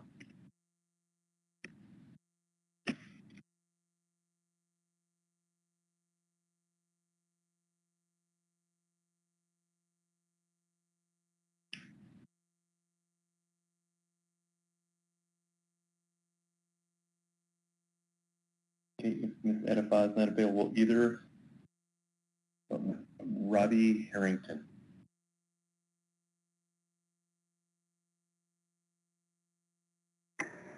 Mr. Chairman, members of the council, can you hear me okay? We can. Good afternoon. Good afternoon. My name is Robert Harrington. I'm the captain and recently been given the opportunity to become a partner of the fishing vessel Mar del Norte. I've been a resident of Kodiak, Alaska for 10 years, where I own a home and raising a family. I've worked for Josephine for 13 years, working my way up to where I am today. As a new owner and a younger captain of a non-AFA Gulf-dependent fishing vessel, I am concerned about leaving open an opportunity for additional AFA non-exempt vessels entering the Gulf in the future. That means Gulf-dependent boats will have to compete for Gulf fish with boats that own quota in a rationalized Bering Sea program. This will result in a less harvest and Gulf-dependent boats. And there's also a greater chance of getting shut down due to bycatch. Gulf-dependent trawlers have to manage bycatch use to ensure we can continue trawling all year long. Boats that do not rely on Gulf trawl do not have the same incentives. It is fresh in our minds that a Western Gulf vessel shut down all Gulf of Alaska non-pollock, non-rockfish trawl fisheries due to Chinook salmon bycatch. This resulted in the closure of all non-pollock trawl fisheries in the Gulf of Alaska on March 26 through December 31st, 2021. Vessels that aren't Gulf dependent have the option of going elsewhere where they own IFQs or have the benefit of co-op structures. We need stronger sideboards in place to protect the vessels that are fully dependent in the Gulf of Alaska. Having strong sideboards in place will make me feel better about my future within this fishery. I support element 4.1. Thank you. Thank you, Mr. Harrington. Any questions from council members?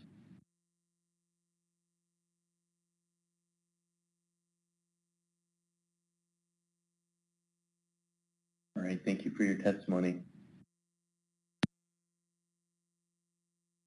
Okay, let's try either Mike Hyde or Sylvia Edifa again.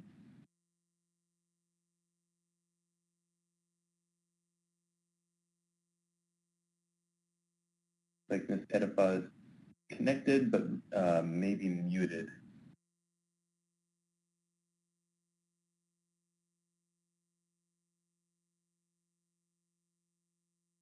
Okay. Staff can work with Ms. Edifa to address that, and in the meantime, we'll move on to Corey Allen. Can you hear me? We can. Oh, hi. My name is Corey Allen. I'm the bookkeeper for fishing vessel Shalissa, the fishing vessel Dawn, Nicole, and Mar del Norte, and I'm the daughter of Joseph Ham. Our whole family is dependent upon these businesses for our livelihood. My two brother-in-laws are captains, and my sisters assist in the bookkeeping as well. Our children are involved and plan to be involved for years to come. I've been a resident in Kodiak for 10 plus years. My parents, siblings, and I are all homeowners who distribute our revenue back into the local businesses in Kodiak, and we plan to be active participants within the fishing community for years to come. Our fishing businesses will provide a solid future for our children and grandchildren. I'd like to express my support for, element 4.1, both sideboards. These sideboards should apply to all AFA non-exempt and cover both target groundfish and halibut PSE. It's important to have these sideboards in place for children's future within the fishing industry, but our community as well. Getting these Gulf sideboards right and making sure that they will provide meaningful protections to Gulf trawlers is very important. Gulf fisheries are much smaller than fisheries in the Bering Sea, and having even one or two additional boats enter the fishery makes a difference to us. To give you an idea, here's an example of how one additional vessel affects the revenue of the Gulf dependent vessels. One additional pollock vessel signing up for voluntary catch share means that every other boat in the Gulf fleet gets one less trip. We already have much lower ex-vessel prices compared to the Bering Sea. We compete in a race for fish, and losing trips on top of that hurts all of us financially. Thank you for your consideration and time. Thank you for your testimony. Any questions from council members? Ms. Kimball. Thank you, Mr. Chair. Thank you, Ms. Allen. Just a quick question. Is my understanding that your vessels do not participate in this fishery, the Bering Sea cod fishery, but you're asking for protections under element 4 because you're highly dependent on the Gulf fishery. I just want to make that clear. Yes, that's clear. Thank you.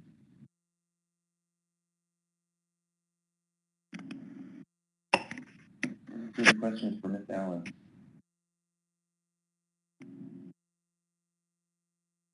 Thank you, Ms. Allen. Thank you. Okay. Joe Ham. Good afternoon, Council. My name is Joseph Ham. I'm the owner of Northern Light Fishing Corp., which manages 4 Gulf-dependent vessels, the Shalissa, Nicole, Dawn, and Mardel Norte. I have fished the Central GOA for 25 plus years and have resided in Kodiak for 15 years. All crew members are residents of Kodiak, and all revenues earned is being returned into our local community. I have concerns about the Gulf sideboards and want to make sure that the Gulf-dependent vessels are protected from participants of the Bering Sea rationalized programs. Gulf fisheries are a race for fish. Even when we form voluntary catch share agreements for pollock to better manage Chinook salmon bycatch, if one of our vessels breaks down, we're not allowed to move that fish to another vessel we own. Instead, it goes back to the fleet. On the other hand, AFA non-exempt vessels fishing in the Gulf can stack Gulf sideboards on one vessel, and if that vessel breaks down, they can transfer the sideboards to another AFA vessel. This creates an unfair advantage for AFA non-exempt boats. It doesn't make sense because sideboards are not an allocation. I feel that being able to stack sideboards as if it was our IFQ is an unfair advantage to vessels already advantaged by rationalized programs. The Gulf is an uneven field for trying to be a good stewards for our bycatch. One boat can shut down a fishery on PSC. Getting a few extra trips in a year due to proper bycatch management is important to the health of the Gulf-dependent fleet as a whole. The new COD program in the Bering Sea needs to have strong sideboards to prevent additional pressure on Gulf-dependent boats. So we are in agreement with AWTA and support Gulf sideboards under element 4.1 for all AFA non-exempt vessels, with revised sideboard limits applied to target groundfish and halibut PSC. For our vessels, our revenue for 2020 was down 25%. We expect to be down approximately 35% for 21. Gulf-dependent boats have nothing left to give up. We ask the Council to include strong Gulf sideboards in this program. Thank you. Thank you, Mr. Ham. Any questions from council members?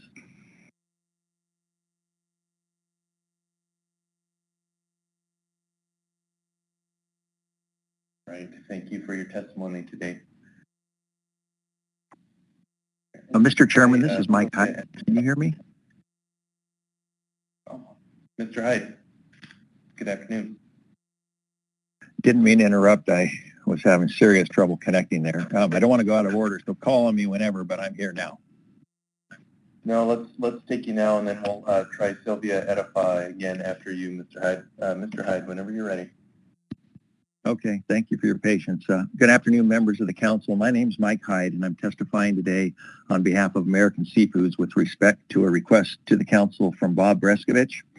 In a nutshell, Mr. Breskovich is asking the council to allow him to assign certain Aleutian Islands catch history from an LLP that he does not own to an LLP that he does own that has no Aleutian Islands endorsement and did not authorize that history. In other words, he's asking the council to make a special exception just for him that would change the fundamental basis of this program from LLP-based to vessel-based. We strongly oppose this proposal for a wide variety of reasons. First, the proposal is in direct conflict with the long-standing LLP basis on which this program has been developed. As Mr. McCracken stated in response to an earlier question from Mr. Merrill, quote, it is the assumption for quota share that it be assigned to an LLP license. The LLP that authorized a vessel to harvest cod in that area gets the history. This is how this whole program is based and built up. Second, the American Seafoods LLPs that Bob used are an integral part of the KDN's operations and business plan. Historically, the KDN has processed cod primarily in this area, and owning LLPs with Aleutian Islands endorsement has allowed us to provide a strong incentive to attract catcher vessels. As cod fishery becomes rationalized, American Seafoods is going to need every possible incentive to continue to attract catcher vessels to fish there for the KDN. If all the quota get off Seafoods LLPs and given to someone else,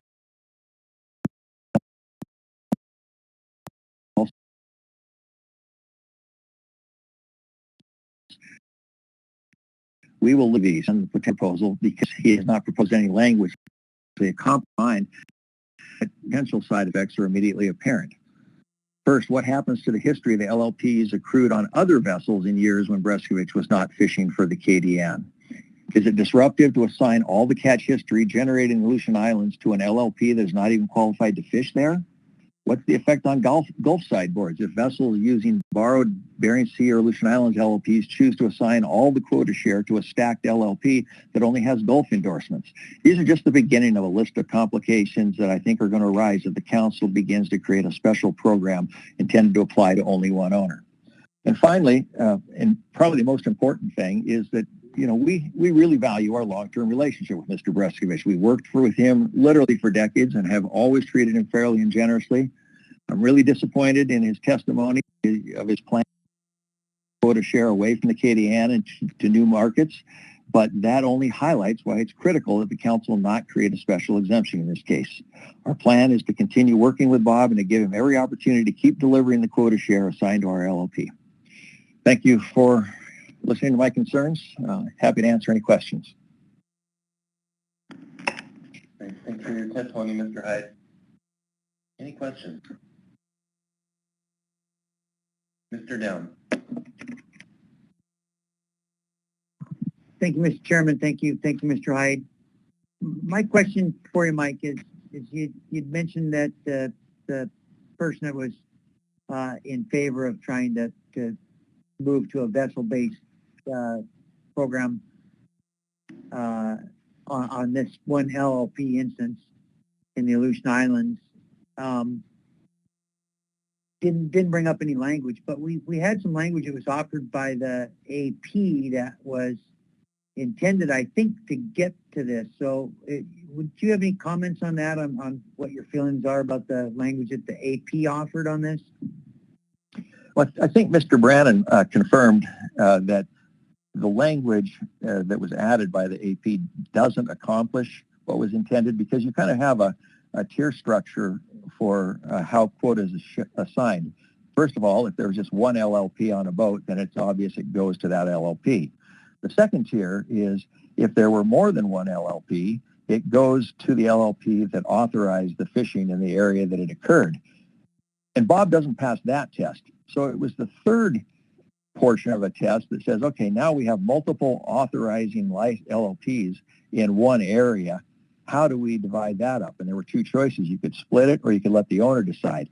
And so they modified the let the owner decide, but he never gets to that step because he doesn't have an LLP that authorized the fishing that occurred. So I don't know what the Council would do to actually address this issue, but the AP language certainly isn't it. Thank you very much, Mr. Hyde. Thank you, Mr. Chairman. Mr. Down, any further questions for Mr. Hyde?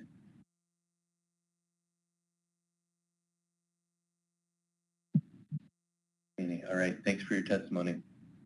Thank you for your time. All right, Ms. Edifa, are you connected? Can you hear me now? We can. Good afternoon. Can you hear me now? Thanks for your yes, we can.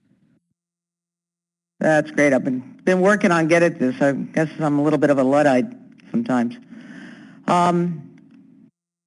Council Keenan, council members, my name is Sylvia Edifa, and some of you know me because I've been involved in the fisheries in the Bering Sea this is my 40th year. I've seen it come through all of its different iterations. I've been very proud to see us move from what used to be a totally foreign fishery to what we have today, looking at rationalizing some of the last fisheries for American fishermen. I've been a JV rep. I've managed factory trawlers. I was a co-op manager, one of the first co-op managers for AFA for many, many years. And today, my concern about what's going on with this is about recency and the definition of recency and when we apply recency. LLPs were set out back in 2000, especially the ones for the Aleutian Islands, and they had to do with pollock and then mackerel and rockfish. And cod wasn't even a part of that back then. And so what people talk about intended consequences, the intended consequence of that LLP restrictions for areas was exactly where we are right now. Boats that have recency, and what is the definition of recency? It's a steel that catches the fish. And these boats are out there actually working, and now we're looking at rationalizing this fishery, and we're basing it not necessarily on who's actually fishing, but what LLP was issued based on what happened back in the 90s.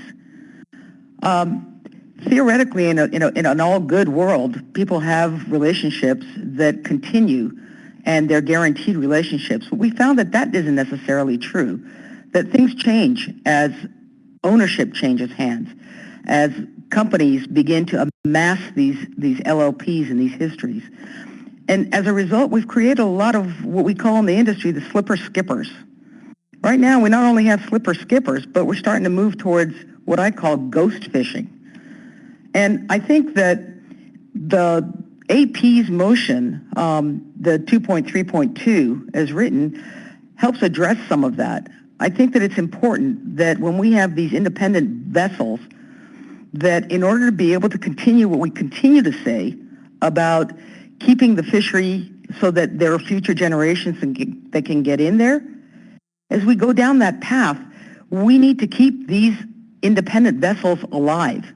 And we need to keep their cruise fishing, especially cruise that, some of these boats have been in there for 20 years and using stacked LLPs.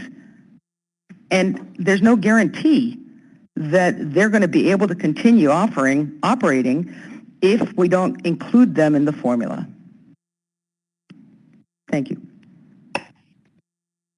Thank you for your testimony and your persistence, Ms. Edifon.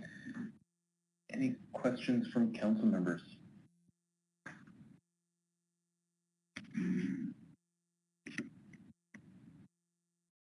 All right, thanks again. May I make one other statement? I apologize, Ms. Edifon. You did a great job of using your time already. I just wanted to tell Mr. Cross that you may check out any time, but you may never leave. Mr. Cross' comments do not count against your time, so thank you. All right. Thanks again. Next up, Dave Fraser, and then Heather Mann, and then we will circle through the list again.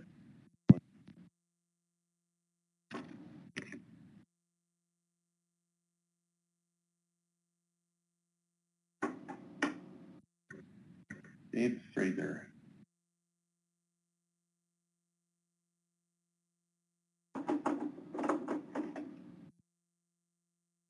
Okay, let's try Heather Mann. Thanks, Hello? Mr. Chairman. Can you? Oh. Hello, do you hear me now? Mr. Fraser? Yes, yep. Mr. Fraser. Yes, thank you, Mr. Chairman, members of the council. Dave Fraser on behalf of ADAC Fisheries, ACDC. Excuse me. Speaking first to why we prefer, as noted in our letter, 6.2 with modifications and clarifications as opposed to 6.1. Under 6.1, there's really no allocation of cod to an Aleutian Island shore plant cooperative. The allocation goes to Bering Sea co-ops with the requirement that they reserve a percentage of it for delivery to the AI shore plants. This sets the stage for conflicts over who will do the AI harvesting and when. It will involve complex multi-party intra- and inter-co-op negotiations and likely add significant transaction costs. 6.1 puts the AI shore plant in a position of having to negotiate and coordinate the scheduling of deliveries with each of the Bering Sea co-ops and with their affiliated processors, either directly or indirectly, all of which undermines the rationality of the program for the Aleutian Island shore plant operators by making it more difficult to plan relative to other participants. Under 6.1, the shore plants and the AI would lack the leverage that processor harvest quota provides to the other processors in attracting or holding harvesters and in price negotiations. We propose some modifications to 6.2, dropping the sub-option 6.2.1, because we believe that, as written, it is both unworkable and unnecessary. It lacks a definition of operating and a time criteria. For example, if a plant has to suspend operations due to a COVID outbreak, does that trigger a reissuance of the Aleutian Island delivery quota to other co-ops? Because the annual Aleutian Island delivery quota would be transferable to any co-op as long as it's landed in the AI, sub-option 6.2.1 is not needed. We also recommend striking 6.2.3 and including the allocation of co-op quota to the 8 under 60-foot vessels in element 2 by adding a sub-option to use the years 2004 to 2019 for the 8 and the sub-option allowing them to drop the years in which the 8-act processor was closed during the A season. This is a harvester issue, not a processor or a community issue, and it makes more sense to fully integrate them under element 2. Providing for the participation of the 8 should be independent of whether the Council ultimately chooses 6.1 or 6.2. And currently under 6.1, without the proposed options in element 2, the 8 will be disenfranchised. If the Council does not move this issue to element 2 or chooses to leave 6.2.3 in the analysis, our preferred sub-option is option 3, the 10% to the 8 vessels. It is the most consistent with the data in Table 2-83. The Council should further clarify that the 2004 to 2009 landings from the Aleutian Island parallel fishery constitute legal landings as defined in the regulations at 679.2 definitions. Not only were these landings legal, they were the basis for the prior Council action to grant the AI endorsements to these vessels. Importantly, as Mr. Merrigan drew your attention to it, 6.2 should include the specification of an AI directed fishing allocation. On page 227 of the analysis under the section on 6.1 impacts, there's a very good explanation of the need to partition the Aleutian Island DFA into a restricted and unrestricted components. While that discussion is not repeated in section on impacts of 6.2, it should be clarified that it does apply to both options. One of the primary reasons for rationalizing the cod trawl fishery is to provide all stakeholders with more certain planning ability. Given that the CV trawl fishery works off of 2 separate tacks, the Bering Sea and the Aleutian, it would still be possible under 6.2 that stakeholders in the Aleutian Islands can be preempted from the ability to harvest by other sectors that fish in the AI. Apportioning the DFA into an unrestricted and a restricted fishery component would limit other sectors from encroaching on the Aleutian Island delivery quota and the co-op quota committed by members of the Aleutian shore-based co-ops. The restricted fisheries limit would only apply to the Aleutian Island TAC and would remain in place for the duration of the A and B season. This would not limit the ability of members of Bering Sea trawl co-ops to fully harvest their co-op quota in the Bering Sea at the pace they chose.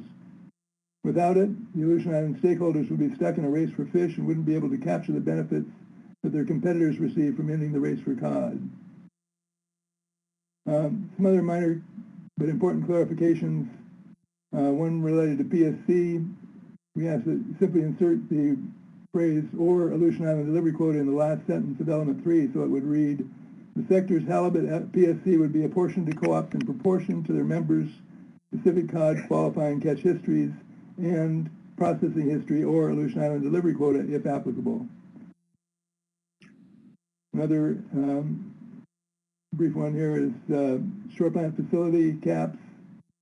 In element 8.4, the staff has pointed out that there are options that would set the facility cap below the amount of cod intended for delivery to Aleutian Island shore plants. So we asked that you exempt the shore plants from the Aleutian Islands from the facility cap. And then finally, just you add an option now in element 9 to allow a vessel to join one Aleutian Island and one Bering Sea co-op. There are a number of vessels that have trees between the Aleutians and the Bering Sea, and they may want to maintain that pattern in the future. Thank you. Thank you, Mr. Fraser. Are there any questions?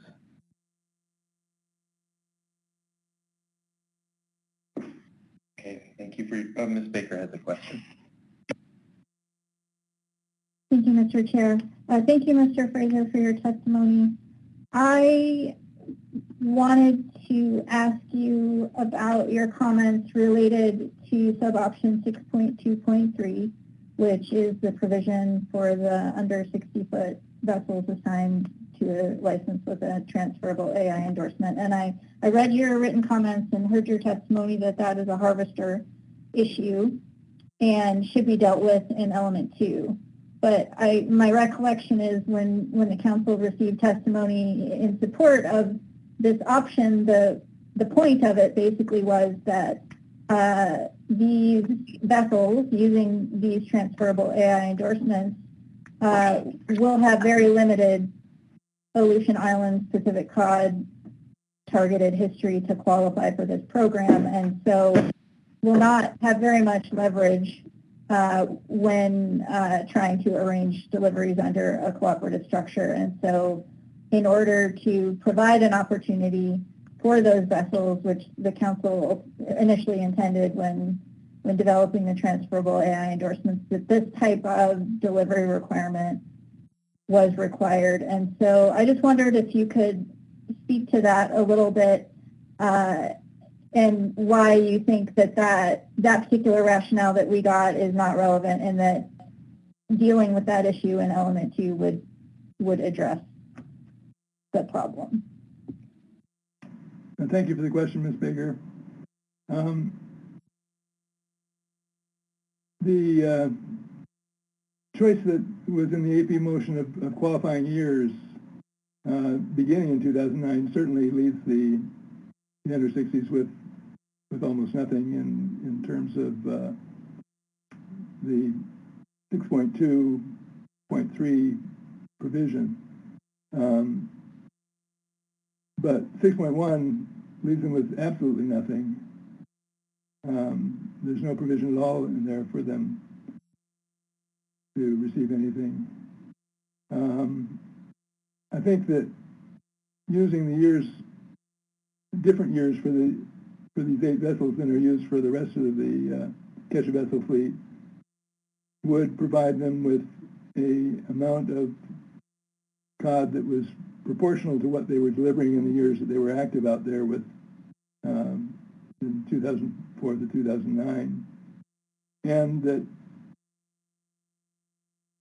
there will be an incentive for the plant at that level for the plant to offer matching quota to those vessels under 6.2 with whether or not it's specified in the that sub-option. I don't know if that fully addressed your question, but Yeah, it does. Thank you. Follow-up, Mr. Chair? Ms. Baker.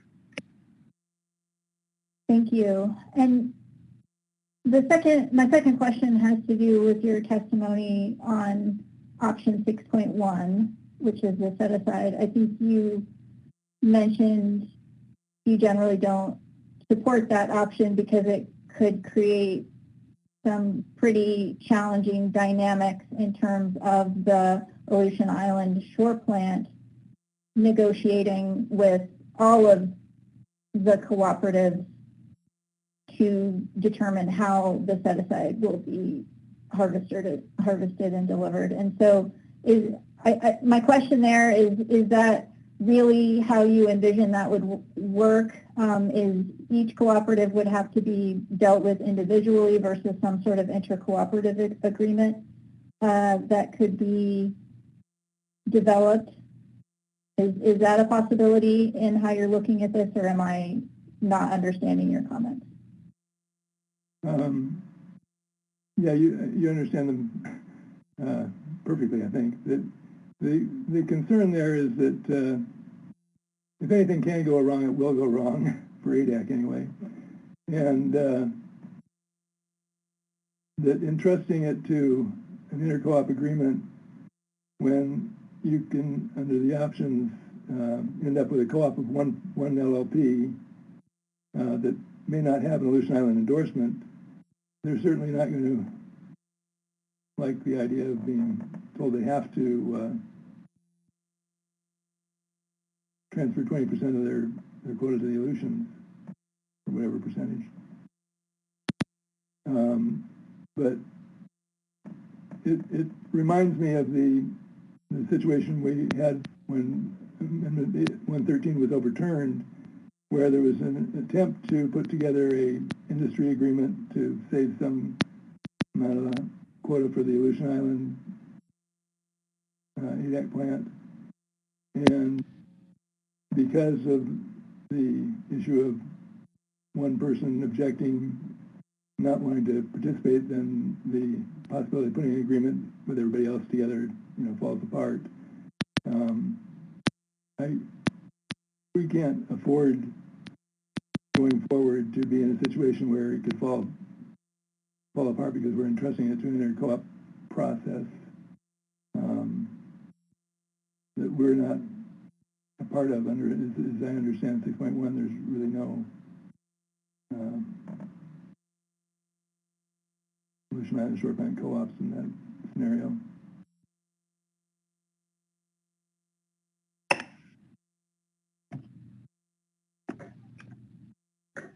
All right. Thank you. That helps clarify your comments for me. Thank you, Mr. Chair.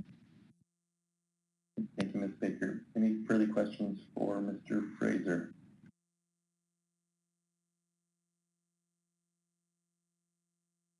Okay, thank you, Mr. Fraser. Thank you, Mr. Chairman. Heather Mann. Thank you, Mr. Chairman. Can you hear me? We can. Good afternoon. Good afternoon, Mr. Chairman, council members. My name is Heather Mann, and I'm here on behalf of the Midwater Trawlers Cooperative. The majority of our members are independently owned, and 5 of them are AFA cod exempt boats. So this action is not just meaningful to my vessels,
the trawl sector and largely into fixed gear sectors.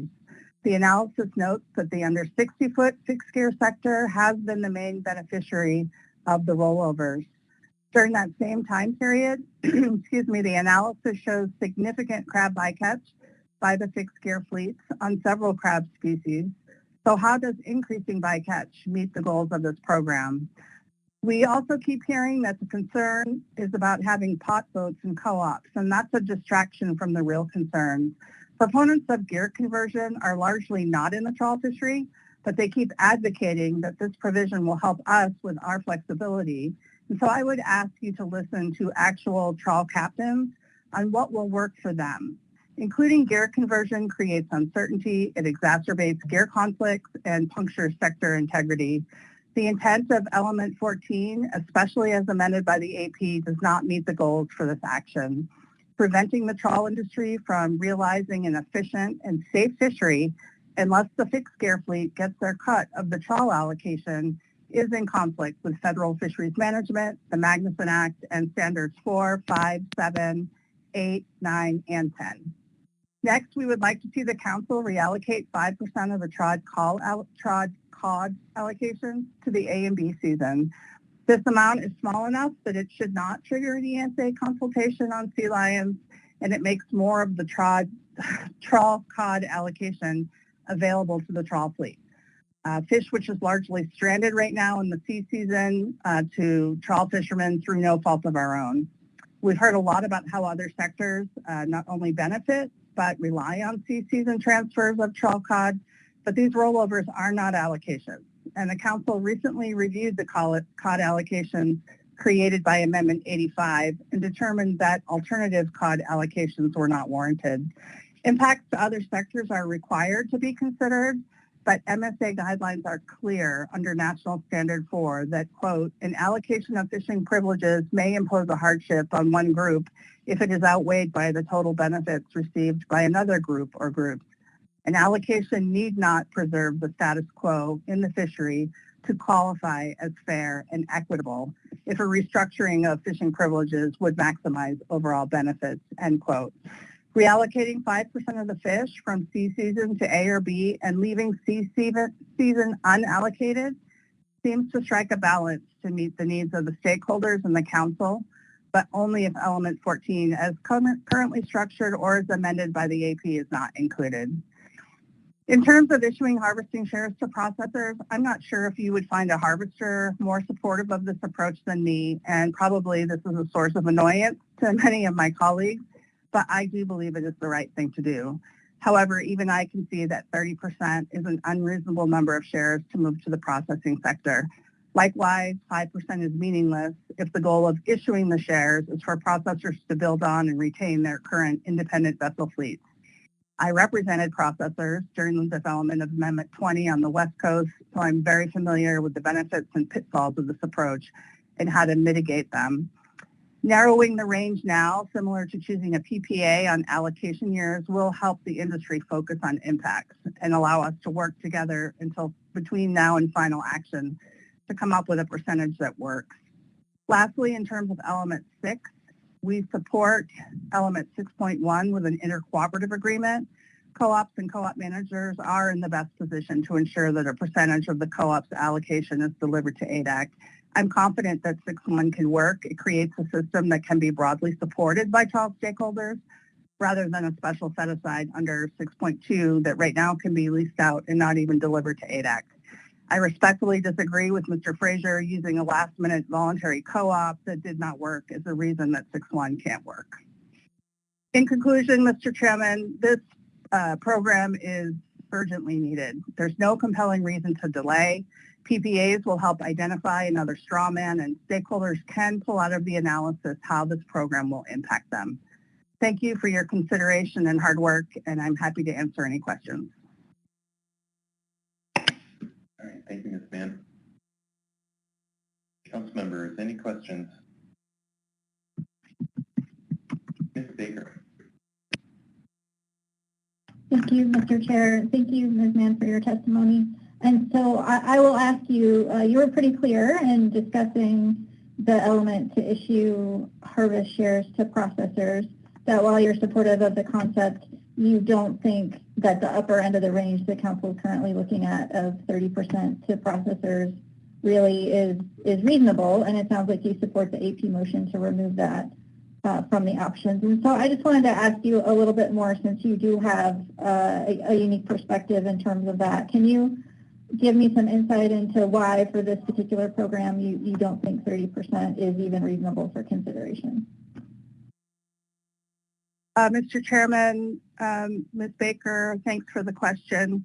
Well, on the face of it, I just think that 30% tips the leverage probably to a place that harvesters don't want to see. One of the goals is to, at least goals from MTC, is to build on, and I think from the processors, build on our existing relationships and create even stronger ones moving forward, and not to upset the balance of power, for lack of a better phrase, that currently exists. And I think if we provide 30% to the processors, we run the risk of tipping that balance, especially when you look at that in combination with some of the other things like continued siphoning of federal fish to the state fishery and other things that are happening within the federal cod fishery, not knowing what's going to happen with gear switching and what's going to happen for ADAC.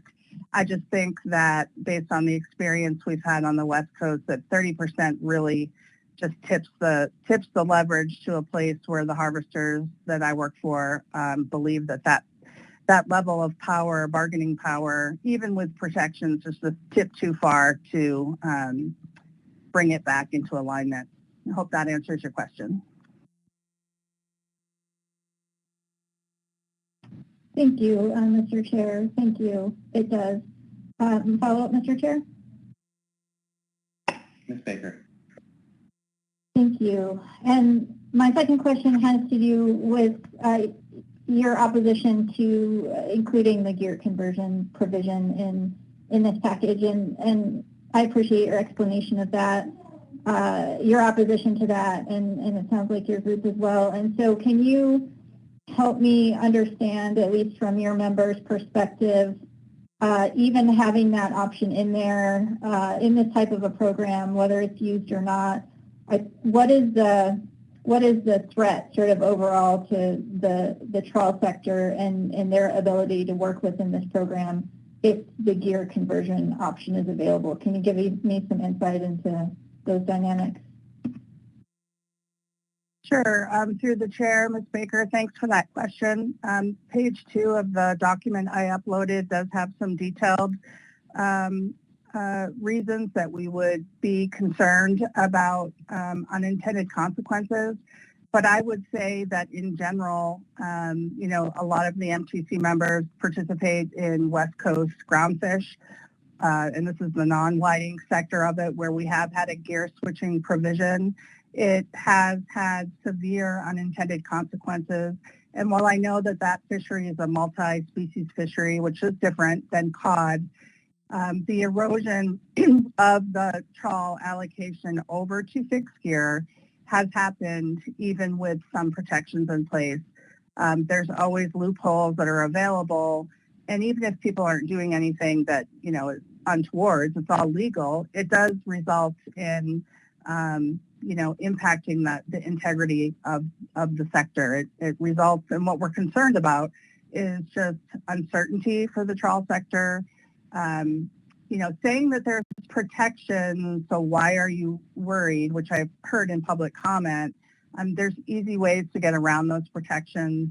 But more so, you're developing a system where people are going to have to compete to lease fish to get, back closer to whole under this program. We're going to likely be letting in a lot more permits than people that, fish day in and day out, for years. And so how do you do that when you're competing with potentially pot boats who are offering a higher price?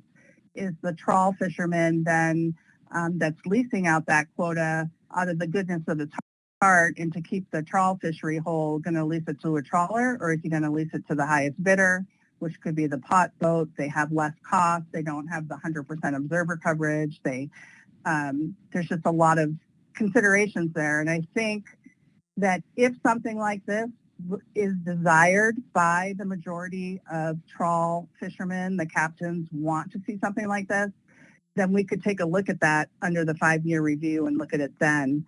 But it is a much bigger and complicated component to a very large, complicated program. And it's just, in our opinion, too much to include now, especially when, I haven't heard, except for the one testimony, of any, regular trawl vessels that are interested in pursuing this at this time. So those are some of the concerns. And again, I think we provided I know I provided some more details on my document, and I'd be happy to answer more questions, Ms. Baker, if that's helpful. Thank you, Mr. Chair, Mr. Mann. That was really helpful, and I'll take a look at that document. No more questions. Thank you. Thank you, Ms. Baker. Mr. Merrill. Thank you, Mr. Chairman. Thank you, Ms. Mann.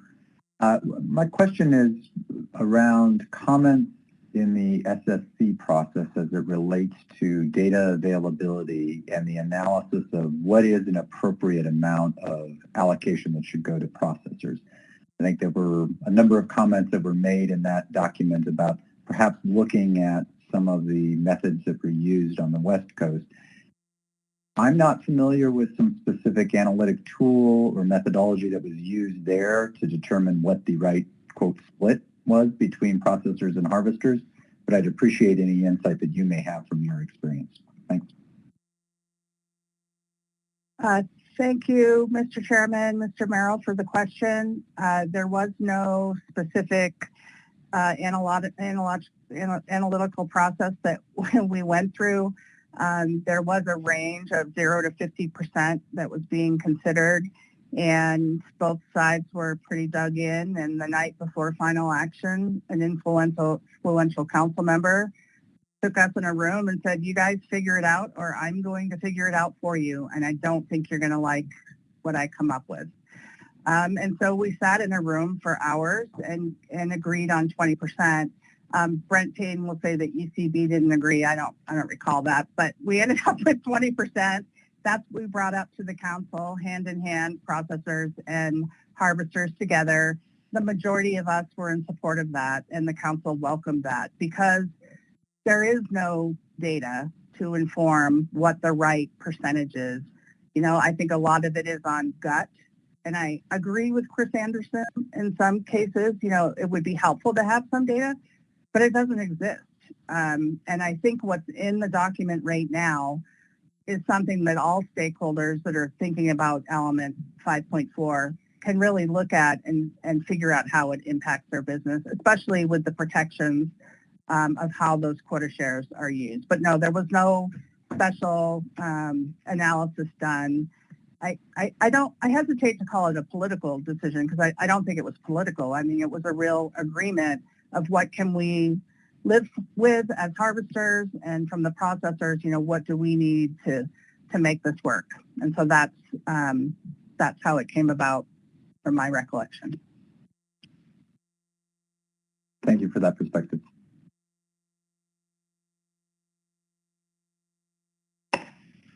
Any further questions for Ms. Mann?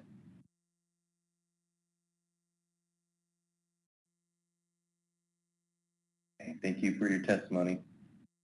Thank you. Right, that takes us through our list here. So we'll circle back to those that we missed.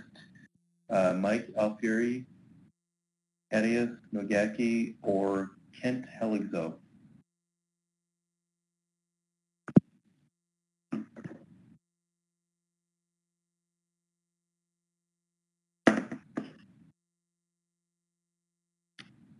Okay. All right. I think then we can go ahead and take an afternoon break here. We've concluded public comments. So let's take a break. Let's take, I'll come back at 2:05 Alaska time and see what action the council would like to take. 2:05 Alaska time. See you in a bit.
just a quick heads up that I'm going to extend the break just a little bit longer to allow the motion to have a little bit more work done. So new resume time of 2:15.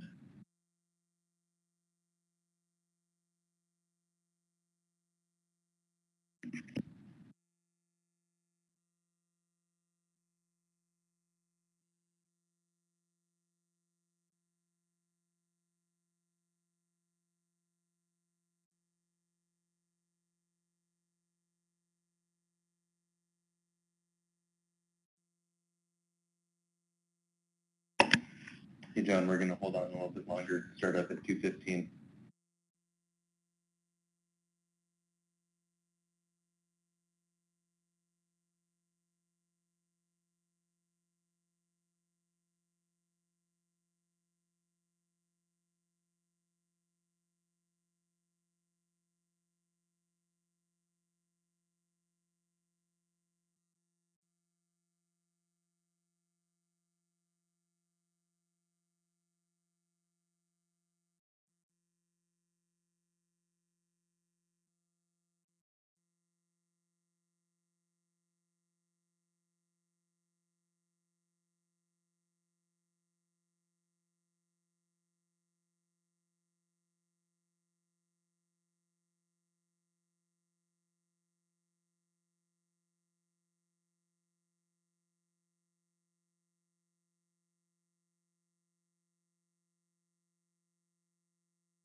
Okay, council, please come back to order.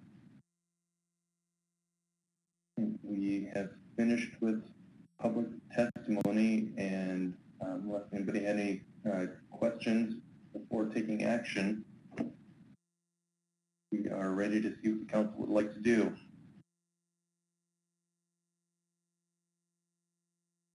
Ms. Baker. Thank you, Mr. Chair. I have a motion that was sent to council staff.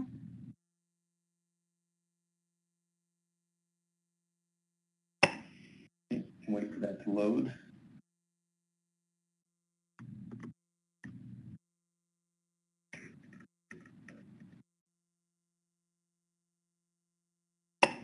All right, whenever you're ready, Ms. Baker. Thank you, Mr. Chair.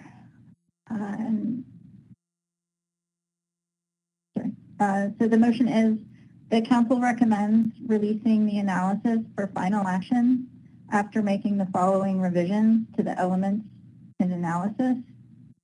Staff should consider and address comments from the SSC to the extent practicable. Additions are shown in underline and deletions are shown in strike through. The council's preliminary preferred alternative is shown in bold. And Mr. Chair, I'll just read through perhaps the things that have changed in the motion since it's a relatively long motion. So I'll try to walk through that. The purpose and need, I'm not proposing any changes. Element 1, cooperative style system, voluntary harvest cooperatives, holders of qualified trawl CV LLP licenses under element 2 must join a cooperative annually in association with an eligible licensed processor, FFP or FPP, to harvest trawl CV allocations of Pacific cod. Harvesters may change cooperatives and cooperative associations may change annually without penalty. No limitation on the number of LLP license holders or eligible catch history needed to form a cooperative. No limitation on the number of cooperatives that may form. Inter-cooperative formation is allowed. And the option, a minimum of 3 LLP licenses are needed to form a cooperative. And all of those revisions are recommended as a PPA in element 1.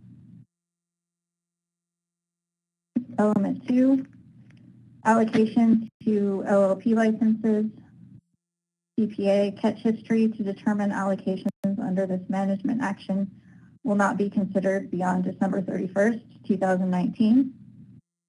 Element 2.1 is a PPA eligibility. Any LLP license assigned to a vessel that made legal landings of targeted trawl catcher vessel BSAI cod during the qualifying years, or an LLP license as of December 31st, 2019, assigned to an AFA trawl CV that had BSAI Pacific cod catch in 1997, and any transferable AI endorsement is eligible to receive harvest shares. There's a suggested revision to the option that is not suggested as a PPA to establish a minimum threshold percentage range of 0.25% to 1% by LLP holder for eligibility to receive harvest shares. Partial ownership of LLP licenses counts towards the minimum threshold using the individual and collective rule. Does not apply to those 8 licenses with a transferable AI endorsement. Element 2.2, as a PPA, harvester allocations, eligible LLP licenses must be assigned to a cooperative to receive annual Pacific cod quota. The initial allocation of harvest shares will be made to eligible LLP licenses or transferable AI endorsements, with each LLP licenses or transferable AI endorsements allocation based on the Pacific cod catch history, legal landings of targeted BSAI cod authorized by that LLP license, or a transferable AI endorsement during the following qualifying years. And something that's new added that may not be really evident is there's a new footnote 2 on that last part of element 2.2, and the footnote 2 at the bottom of the page is also bolded as the PPA, and that specifies that landings of targeted AI Pacific cod in the parallel fishery prior to receiving a transferable AI endorsement, 2004 through September 13th, 2009, in addition to legal landings of targeted Pacific cod in the parallel and federal fishery after receiving a transferable AI endorsement, would qualify for catch history. Moving on to the options, I'm recommending option 2.2.2 as the PPA for the qualifying years 2009 to 2019. No other changes to the other options or sub-options in that element. For 2.3, for the initial allocation of harvest shares, catch history is attached to the LLP license at the time of harvest. If multiple licenses authorize catch by a vessel, in the absence of an agreement provided by the license holder at the time of application, history will be, I'm recommending option 2.3.2 as the PPA, assigned to an LLP license by the owner of the vessel that made that catch. 2.4, annual cooperative quota, CQ, will be issued to each cooperative by NIMS based on the aggregate quota share attached to LLP licenses that are assigned to the cooperative by the LLP license holder. Allocations will not be designated for harvest in the management area, i.e. BSI, but may be harvested from either area. That's recommended as a PPA. 2.5, also recommended as a PPA, option to allocate A and B season BSAI trawl CV Pacific cod only. A and B season tax, after deduction of the ICAs, will be allocated to cooperatives as CQ. Annual cooperative allocations attributable to each LLP license will be that LLP license's proportional share of the total qualifying Pacific cod history. The C season allocation will remain 15% and remain a limited access trawl fishery to any vessel with an eligible groundfish LLP license with an applicable area endorsement. C season limited access fishery will be managed as currently by NIMS, including management of incidental catches of Pacific cod and other directed fisheries. C season TAC and A and B season ICAs and CQ that NIMS projects to go unused are subject to reallocation to other sectors under current reallocation rules. 2.6, also recommended as a PPA, all species not allocated to cooperatives will be managed by maximum retainable amounts, MRAs, as under current management. And recommended new element 2.7, also as a PPA, the BSAI Pacific cod sideboard limit for AFA trawl CVs at 50 CFR 679.64 B3 Romanet is removed upon implementation of this program. Element 3, prohibited species catch limits. Some portions of this are recommended as a PPA, including the annual crab and halibut PSC available to the BSAI trawl catcher vessel Pacific cod sector will be as follows. Option 3.1 remains the same. Option 3.2, establish separate PSC limits for the BSAI trawl CV Pacific cod sector. Halibut PSC limit will be based on historic use using qualifying years selected under element 2 between the trawl CV sector and the AFA CP sector. Crab PSC limits will be based on the proportion of BSAI Pacific cod allocated to the trawl CV sector and the AFA CP sector. Option 3.3, reduce PSC limit to BSAI trawl CV Pacific cod sector.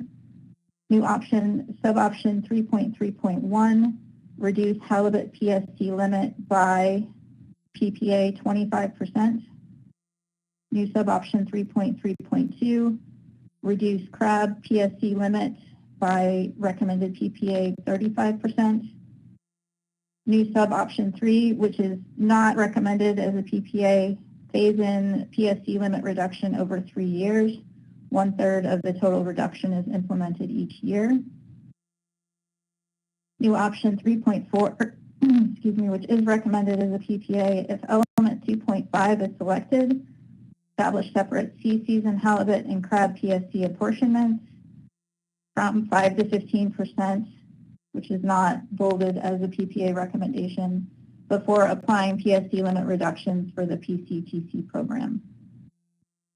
And finally, in element 3, recommended as a PPA, each cooperative will receive annual CQ allocations of Pacific cod and apportionments of PSC based on members' qualifying catch histories and processing histories, if applicable, to be harvested in accordance with the Harvest Cooperative Agreement. The sector's PSC will be apportioned to cooperatives in proportion to their members' Pacific cod qualifying catch histories and processing histories, if applicable. PSC limits are transferable between cooperatives based on the same rules established for Pacific cod CQ. Element 4, recommended as a PPA. Option 4.1, also PPA. All AFA non-GOA exempt CVs and AFA LLP licenses will be sideboarded in aggregate for all GOA groundfish fishing activity, except for vessels participating in the CGOA rockfish program, based on their GOA catch history during the BSAI Pacific cod qualifying period. New suggested language: prohibit directed fishing and regulations for the GOA non-exempt AFA CVs and LLPs for Southeast SEO pollock, Western shallow water flatfish, and both Central and Eastern deep water flatfish and Eastern POP. Element 4. Option 4.2, recommended as a PPA. AFA GOA exempt and non-AFA CVs assigned to LLP licenses that receive annual BSAI Pacific cod CQ will not be permitted to lease their BSAI Pacific cod CQ as a condition of benefiting from a GOA sideboard exemption. If the vessel assigned to the qualified GOA exempt LLP license does not fish the GOA during the calendar year, except for the CGOA rockfish program, the BSAI Pacific cod CQ generated by the LLP license can be leased that calendar year.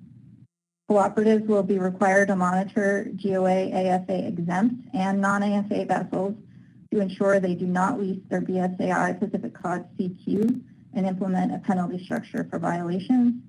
Cooperatives will be required to report leasing activities and penalties issued in the BSAI Pacific cod Cooperative Annual Report.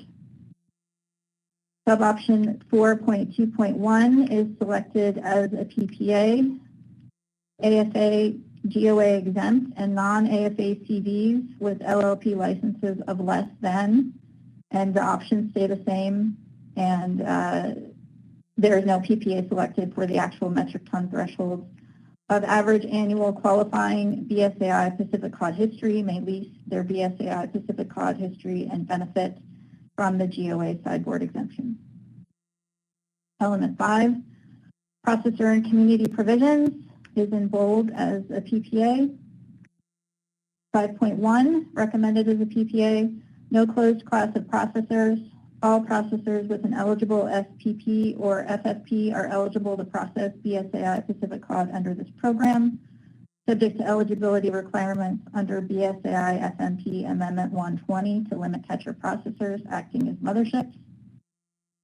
5.2, a portion of that is recommended as a PPA, limit or sideboard on directed BSAI Pacific cod that can be delivered by trawl CVs to eligible CPs acting as motherships. No change to the second sentence. Option 5.2.1 is not recommended as a PPA, but there are some recommended text revisions. Each eligible CP acting as a mothership may process up to the hire of 1, the eligible CP's processing history, percentage based on the qualifying years selected in element 2.2, or 2, the history, percentage based on qualifying years selected under element 2.2, from LLP licenses that are owned in excess of 75%, directly or indirectly by the owner of a catcher processor LLP eligible for the offshore sector of the target non-CDQ BSAI Pacific cod trawl CV fishery as of December 31st, 2019, not to exceed 125% of the eligible CP's processing history. And recommend new option 5.2.2, not as a PPA. Each eligible CP acting as a mothership may process up to the eligible CP's processing history, percentage based on qualifying years selected in element 2.2. 5.3, not recommended as a PPA. I am suggesting some revisions to number 2 in 5.3. Replace the current text with an LLP license in which 90% or more of the quota arising from the history of the LLP license qualifying for the non-CDQ BSAI trawl CV Pacific cod fishery was delivered offshore during the qualifying years selected in element 2.2. The next part of that provision, only initial quota arising from the history of an LLP license qualifying for the offshore sector will be permitted to be delivered offshore. Only vessels that are assigned LLP licenses that qualify for the offshore sector will be permitted to make offshore deliveries. Vessels using LLP licenses that are permitted to deliver offshore may also deliver any or all of the quota derived from the LLP license to shore-based or floating processors. Element 5.4, recommended as a PPA, allocation of harvest shares to processors. This option is only applicable to Bering Sea processors and eligible CPs if AI provisions are selected under element 6. Onshore and offshore processors with an eligible FFP or FPP subject to eligibility requirements under BSAI SMP Amendment 120 to limit catcher processors acting as motherships that have a history of processing in federal BSAI Pacific cod trawl fishery will be eligible to receive a percentage of total harvesting shares based on each onshore processor's and offshore processor's processing history. To be used, the processor's harvest shares would be transferred to the CV cooperative. That's recommended as a PPA, as is the option below it. A cooperative cannot assign a greater proportion of the harvest shares allocated to a processor to an LLP license owned by that processor for harvest by a vessel owned by that processor than the LLP license would have brought into the cooperative absent any processor-held shares. The cooperative will monitor this provision and include reporting on allocation and harvest of processor-held shares in the BSAI Pacific Cod Cooperative Annual Report. Percent of harvest shares to be allocated to eligible processors is bold, recommended as a PPA. I'm recommending adding option 5.4.4 for 20%. None of the options are in bold as a recommended PPA. Also recommended as a PPA, processing history years to receive harvest shares are the same as harvester years in element 2. And finally, in this element, as a PPA, processors that are no longer active, no longer hold an FPP, would not be issued harvest shares. The processing history associated with those processors would be deducted from the total amount of eligible processing history during the qualifying years when calculating the distribution of harvester shares to processors. Element 6, Aleutian Islands processor provisions in bold. Options 6.1 and 6.2 are mutually exclusive. Under this element, an Aleutian Island shore plant is defined consistent with vacated Amendment 113 regulations. An Aleutian Island shore plant operating under the provisions of this element is exempt from the processing facility use cap in element 8.4. All cooperatives will be required to establish an intercooperative agreement that describes how either the set-aside provision in option 6.1 or the annual Aleutian Islands Community Shore Plant allocations in option 6.2 will be administered by the cooperative to ensure that harvests in the Bering Sea do not exceed the minimum set-aside or shore plant allocation amounts. This intercooperative agreement should establish how the cooperatives intend to harvest the set-aside or shore plant allocation amounts in years when it applies. This intercooperative agreement must be provided as part of the annual cooperative allocation and is required before NIMS can issue CQ. Each of those provisions I just read under this element are recommended as PPAs. Option 6.1 is recommended as a PPA. In any year when the community of ADAC and or ATCA files a notice of intent to process, require the cooperative or cooperatives to reserve a set-aside for delivery to an Aleutian Island shore plant. The amount of the set-aside will be 10% of the BSAI CV trawl directed A season harvest amount and is in effect only during the A season. Any remaining portion of the set-aside will be reallocated to cooperatives in the same proportion as the initial allocation if ADAC and or ATCA withdraws its intent to operate notice during the A season or after the end of the A season, whichever comes first. Recommending addition of another provision under option 6.1, but not as a PPA.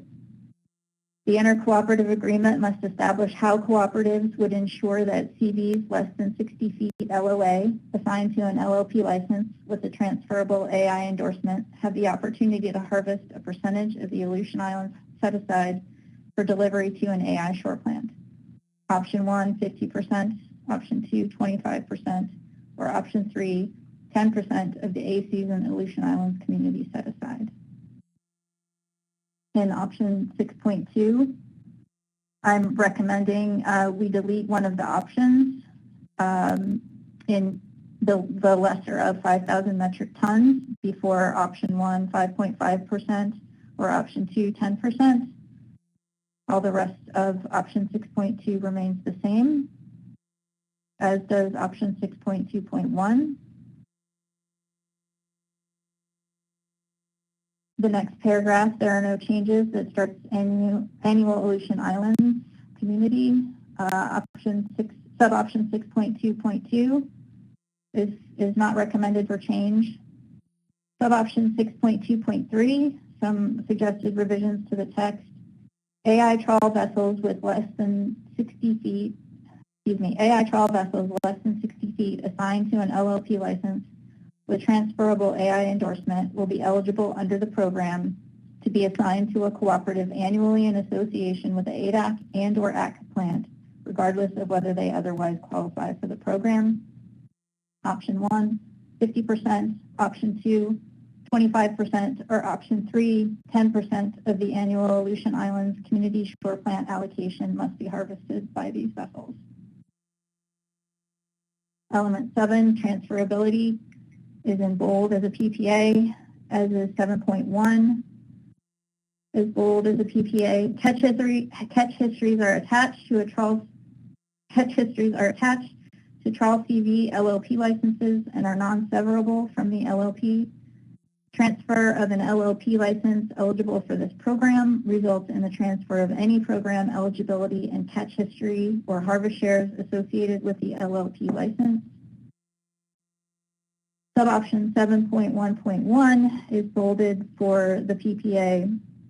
For the LLPs associated with the non-exempt AFA vessels, within 90 days of initial issuance of harvest quota shares, the owners of the LLP licenses that are associated with AFA non-exempt catcher vessels that had engaged in fish transfer agreements during the qualifying periods may transfer the quota shares between other LLPs associated with AFA non-exempt vessels. After these transfers are approved by NIMS, the BSAI Pacific Cod harvest quota shares will no longer be severable from the LLP license to which it was reassigned. 7.2, recommended as a PPA, allocations based on processing history are issued as separate permits, and the permit is only transferable to another processor. Permits issued to shoreside processors can only be transferred to other shoreside processors that hold an FPP. The history is non-severable from the permit except in the case that transfer of the permit to another eligible processor would result in exceeding the use cap under option 8.3. In that case, the portion of the history over the cap is allowed to be severed from the permit and transferred to another eligible processor permit or shoreside processor that holds an FPP.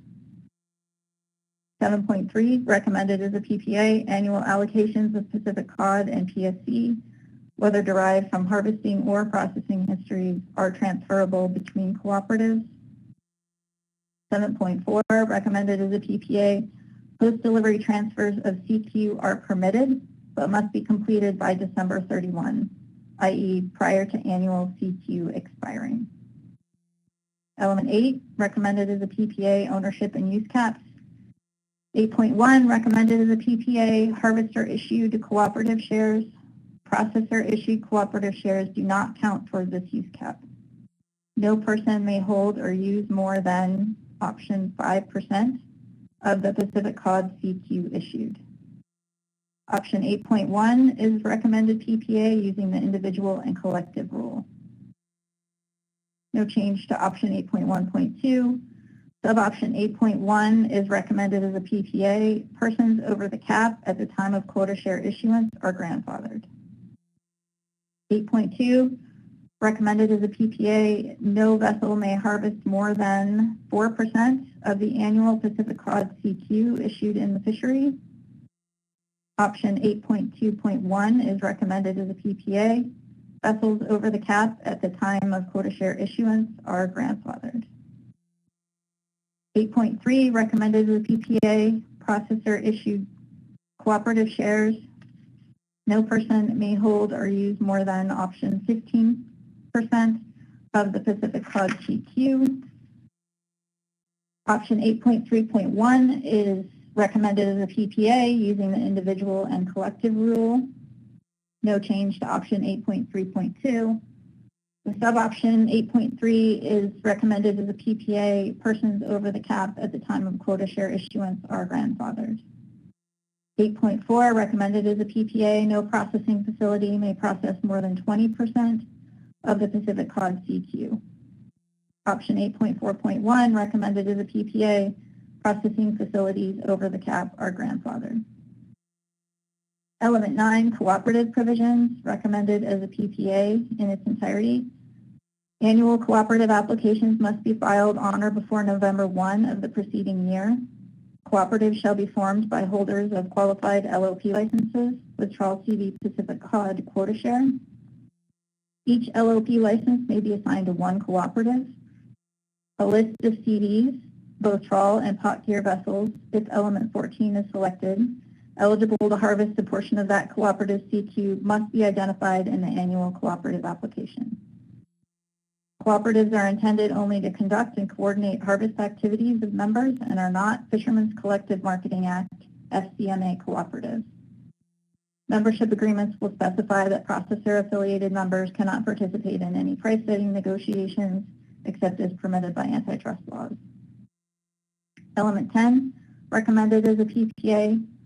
All allocations and allowances under this program are revocable privileges that 1, may be revoked, limited, or modified at any time. 2, shall not confer any right of compensation to the holder if they are revoked, limited, or modified. And 3, shall not create or be construed to create any right, title, or interest in or to any fish before the fish is harvested by the holder. The duration of all harvest shares and associated PSC apportionments is 10 years. These permits will be renewed before their expiration unless revoked, limited, or modified. Element 7 is recommended as a PPA. All vessels harvesting CQ will be in full coverage, which is 100% observer or electronic monitoring coverage category if applicable. This element is not intended to modify the observer coverage exception provided for CVs delivering unsorted cod ends to mothership or the current observer data transmission requirements for non-AFA trawl catcher vessels. NMFS will develop monitoring and enforcement provisions necessary to track quota, harvest, PSC, and use caps. The Council authorizes NMFS to report weekly vessel level bycatch information as authorized under MSA Section 402B2A. Element 12, recommended as a PPA, reporting and program review. Each cooperative shall annually produce a report for the Council describing its membership, cooperative management, and performance in the preceding year, including use of processor-issued harvest shares, if applicable. Per the Magnuson Act, a formal detailed review of the program shall be undertaken 5 years after implementation, with additional reviews at a minimum each 7 years thereafter. Element 13 is cost recovery, recommended as a PPA. A fee not to exceed 3% of the ex-vessel value will be charged on all program landings to cover the actual costs directly related to the management, data collection, and enforcement of the program. And element 14, recommended as a PPA gear conversion. Pacific Cod CQ associated with trawl CV LLP licenses may be fished annually by a CV using pot gear. The pot endorsement is not required, but the LLP license used by a CV must have the appropriate area endorsement. Harvest would be deducted from the annual trawl CQ account to which the LLP is assigned and will not affect sector allocations. Cooperative quota harvested by a pot CV is not permanently designated as pot CV quota. If option 2.5 is selected, gear conversion only applies to the A and B seasons based on the start and end dates for the trawl fishery. Pot CV's harvesting CQ would be subject to 100% coverage, and PSC use would be deducted from the PSC allocated to the cooperative. NIMS will develop monitoring and enforcement provisions necessary to track quota, harvest, PSC, and use caps. The motion, Mr. Chair, and with a second, I can speak to it. Second, Craig. Thank you, Ms. Baker, and thank you, Mr. Krause. Baker, feel free to speak to your motion. Thank you, Mr. Chair. I'll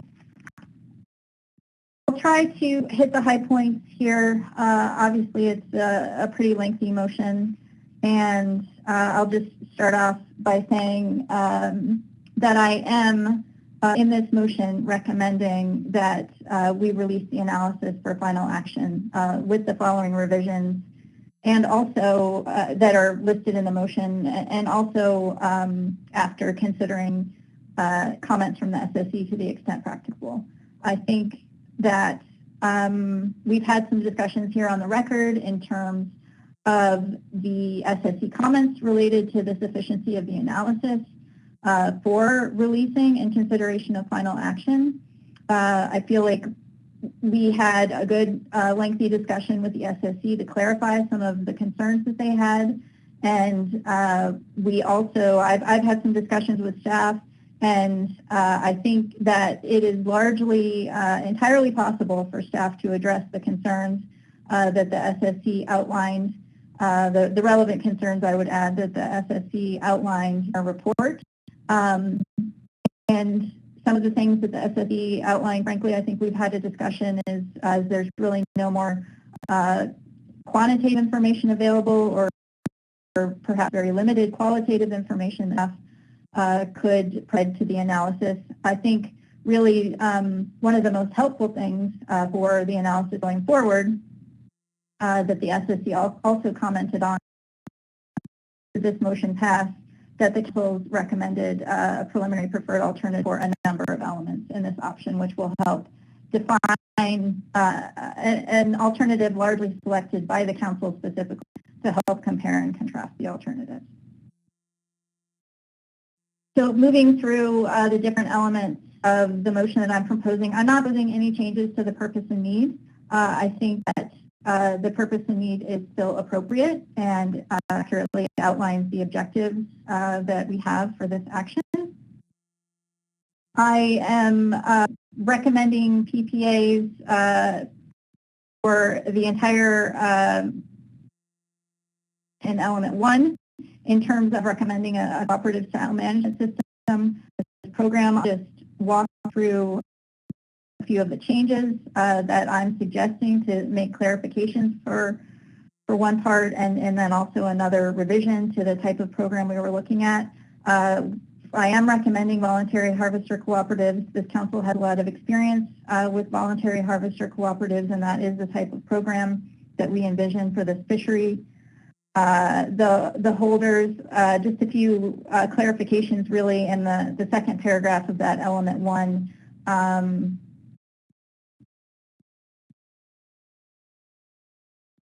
Terminology, LLP licenses joining a cooperative annually in association with an eligible licensed processor to harvest the trawl CV allocations of Pacific cod. I think it's important to note that I'm recommending we have a PPA for no limitation on the number of LLP license holders or eligible catch history needed to form a cooperative, and no limitation on the number of cooperatives that may form, and that intercooperative formation is allowed. And again, all of those things I think are important components of providing flexibility for cooperative formation in order to get the very best out of cooperative management that we can. I am recommending revision to the option in element 1 to change the requirement for a minimum of 3 unique LLP license holders are needed to form a cooperative to a minimum of 3 LLP licenses. I think the analysis brought out some concerns about the original text in this option in terms of sort of rough analysis that was provided of LLP license holders in the LLP license database, and how there was something like 85, depending on which option you were at, LLP licenses and 30 addresses. And so it sort of raised the question how, if requiring LLP license to form a cooperative could potentially cooperative formation in this program. And so I think the whole is really this option again to harness the benefits of cooperative management, but also requiring some type of minimum of LLP licenses in order to form a cooperative. So essentially, there couldn't be a cooperative with 1 LLP license, which generally negates the benefits of cooperative management. Even if we don't think that would happen, I think it's important to have that provision in there. Element 2 is clearly a very important provision in this program, and it's just confirming that for eligibility for purposes of this program, I'm recommending a PPA that assigns that any LLP license assigned to a vessel that made legal landings of targeted catcher vessel BSAI caught during the qualifying years, or underneath one of the qualifying year options on an LLP license as of December 31st, 2019, assigned to an AFA LCV, the Pacific Cod Catch 1997. And I'm suggesting we add any AI endorsement to be eligible. We had already added at the last meeting in 2.2 ability of a transferable AI endorsement qualifying for this program, but on the foundation of staff, I just wanted to make it clear by 2.1. We're also clarifying in the option below 2.1 at this is the minimum threshold range that we heard in test, not recommending it as a PPA, but on the staff recommendation, I am recommending that we clarify that partial ownership of LLP licenses counts towards the minimum threshold, using the individual and collective rule.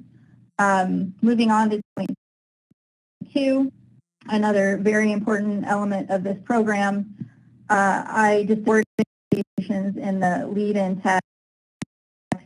I am recommending that for purpose of harvester allocations, that the council recommend a PPA of option 2.2.2, which is the qualifying year 2009 through 2019.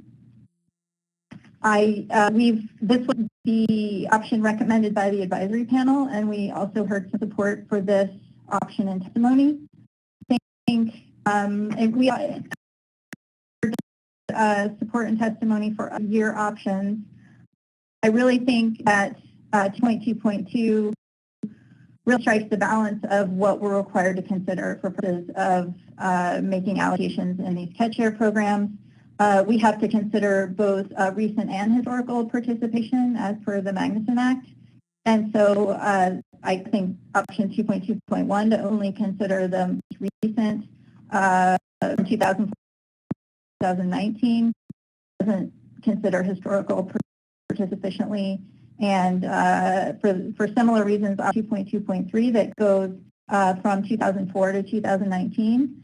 I think in essence that is too far back in history. 2004 is prior to the implementation of Amendment 85, And I don't think that it would be appropriate for the council to award catch history, at least under this PPA, for catch that took place prior to the current management structure of fishery.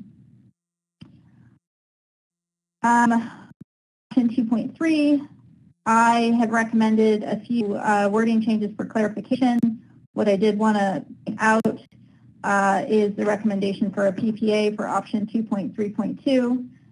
You'll notice that while I did recommend that option as a PPA in terms of if multiple licenses authorized catch on a vessel, that in the absence of an agreement provided at the time of application, that the catch history would be assigned to an LLP license by the owner of the vessel that made the catch. I did not pick up the AP's recommended text at the beginning of option 2.3.2. I struggled with this issue, I think, and we had a little bit of discussion during testimony about it. I understand the intent of the AP's language.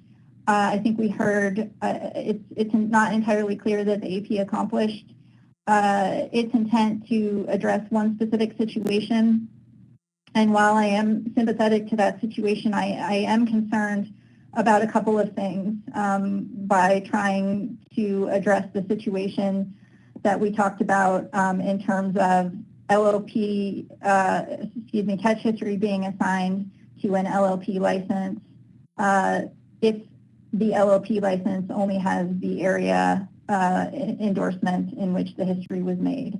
And so in this case, the Aleutian Islands. And so the question is, can some Bering Sea catch history, or can some Aleutian Islands catch history be assigned to an LLP license that only has a Bering Sea endorsement? I agree ultimately with the approach that the staff took in terms of assigning catch history. It is consistent with the way that we have done it in past programs in terms of having an LLP license-based program. I think at this point in time anyway, this is my recommended language, and I'm sure we will be hearing more about this, but I just wanted to highlight that for the council since I did not take the AP's recommendation on that particular issue. I won't go through, I'll try to keep it to the high points, Mr. Chair. 2.4, I think that's just clarifying language. Option 2.5, I am recommending as the PPA that we allocate A and B season BSAI trawl CV Pacific cod only. And there are no real other substantive changes in the language. For 2.5, I want to acknowledge that we have received a lot of testimony of that, and also in opposition. And I understand perspectives, and so I do think that for a couple of different reasons that I am recommending we include this in the PPA to allocate only the A and B seasons. I think it's reasonable given the long history that we've had with the Amendment 85 sector allocations and very little trawl CV harvest in the C season, and the fisheries that have developed since that time based on that very little trawl C season harvest that have resulted in rollovers to other sectors. I am cognizant that we are, if we rationalize the trawl CV fishery, we know very well that efficiencies will be gained and that the trawl CV sector would be able to sort of expand its footprint in terms of time in the fishery and likely harvest all available allocations of A, B, and C seasons. And I think it is important as we develop these rationalization programs to consider, yes, the benefits on the sector that we're rationalizing, but we also are required to consider the impacts of rationalization programs on other sectors. And we have heard very clearly that in recent years, and that the unharvested C season allocations from the trawl CV sector have largely been rolled over to other sectors who have become reliant on those rollovers. And so I think at this point in time, I understand some of the challenges associated with not rationalizing the sea season, and I understand that the proponents, or excuse me, the fishery participants in the trawl TV sector very much would like to have the maximum benefits from the rationalization program, all their allocations from the A, B, and C season rationalized. I think that the option to allocate the A and B season only preserves to some degree the current footprint of the trawl TV fishery, if you will, minimizes negative impacts on other sectors, and at this point in time, Mr. Chair, it is my recommendation for the PPA. I'm recommending we add 2.7 to remove the BSAI Pacific Cod sideboard limit for AFA trawl CVs upon implementation of this program. That was a recommendation from staff. Moving on to element 3, prohibited species catch limits. It looks like if you just look at this element, it looks like there's a fair bit of change, but what we did was some restructuring to make it clear.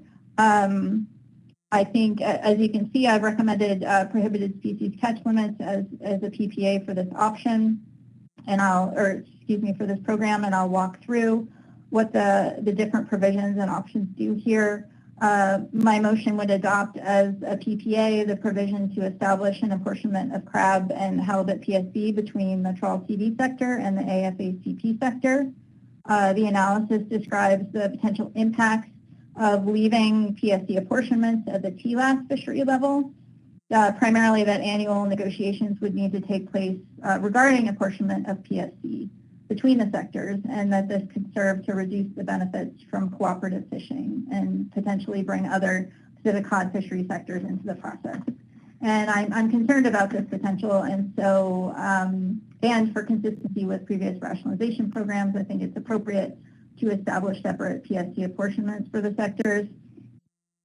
Moving on, my motion essentially,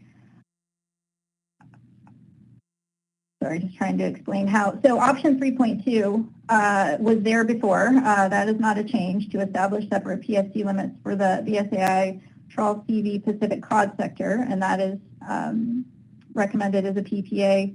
The language that we've changed, again, is not a new concept in this motion, but it's just providing a little clearer path to get to where we need to go. How the PSC limit will be based on historic use between the trawl CV sector and the AFA-CP sector, and crab PSC limits will be based on the proportion of BSAI Pacific cod allocated to the trawl CV sector and the AFA-CP sector. And the reason I'm suggesting different approaches for these two sectors is that the analysis noted that if we use historic use, particularly for red king crab, that we could end up with a situation where the AFA-CP sector would essentially have no allocation of crab, and so red king crab. And so we worked through the different tables in the analysis with staff, and it appears that a more straightforward way would be to leave halibut PSC limit apportionment between the sectors on historic use, and for crab PSC limits based on the proportion of Pacific cod allocated to the trawl CV sector and the AFA-CP sector, and that was the recommended approach in the analysis. Option 3.3, which again, reducing the PSC limits for the BSAI trawl CV Pacific cod sector is not a change. It is recommended here as a PPA. What I've done is to separate out the halibut PSC and crab PSC limits in sub-options. And so in sub-option 3.3.1, I'm recommending a reduction in the halibut PSC limit by 25%, which is the PPA and which has been added here. We had 10 to 35% before. And the reason that I'm recommending that is that using the analysis, we can look at past performance in the trawl CV fishery, and that's we can and so the analysis did that. And I would note that under the recommended PPA of 2009 through 2019, a 25% reduction would result in a PSC limit apportionment of 287 metric tons compared to 382 metric tons under the status quo. And the analysis indicates that this reduced PSC limit would have been constraining in 3 years within the 2009 to 2019 period. And so while I recognize that there is some uncertainty regarding the fleet's ability to reduce halibut PSC under the rationalization program, I think a 25% reduction at this point provides an appropriate balance of minimizing bycatch to the extent practicable and understanding that halibut bycatch encounters are variable from year to year, and some buffer between the PSC limit and expected PSC use is appropriate at this stage to accommodate these conditions. Suboption 3.3.2 would reduce the crab PSC limit by 35%, and I've also recommended we add 25% in the range consistent with halibut PSC. Again, I reviewed the analysis to provide a recommendation for a crab PSC limit reduction, and note that under the recommended PPA of 2009 to 2019, that a 35% reduction would not have constrained the trawl CV sector during those qualifying years, except for Opelio PSC in 2014 and 2019. I'll certainly acknowledge that considering a reduction for the crab PSC limit is a bit complicated in this case because PSC limits are established for multiple crab species, and overall crab PSC in the trawl CV sector is quite low, as shown on the tables in the analysis. But at this point, anyway, I do think it's important for the Council to consider reductions in the amount of crab PSC that could be taken in the fishery, given the Council's objective to minimize bycatch to the extent practicable in this program. Suboption 3.3.3, I've added this suboption to phase in any PSC reductions over a 3-year period. I have not recommended it as the PPA simply because it's a new option. Suboption added at this meeting, it was provided in public comment, and while I definitely am supportive of considering the concept and recognize that the Council has done that in the past, I wanted to make sure, I wanted to add that to the motion and analysis to ensure that we have that available for consideration at final action. I think it is important to consider a phase-in, and like I said, similar approaches were used in Amendment 80 and the Gulf halibut PSC reductions under Amendment 95, so it is something the Council has considered in the past. This motion would also add option 3.4 to establish separate halibut and crab PSC apportionment for the sea season if element 2.5 is selected. I provided a range of 5 to 15% of the total BSAI trawl CV Pacific cod PSC limit for the sea season. This range incorporates the average sea season halibut usage of approximately 5% and goes up to 15%, which matches the sea season apportionment of Pacific cod. If the sea season is not rationalized, setting aside some PSC would ensure that the sea season is not preempted by reaching a halibut PSC limit or a PSC limit in the A or B season, and I'm recommending that this apportionment should come off the top before any PSC reductions are applied, recognizing that tools to effectively respond to bycatch management are limited under a rate per fish. And then finally, in element 3, the suggested text at the bottom of the last provision in element 3 recommends as a PPA that would allocate transferable halibut and crab PSC to the cooperatives in this program.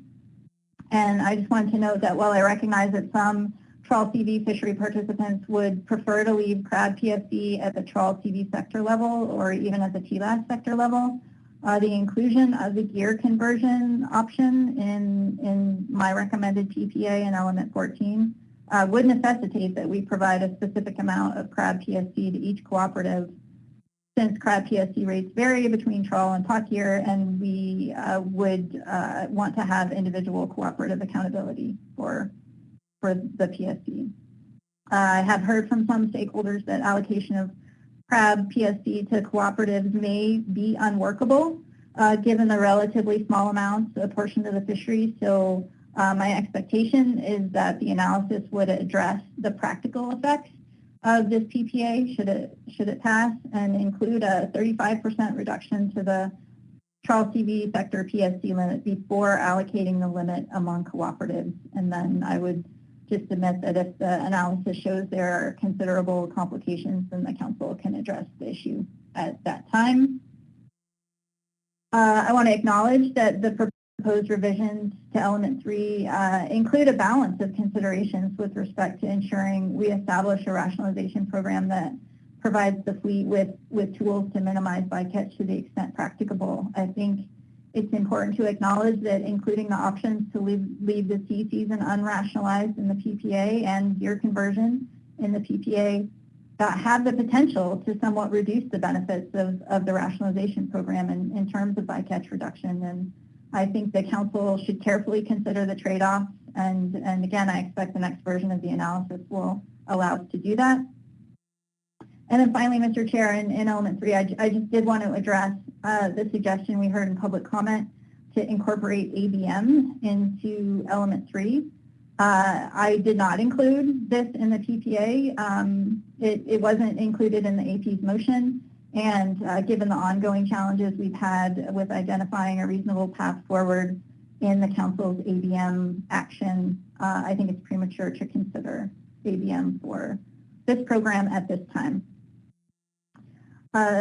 Thanks, Mr. Chair. I wanted to spend a little bit of time on those particular elements. I'll try to move a little more quickly and just hit the high points, but I really wanted to focus on those as they're pretty important provisions to the program. Element 4, Gulf sideboards, I largely have adopted recommendations for text clarification and recommendations from the AP with one exception that I wanted to point out. In option 4.1, I am not recommending, I'm not picking up the AP recommendation that all ASA non-Gulf exempt CVs assigned to LLP licenses. I am recommending that at this stage at least that we keep the sideboard applying to CVs and to the applicable LLP licenses.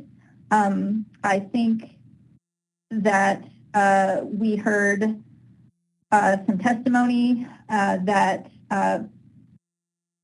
I'm speaking to the wrong thing. Sorry.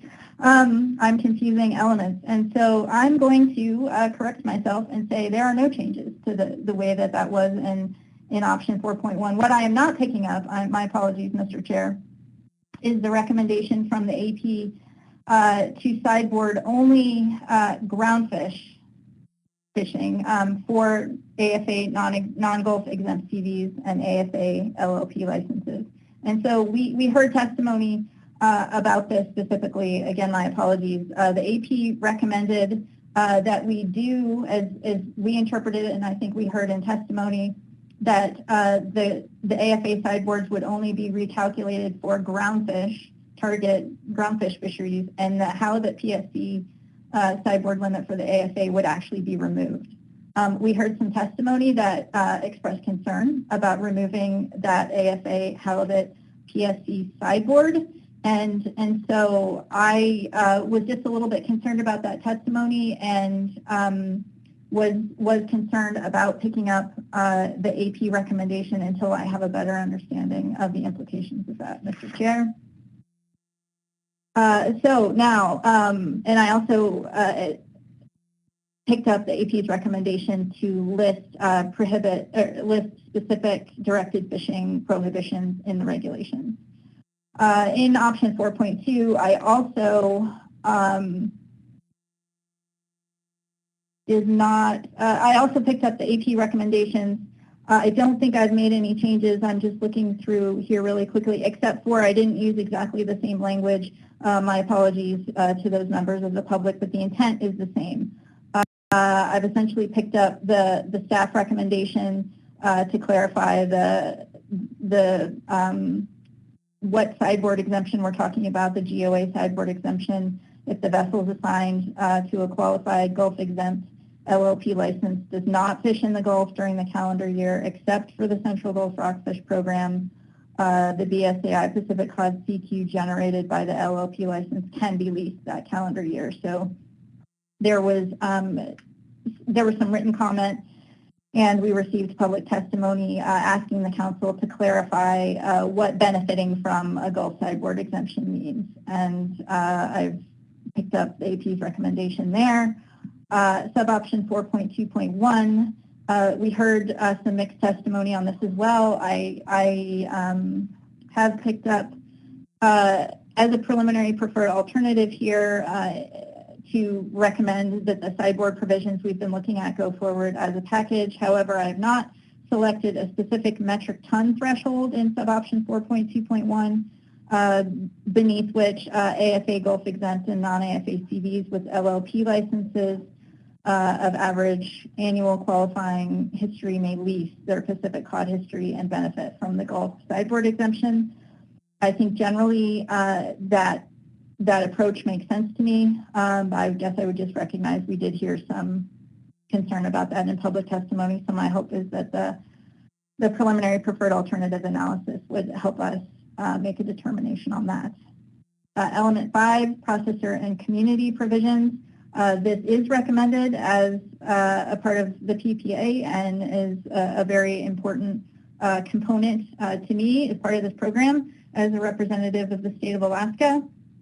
As a PPA, no closed class of processors. All processors with an eligible FPP or SP are eligible to process BSAI Pacific Cod under the program, and I think that's an important point to make. We are sort of modeling that aspect of the processor and community provisions after the West Coast Whiting program that we've heard about in order to not create a closed class of processors. And again, I think to be a little bit responsive to some of the testimony we heard and some of the SSC comments, I do consider this element 5, processor and community provisions, to be just that.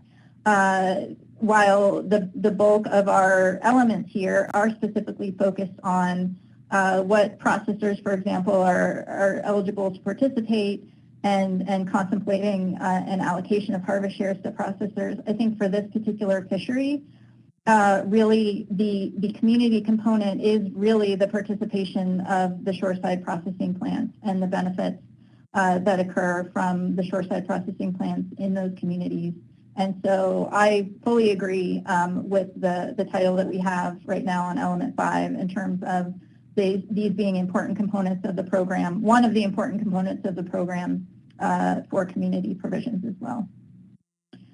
So 5.2, I am recommending that we make as a PPA the first part of 5.2, in that I'm expressing my intent that there should be a limit or sideboard on directed BSAI Pacific Cod that can be delivered by trawl CVs to eligible CPs acting as motherships.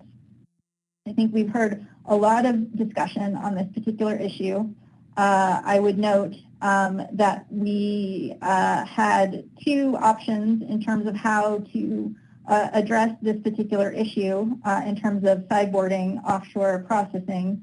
But I would note that coming into this meeting, none of the options that we had in front of us, technically speaking, would limit offshore processing to, would establish a sideboard based on the processing history of the eligible CPs in the offshore sector. And so, as we saw in the analysis, under option 5.2.1, there was a table in there that essentially showed that given the unique circumstances of the two CPs that are eligible to operate as mothership and take cod deliveries under Amendment 120, we could actually be looking at establishing a sideboard that could be almost more than 50% of the processing history that had taken place by these two companies during the qualifying period. And that is not the way that the council has traditionally established sideboards. And so I have a couple of suggestions for 5.2 to address that in my mind and provide us with a full range of options to consider at final action. In 5.2.1, I am recommending one pretty substantial change, which would limit the amount of would establish an upper limit on the sideboard that would not exceed 125% of the eligible CP's processing history. As I just mentioned, the information on the analysis demonstrates that under 5.2.1, as it currently is, we could be looking at a sideboard that would allow an expansion of offshore processing under what has taken place by the current CPs that are eligible to participate. I don't think that's consistent or appropriate with our convention for establishing sideboards. And so I'm also recommending option 5.2.2 to put in an option that would establish a sideboard limit based on the each eligible CP's processing history. And so I just want put that in there. I understand the complexities of the situation for each eligible CP. I'm sure we'll hear more about that. But I think because we are data limited in terms of our ability to evaluate the impacts of this particular option, I think it's important to have a full range of alternatives for the council to consider. Maybe we can, my hope is that we can have a qualitative analysis perhaps of the impacts of options 5.2.1, 5.2.2, and then 5.3, which essentially takes the different approach to not base the sideboard on processing history, but to limit the number of trawl CVs in the directed BSAI Pacific cod fishery that can deliver to eligible CPs. I am recommending one change to fill in the second part of that option 5.3, where we express an intent to develop other eligibility thresholds for LLPs on trawl catcher vessels. And I'm recommending that we add in there that an LLP license in which 90% or more of the quota arising from the history of the LLP license qualifying for the non-CBQ BSAI trawl CV Pacific cod fishery was delivered offshore during the qualifying years selected in element 2.2. And I'm adding that because the analysis shows that a fair number of trawl CVs have delivered offshore during the time period that we're looking at, and they have varying levels of doing that. Some of them largely delivered onshore and a little bit offshore and all varying degrees in between.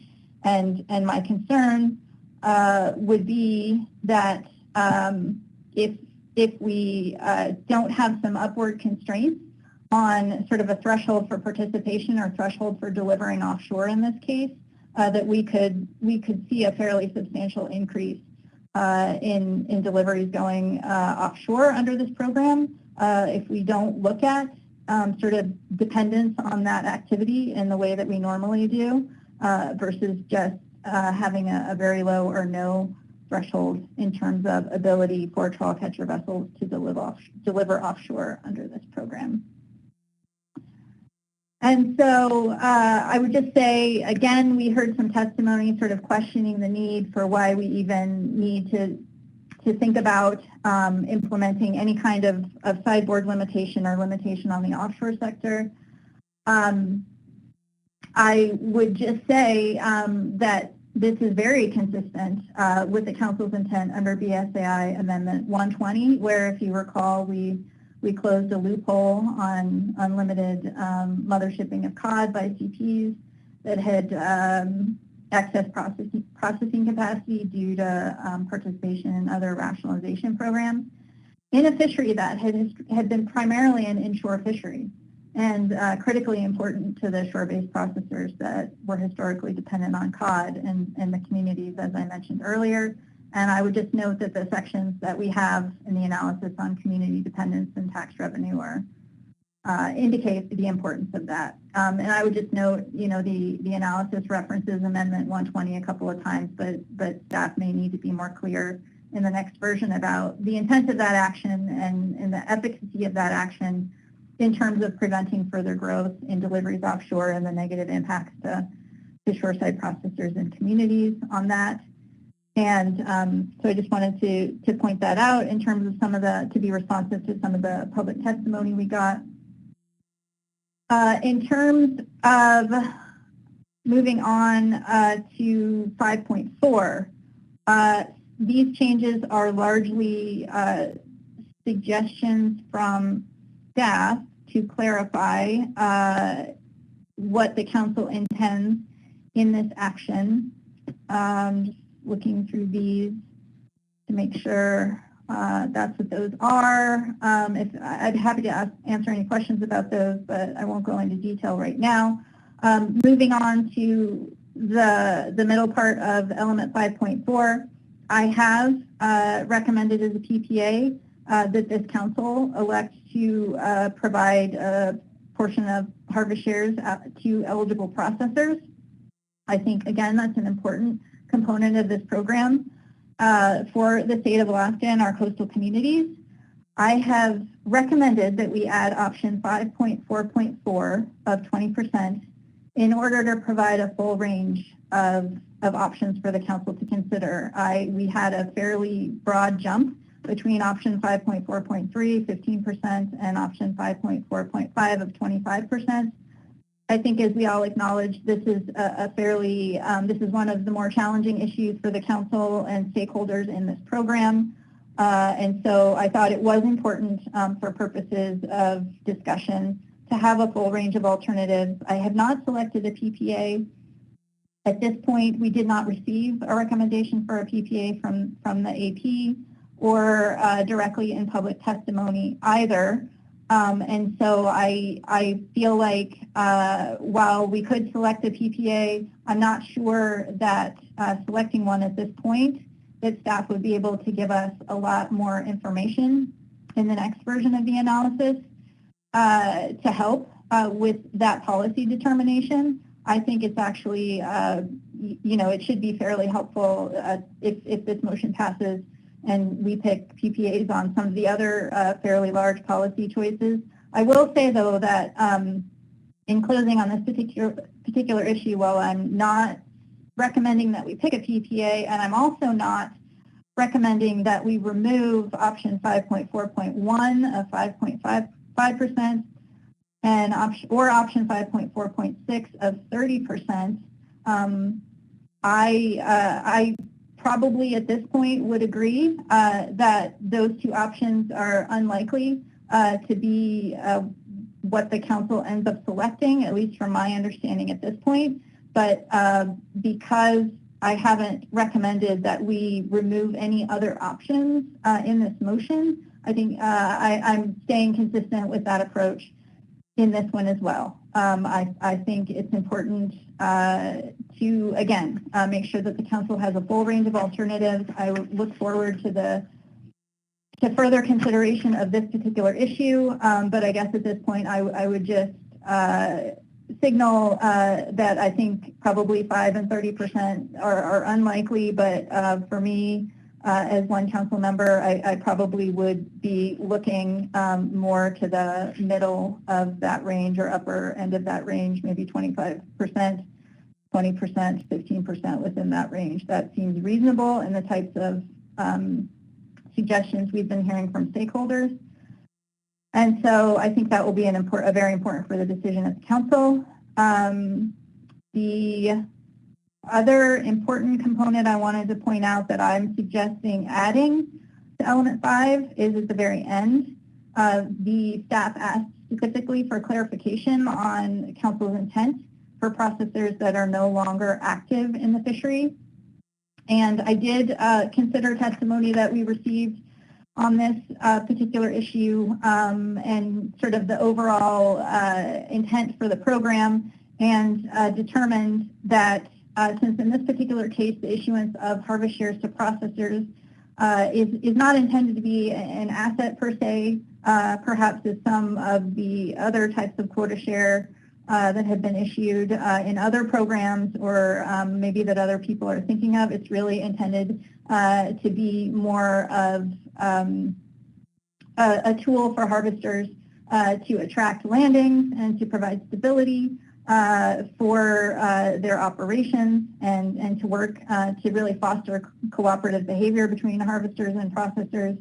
And I just really feel like it's consistent with this program that since we mean harvest or shares issued to processors to be used, that it's more appropriate for processors that are no longer active to not be issued harvester shares and have those redistributed to the rest of the active processor pool. In element 6, this is another important community provision that I have recommended as a PPA. This has been a difficult one. As you know, we heard testimony on both sides of this as well.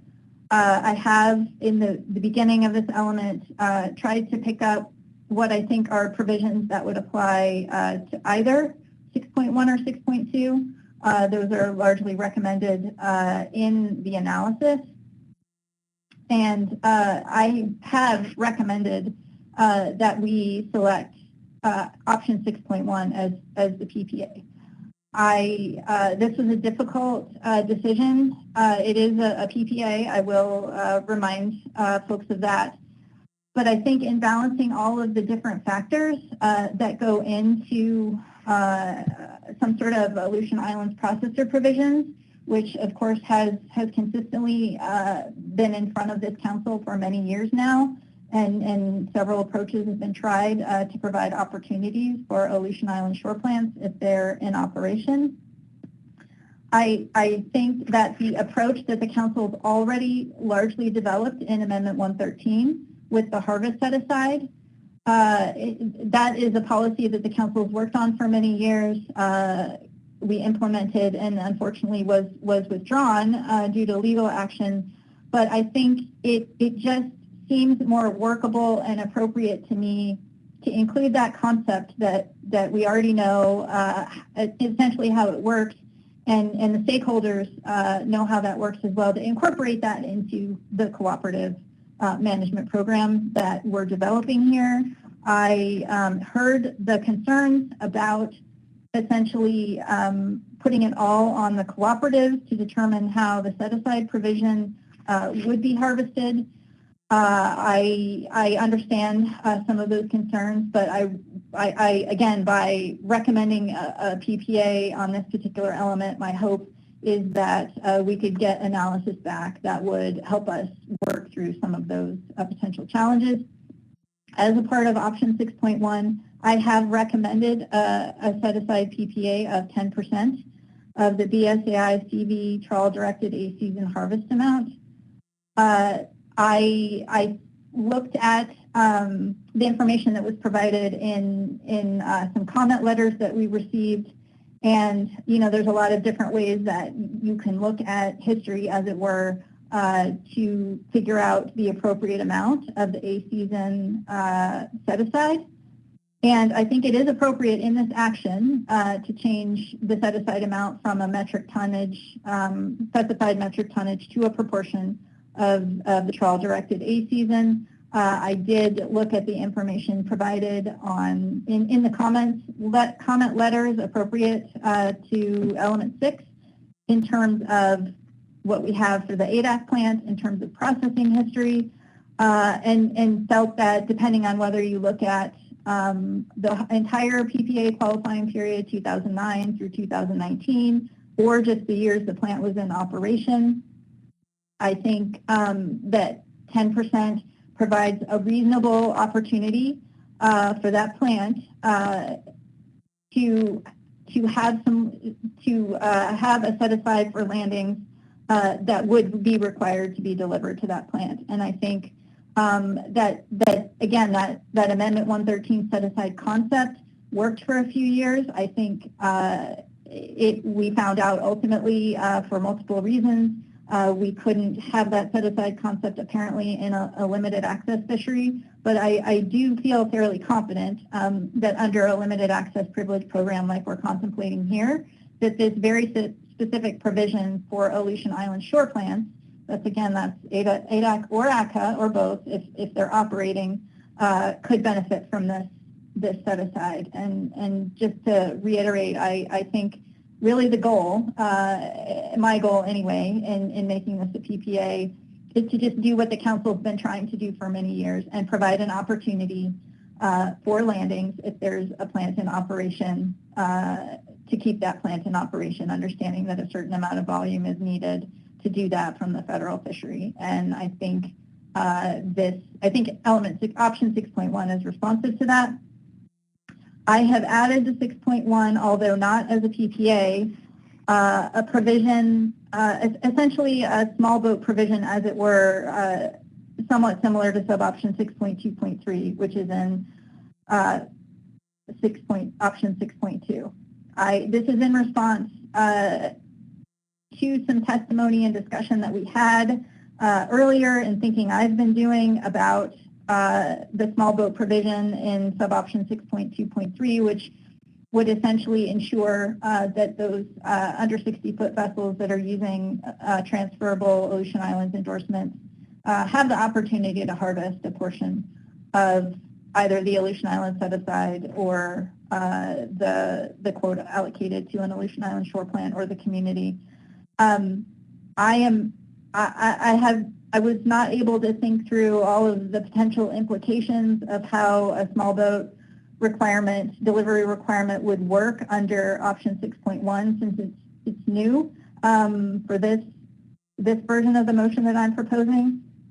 But as I discussed with the testifier earlier on, I think although we didn't have a small boat provision in Amendment 113 when it was in place, the council definitely did hear some of the challenges that these smaller vessels had in terms of finding a market with the Aleutian Island shore plants and just having limited leverage, at least in this program, in terms of the amount of quota share that they likely will be allocated.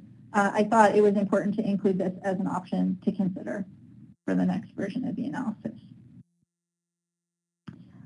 Mr. Chair, moving on to element 7, the text changes that I am suggesting do not substantively change the motion, which I am recommending in its entirety, element 7, be the PPA.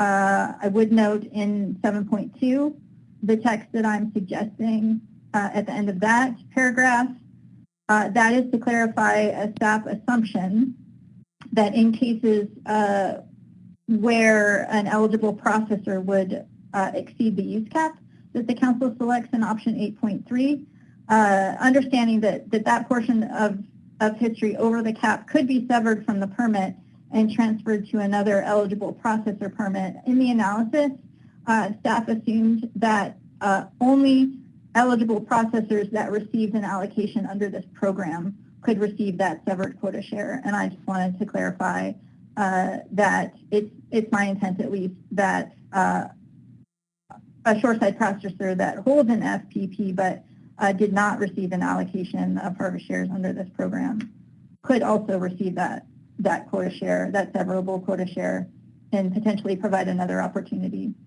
for a new processor to enter the program. Element 8, ownership and use caps.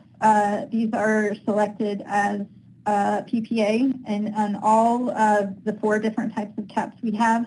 Happy to talk about any of these individually, and I will walk through them quickly. But generally speaking, I just wanted to point out, you may notice that the PPAs that I've identified are generally at the lower end of the range that the council is looking at for all of the options that we're looking at here. And essentially, I do understand how important the use and ownership cap component is of this program. And so, again, identifying a PPA for analysis. But I think I just did a fairly basic analysis of the information that was in the analysis, and then essentially looking at sort of maximum consolidation, as it were, under each one of these options.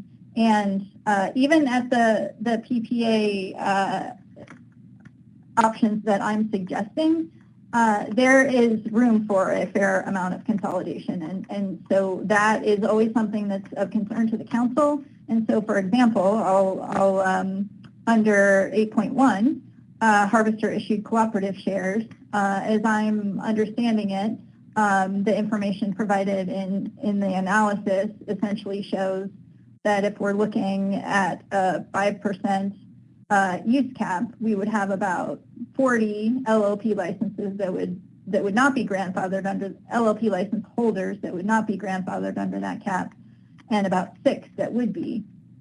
However, if you look at a 5% harvester holding cap, as I calculate it, that would allow 20 LLP license holders in the whole program.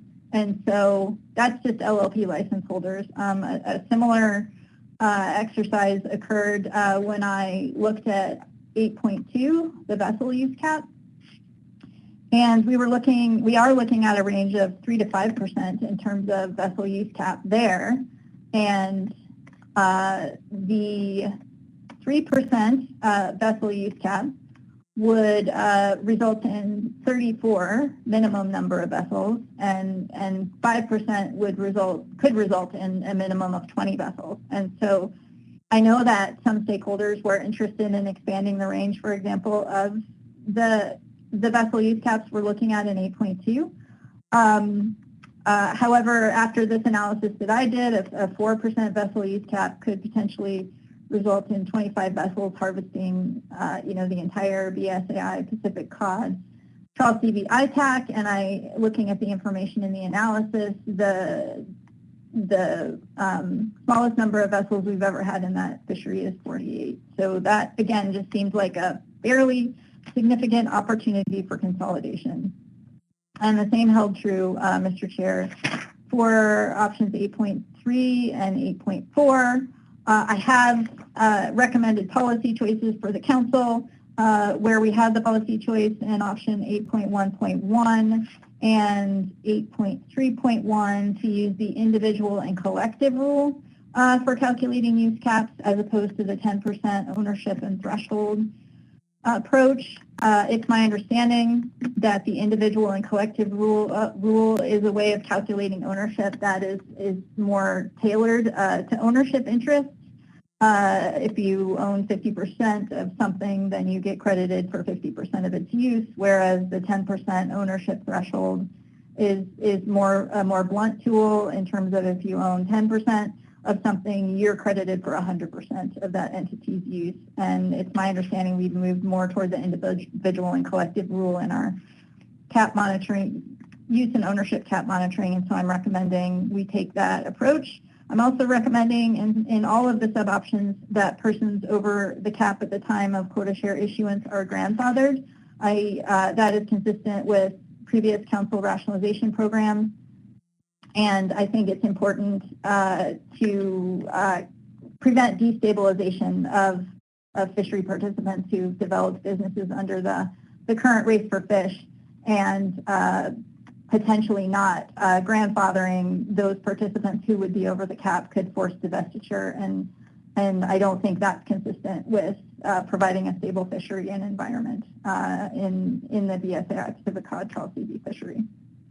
So I'm recommending that we grandfather persons over the use cap.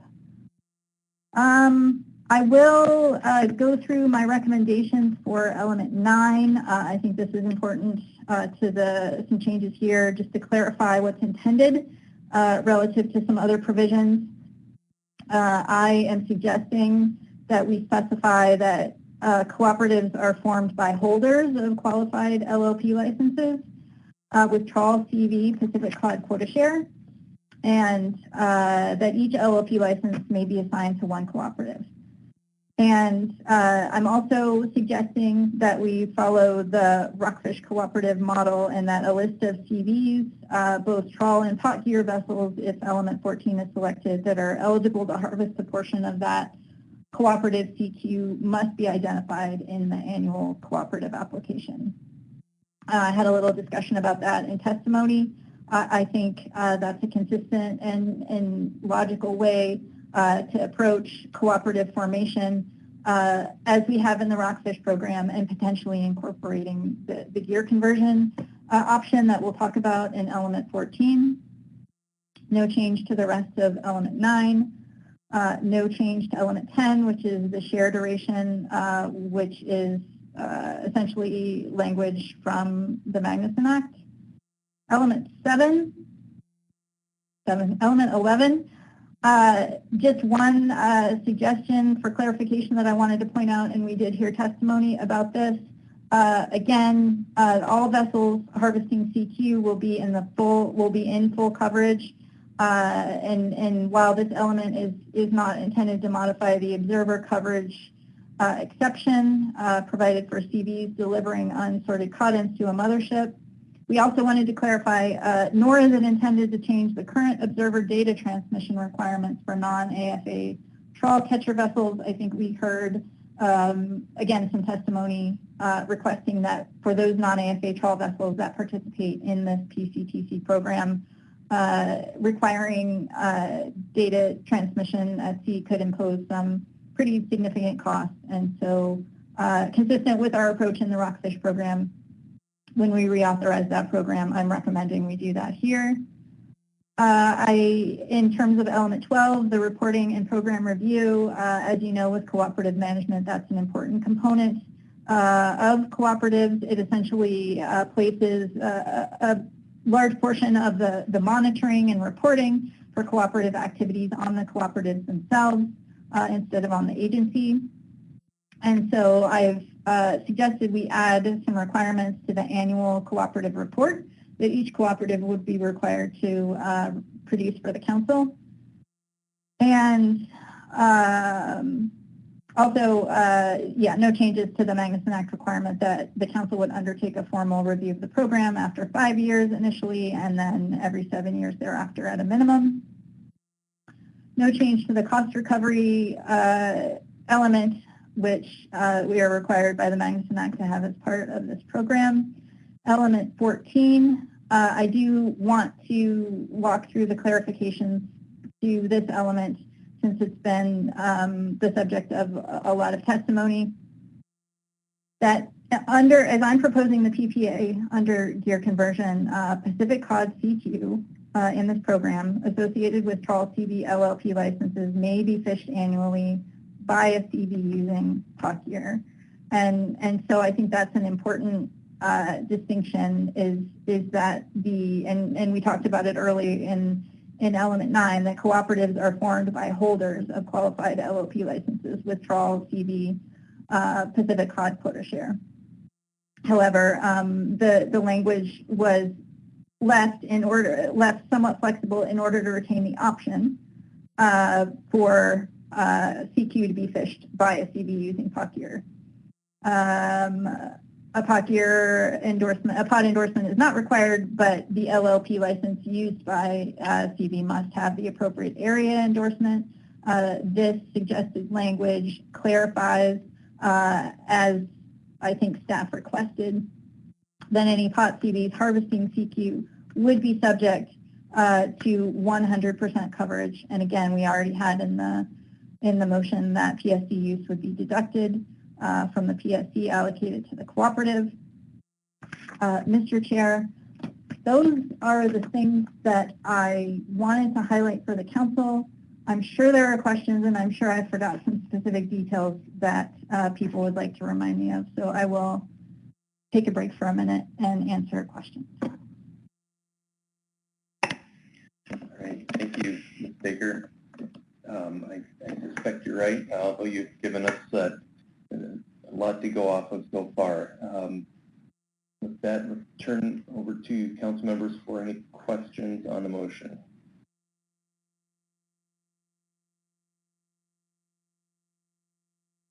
Ms. Kimball. Thank you, Mr. Chair. Thank you, Ms. Baker, for the motion. I just had a couple of clarifying questions based on your comments. The first one really simply under the first page on element 1, the bold represents the PPA, and so what I see as bolded is no limitation on the number of LLP license holders or eligible catch history needed to form a cooperative. And I also see bolded the option that says a minimum of 3 LLP licenses are needed to form a cooperative. And I wondered if the purpose there was to keep both of those open and within the PPA, or if one was intended to be selected over the other for the PPA. Thank you, Mr. Chair. Thank you, Ms. Kimball, for the question.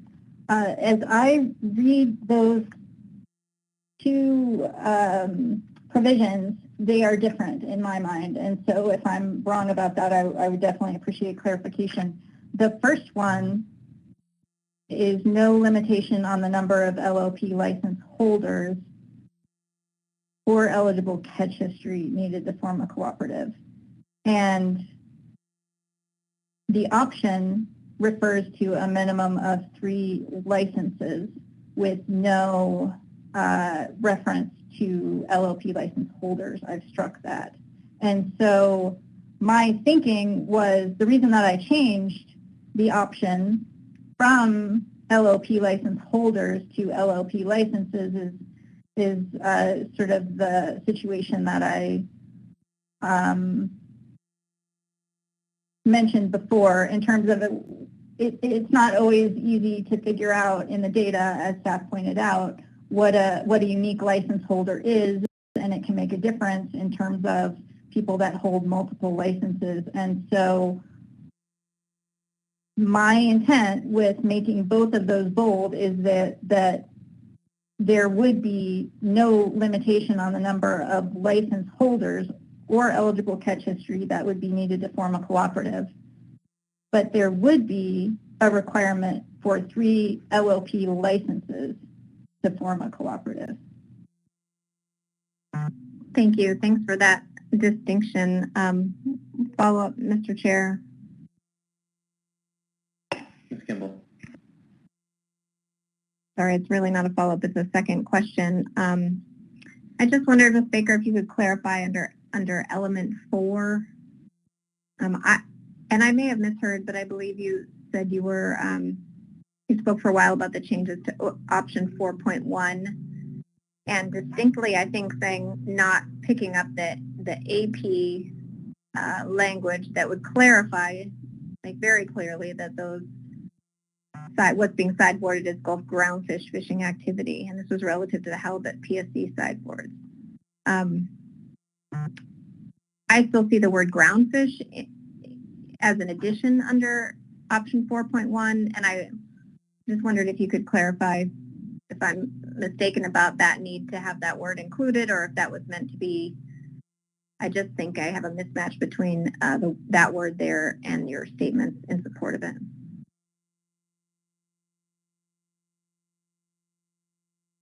Thank you, Ms. Kimball. That is a good question, and I can see where that would be confusing. And initially, when I developed this language, I recall that I'm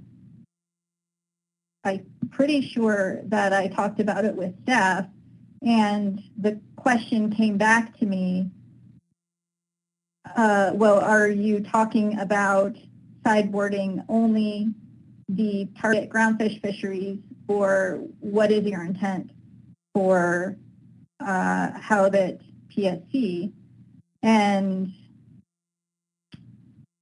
as I read the AP motion, and this is where it gets confusing, I'm going to just reference that, see if I can find it.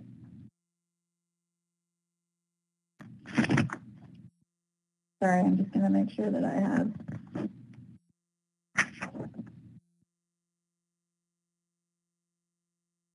I did pick up the AP.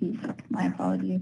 So your confusion is valid because I did actually pick up the AP language in this motion. My apologies, Mr. Chair. So my remarks were in error and didn't match the motion that I had in front of me. Apparently, I didn't get that changed. So the language as it currently stands is consistent with the advisory panel motion, although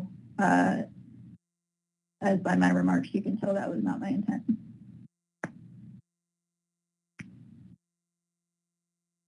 That's helpful. Thank you. Right. Any more questions at this point, Ms. Kimball?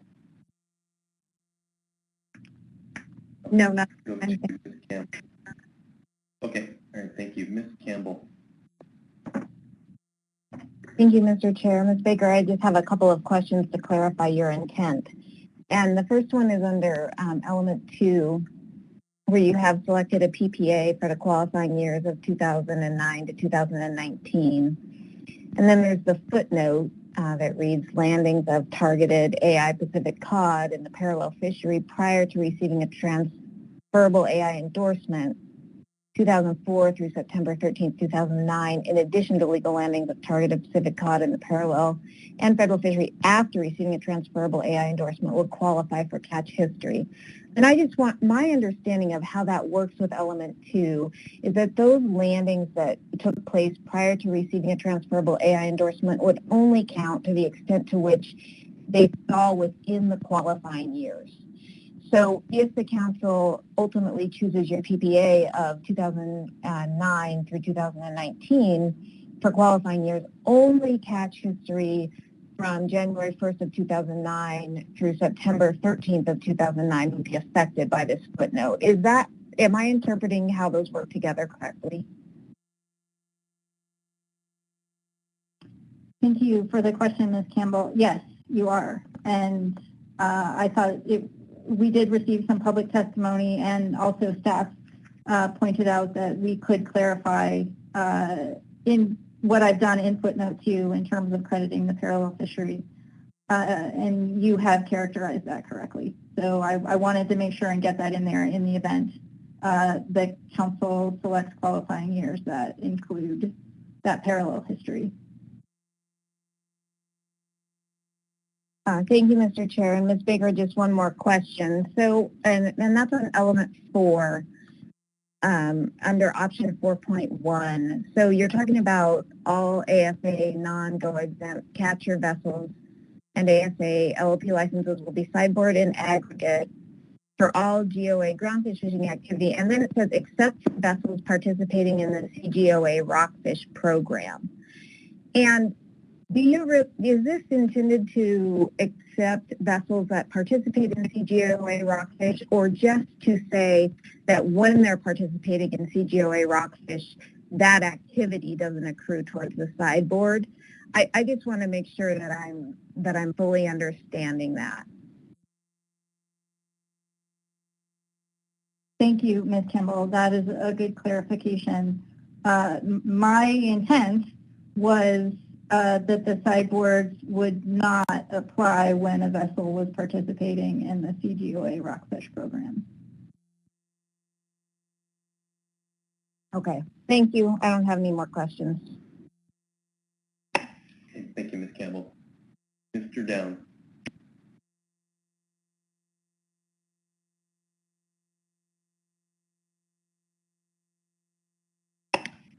Mr. Down, you're on mute. Mr. Down, you're on mute. Thank you very much, Mr. Chairman. Sorry about that. I had an additional mute that was still on there. Thank you, Mr. Chairman. Thank you, Ms. Baker. I appreciate your motion, and I appreciate you especially taking the time to walk us through this and giving us your detailed rationalization on rationale, on doing this. I have a few questions. That you answered a lot of my questions doing that, so hopefully that saves some time, but I still have a few questions. So my first question is just the intent itself and the motion and going to final action. I just want to clarify that I'm thinking about this correctly. So being that we'll see this again at some time in the future, hopefully not too long, this will come back to us for final action. And at final action, the SSC would not be seeing this document again, but you're incorporating. Is that right? That would be the normal. The SSC would not be seeing this document again at final action, as they normally don't look at the final action documents. Is that correct? Thank you, Mr. Down, for the question. I didn't speak to that, so I appreciate it.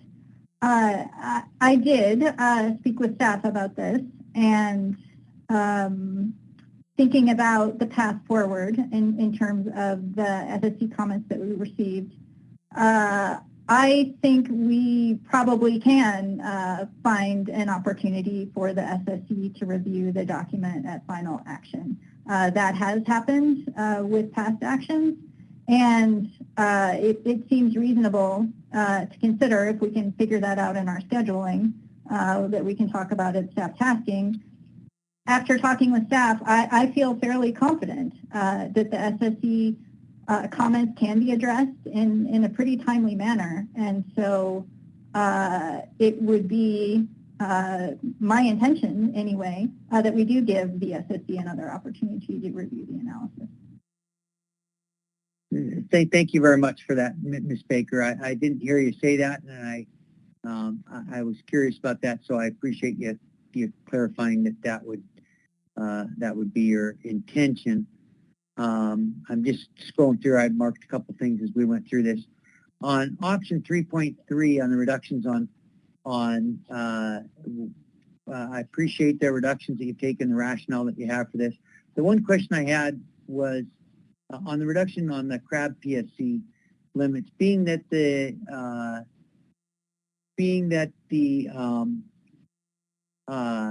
analysis that it would likely be non-constraining given the low mortality for the crab, with the one exception we did mention on Apelio. You did mention that in your rationale.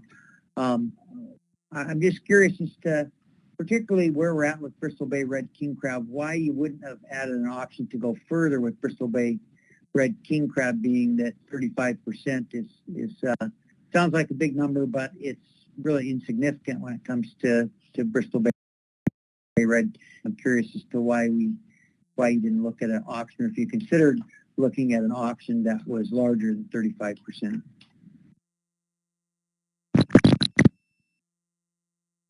Thank you, Mr. Down, for the question. I did consider that and realized that the allocation of crab PSC limits in this program, at least in the PPA that I'm recommending, is affected by a few different factors. Starting off with a reminder, just that the overall levels of crab PSC in this fishery are very low, and therefore the PSC limits that we currently have in terms of numbers of crab are relatively low. And so recommending or acknowledging that a PSC lit reduction is appropriate for this action. It's one of the objectives of this council to minimize bycatch to the extent practicable. While it theoretically may be reasonable if you're just looking at in percentage terms to have a larger reduction, I did worry about the practical effect of allocating crab PSC, those very low numbers of crab PSC that we have apportioned to the trawl CV fishery, first between the AFA CP sector and the trawl CV sector, which this action would do. And then with the trawl CV sector amount, I am proposing, because we are considering the gear conversion option in element 14 in this PPA, that allocating the trawl CV crab PSC limit to each one of the cooperatives with a pretty limited number of crab to begin with. I honestly am a little bit concerned about if we take even the 35% reduction, what that looks like in terms of allocations to the cooperatives. I think we have to have allocations to the cooperatives again if we have gear conversion in terms of PSC accountability and monitoring. And so I think those two things go together, and so in my mind, I think it's really important. I think I mentioned this in my comments, that it will be important, I think, to get the analysis back and see, now that we've specified in this PPA, what a 35% reduction would look like for the trawl CV sector limit for crab, and then what that might look like allocated out to the cooperatives in terms of crab PSC. And at this point, 35% was what I was comfortable working with in that regard, and feel like we will need to see the next version of the analysis to fully understand the implications of that. Thank you, Ms. Baker. That was a fine answer. I have another question, Mr. Chairman. Mr. Down. Thank you. Ms. Baker, on your element 5.3, you've added some language here that was, you struck the develop other eligibility thresholds. You've added this eligibility threshold, and just being that it's the first time that we've seen this language, I want to make sure that I understand this. The concern that I have is that if we limit the number of these licenses that can deliver offshore, I understand the intent is to keep most of this, the stability inshore, but we're going to limit the motherships. And I'm just concerned about what we saw like this year in the Aleutian Islands, where we would have loved a mothership and any number of LLPs to go to the Aleutian Islands and harvest during the A season this year, and that didn't happen. And it put some people in a little bit of a predicament now. I'm just curious as to if you have concerns about limiting the number of vessels, if a mothership might have trouble trying to find the requisite number of vessels to make their operation work if we limit it just to these LLPs that have 90% or more. So, and I admit it's not something I know a great deal about, but I'm curious as to if there's a link there or not. That's my concerns. Thank you, Mr. Down. I do appreciate the question. There was some information in the analysis that helped me sort of consider this potential option, and I don't have the table in front of me right now. I could definitely get you a reference to it. And there were essentially, I want to say, I can't remember how many potential catcher vessels in that table had delivered offshore, and but there was a core group who had regularly delivered offshore, and the cutoff that I could very clearly see in that table was that 90% or more of their history looked like it had been delivered offshore during the qualifying years. And while I suppose the analysis could come back and tell us that might create challenges for perhaps one of the two CPs or both of the CPs acting as motherships, again, I think that there is enough capacity in the offshore sector remaining under the BSAI Amendment 120, and the fact that if there's sort of no limitation on further growth in that offshore sector, that would not be an appropriate outcome in my view from this program. And so I think my intention was with this option was to look at exactly what that would mean in terms of the eligible CVs that could deliver offshore, and if in fact that would be constraining for the offshore CPs. Thank you for that clarification. Thank you, Mr. Chairman. I don't have any more questions. Thank you. Thank you, Ms. Baker. Thank you, Mr. Johnson. Mr. Merrill. Thank you, Mr. Chairman, and thank you, Ms. Baker, for your motion and for the comprehensive review of much of your rationale. One question on option 3.2 and the new added language concerning the crab PSC limits.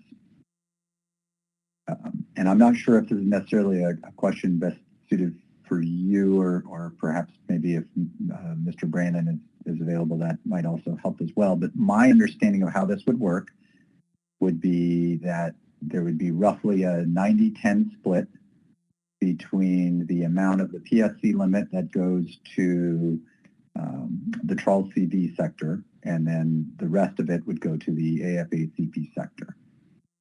Is it also your intent that once that allocation of those three crab species that are subject to PSC limits, baird eye, opilio, and red king crab, is made, that then if there are subsequent reductions in the crab PSC limits, those would only be applicable to the trawl CV sector, because we are not necessarily under this action modifying the AFA CP sector? That understanding of how that operates correct? were consistent with what your intent was? Thank you, Mr. Merrill. That is consistent with my intent. Thank you. And Mr. Chairman, one more on this portion of the motion.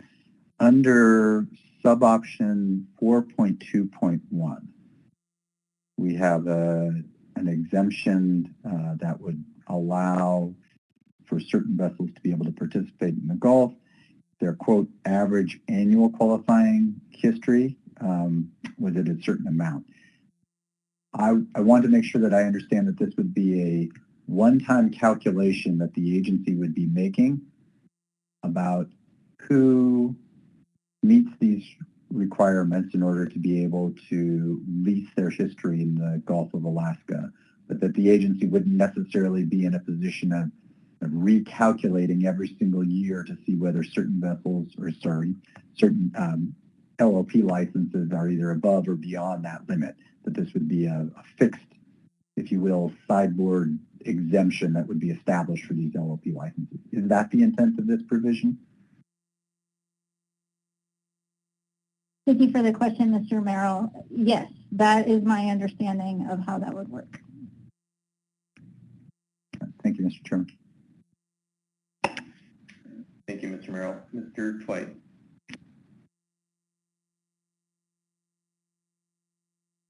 Thank you, Mr. Chair. I do have at least, I think, 3 questions. Apologize for this late in the day. Ms. Baker, thank you for a very comprehensive motion and a really comprehensive walkthrough as well. Just a couple of things that sort of have come up as I was listening, though.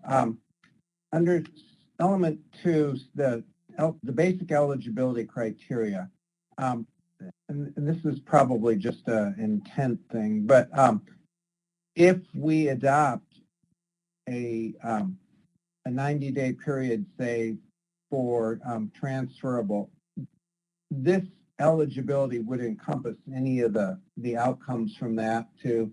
So if during that 90-day period 2 parties arrive at a mutually agreeable solution, that would then be an eligible LLP license, regardless of what the other things that are said in 2.1. Is that correct? Thank you, Mr. Twite. Yes, that is correct. Thanks.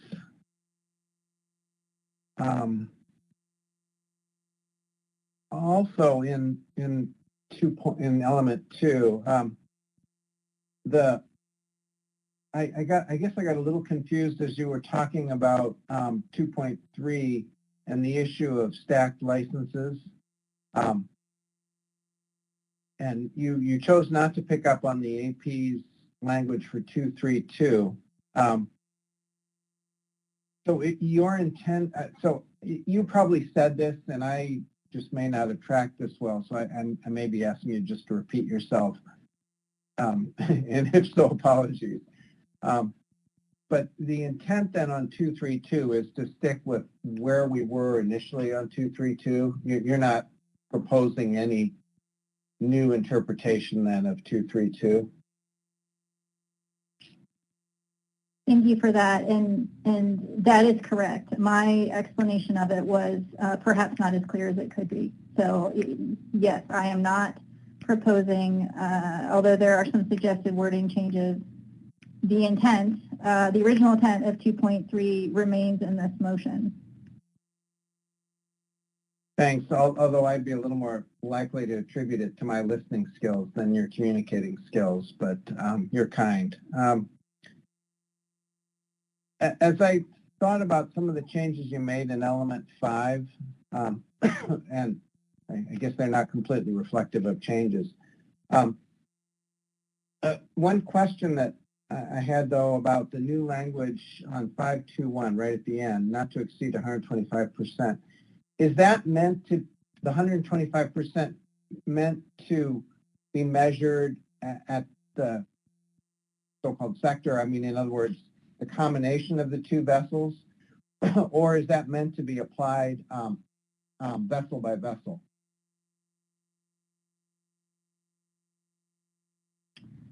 Thank you, Mr. Twite. I'm intending that language to be applied to each vessel, each CP. Okay. And I guess it'll be up to the analysis to determine if that would end up in a situation where I'm assuming it's there to sort of protect the two vessels from each other, but I think I can think of a situation where it might actually result in combination with some of the other portions of the element here, the overall amount that can be taken by that can be processed by the two offshore CPs acting as motherships might actually be reduced by that, but because there is also an overall cap too, correct? Or is this meant to be applied in lieu of an overall cap?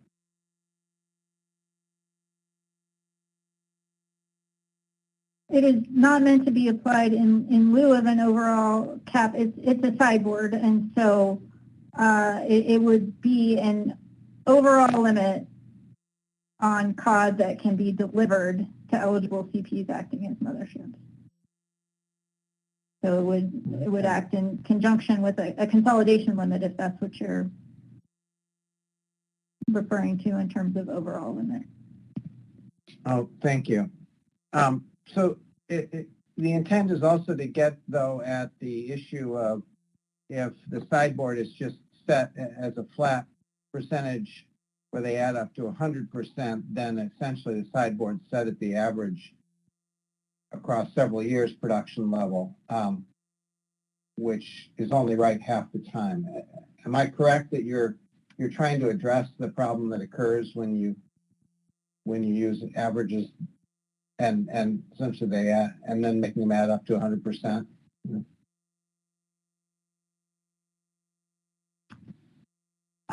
If you're asking about 5.2.1, yes, the problem from my perspective that I'm intending to acknowledge is the information in the analysis that said under 5.2.1, if each CP gets to select either its processing history or the history from the LOP licenses it holds, that I think under the current, the PPA qualifying years we're looking at, you could have a sideboard of 146% of the offshore processing history, and so almost a 50% increase over the history, yes, like you said, calculated as an average.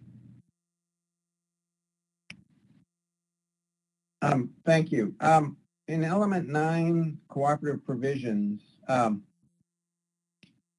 you say that each LLP license may be assigned to one cooperative. In other words, an LLP can't be in two different cooperatives in the same year. Is that correct? That's correct. And I'm wondering how important that is to the architecture from your perspective, because I can think of a situation, for instance, particularly with gear conversion, if an LLP is sort of acting as a trawl, naturally fits into one cooperative because of its long association with the processor that's associated with that cooperative. But then, because it's the only vessel or one of a couple vessels in that cooperative that's interested in gear conversion and the other cooperative members aren't, might need to be part of a cooperative that is interested in gear conversion. I can think of a couple of scenarios along those lines where the where this provision might be very limiting, and so that's why I'm asking you how important you think it is, and whether you're concerned about those kinds of situations.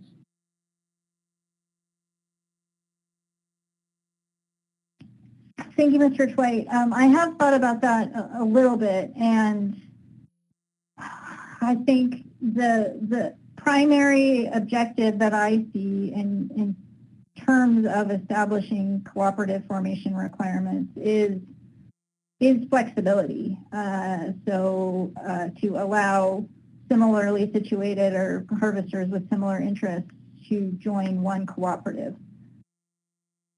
I did not think of the specific situations that you pointed out potentially, but I guess I haven't thought through this fully, but it does seem to me like requiring an LLP license to only join one cooperative per year is important for the stability aspect of this fishery. I'm thinking that might be difficult in terms of managing harvest or associating with a processor if one LLP license was eligible to join multiple cooperatives. I feel like that's why that was one of the primary issues that I wanted to address in terms of promoting flexibility in cooperative formation by changing the option in element 1 from requiring a minimum of 3 unique LLP license holders, changing it to a minimum of 3 LLP licenses to try and accommodate perhaps some of those you're thinking of, again, to provide some more flexibility in cooperative formation. But like I said, I had not maybe thought about the specific circumstances that you are, and so it is entirely possible that we could have some of those situations, and so it would be helpful perhaps if the analysis could highlight those. Thank you. And Mr. Chair, I have one final question, if I may. Mr. Twite. Thanks. And Ms. Baker, this maybe is the question I should have asked earlier during staff presentation, but I'm down on element 14, gear conversion. And as I was wrestling with the language changes, it occurred to me that it's not at all clear here whether there's any linkage at all between the LLP and the steel that it's fished on for gear conversion. And I don't know whether you intended there to be one. I'm trying to remember why I even thought that. Maybe it was just the way that you changed the wording to the LLP license used by ACV must have the appropriate area endorsement. It got me to wondering if were you trying to create then a linkage so that gear conversion could only happen on the same vessel, or are you still trying to leave open the options for gear conversion happening by actually moving QS from one vessel to another,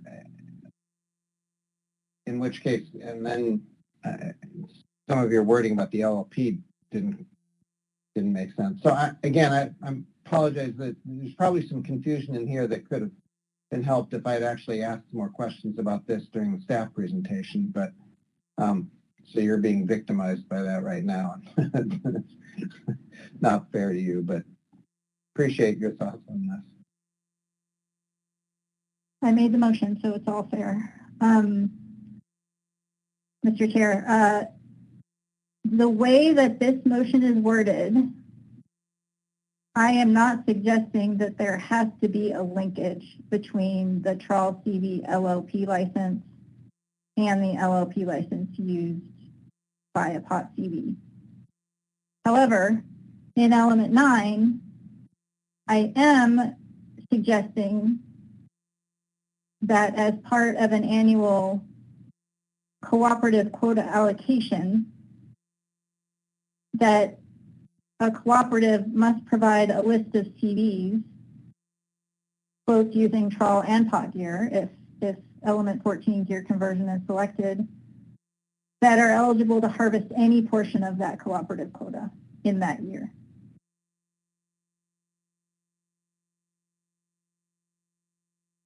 if that helps. That helps a lot. That's the linkage that I missed understanding. So appreciate that.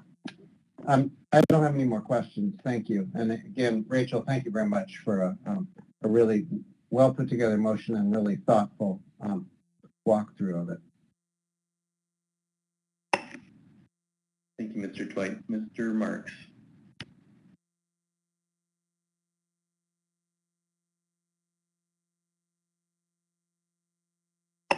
Mr. Marks, I think you're muted. Mr. Marks?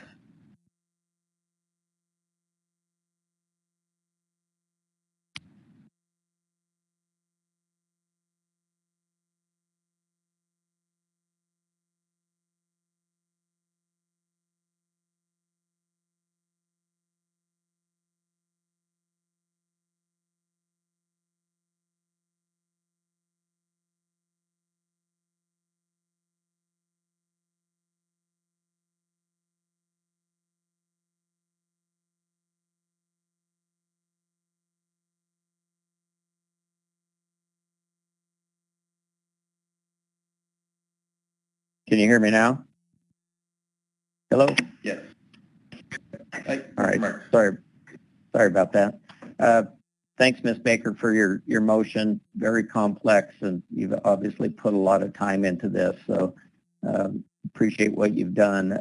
Mr. Twite got to my first question on element 14, but moving back up to element 3.3, and I like what you did with element 5.4 to add the to go to a more incremental approach on the processor shares, to take a more refined look at that. And when I look at 3.3.1, we go from 10% to 25% to 35%, and I'm wondering why you didn't take a more incremental approach on that, so we can take a more refined look in the final analysis.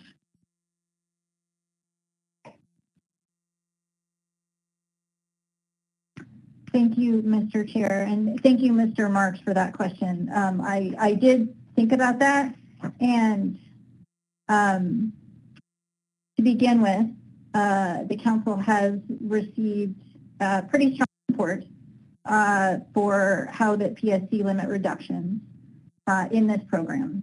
And so I was being somewhat responsive to that. But I also would note, in terms of the percentages and the potential percentage reduction, I think I'm just looking for my notes. The amount of a reduction that I would be looking at here is a 25% reduction would result into a PSC limit apportionment of 287 metric tons compared to 382 metric tons under the status quo. And I was thinking about the sector's PSC use, how the PSC use that is documented in the analysis, and also some of the more recent performance, as we heard about in testimony, in the voluntary catch share programs in terms of the fleet's ability to actually avoid halibut. And I feel pretty strongly that this cooperative program is going to really give the fleet the tools that it needs to avoid halibut. And given the importance of halibut to the directed fisheries and the other discussions we've been having in other halibut-related actions, I felt like it was appropriate at this point to consider that kind of reduction and at least look at it in terms of a PPA. And I would say the other part of my thinking related to that, recognizing your point, that's in part why I added the sub-option 3.3.3 to look at the potential to phase that reduction in over 3 years. And like I mentioned, I didn't make that a preliminary preferred alternative recommendation at this point because that sub-option 3.3.3 is a new option for us here, although the council has considered this concept before. It was new to this motion, and so I wanted to make sure that we had that sub-option for consideration at final action.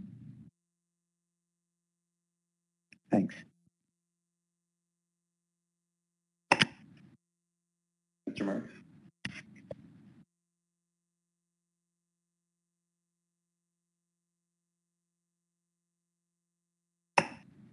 Anything further, Mr. Marks? That's all. Thanks.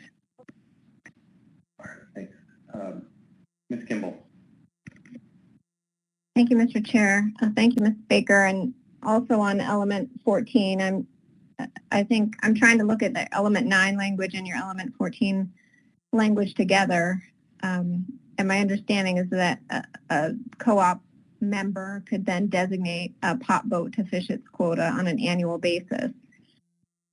Does that vessel then need to comply with the co-op agreement, the pot boat? Is that implicit or explicit somewhere that I'm missing? Thank you, Ms. Kimball. It is implicit. You're right. It is not specifically listed here. My recollection in preparing for this, I did look at the Rockfish Program cooperative quota application, and I probably should have brought in some of that language in terms of the requirements for a cooperative applying for the annual CQ in terms of listing all of the LLP license holders, listing the vessels that are eligible to harvest a portion of that cooperative, of that CQ. And it is my recollection that it is a requirement in the Rockfish Program that any vessel harvesting CQ must comply with the cooperative agreement. But you're right, I did not specifically list that in element 9 or element 14, although that would be my intent. Thank you. Mr. Merrill?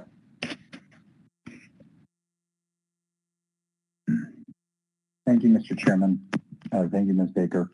I wanted to briefly touch base on the operation of 7.4, the post-delivery transfers. The way the motion is currently worded is that post-delivery transfers would be allowed, but they have to be completed before the end of the year. And then it says, i.e. prior to the CQ expiring. If we have a provision in place, and that's what's in your PPA, where we don't allocate in the sea season, would it be correct to understand that the way that this would operate is that the cooperatives would have to, quote unquote, reconcile their books at the end of the B season, and then whatever is left over in terms of COD or PSC limits would then roll over to the C season and be available after that post-delivery transfer process is completed?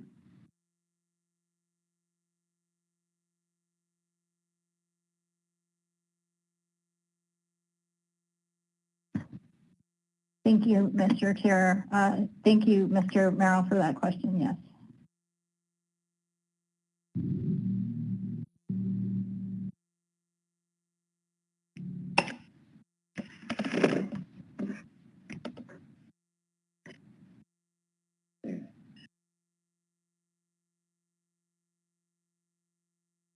Mr. Marks, did you have anything further?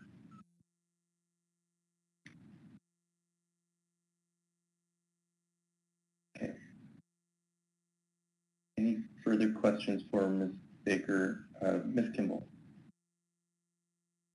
Thank you, Mr. Chair. Apologies for slowness on this. This is also on element 9, and it may just warrant a clarification as well. The new language in element 9 says a list of CVs, and in parentheses, both trawl and pot gear vessels, if element 14 is selected, basically must be designated and identified in the co-op application. And my assumption, even with that new language, is that the trawl vessels that are eligible to fish that quota in the co-op still need to be associated with a qualified or eligible license to fish the cooperative quota. I just want to confirm that that's your intent. I understand it looks to me like the language was added in order to accommodate that pot gear vessels need to be designated and identified in the co-op application, but I just wanted to ensure we aren't going beyond eligible trawl vessels and just allowing for contracting to trawl vessels that maybe aren't associated with an eligible license. Thank you, Mr. Chair. Thank you, Ms. Kimball. Yes, you are capturing my intent accurately that only trawl CVs associated with a qualified LLP license could harvest a portion of CQ, but this motion does not specifically say that. So thank you for that clarification. Thank you, Mr. Chair. And I guess I maybe look to staff when that time's appropriate if there needs to be any modifications to support that intent, or if that could just, if staff could just provide that in the next version. Thanks.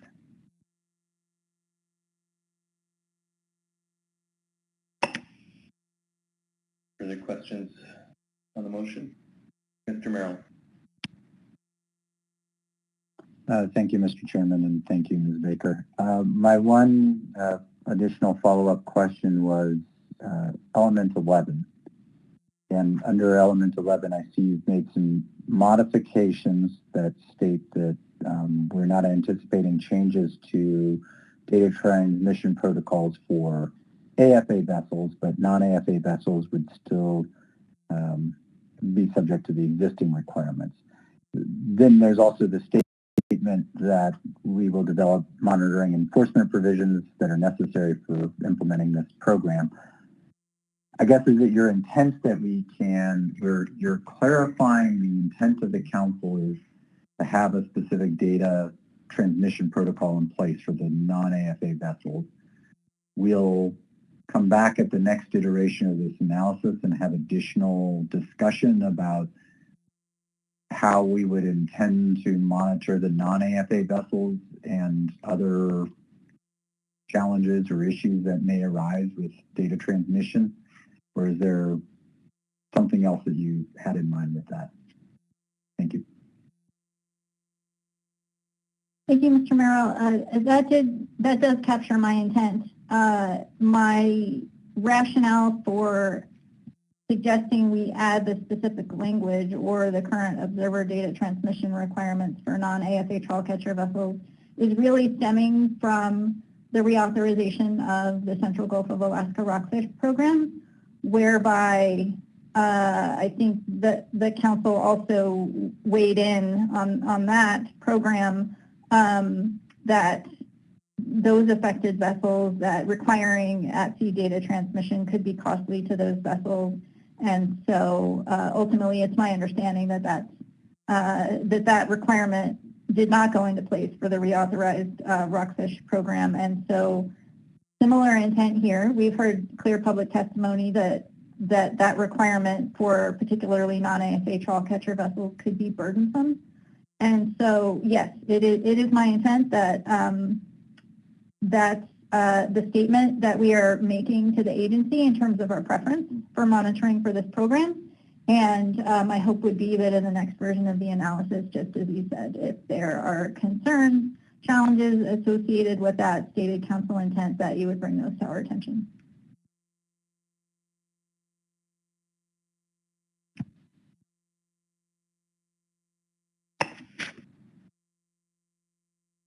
Further questions?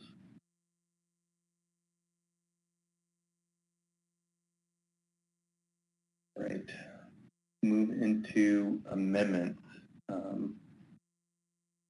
sure what to expect for amendments, so how about we just generally start at the top and work our way through, and if that winds up not working for somebody's approach, we can take motions comprehensively at the end as well. So I'd start with either the preamble or purpose and need.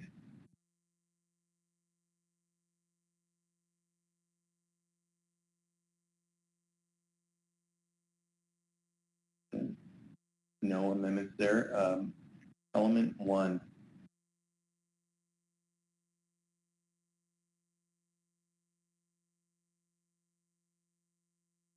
Element 2.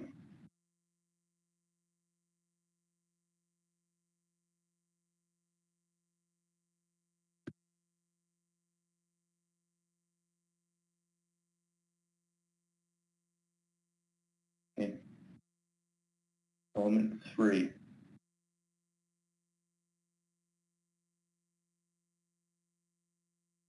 Mr. Down.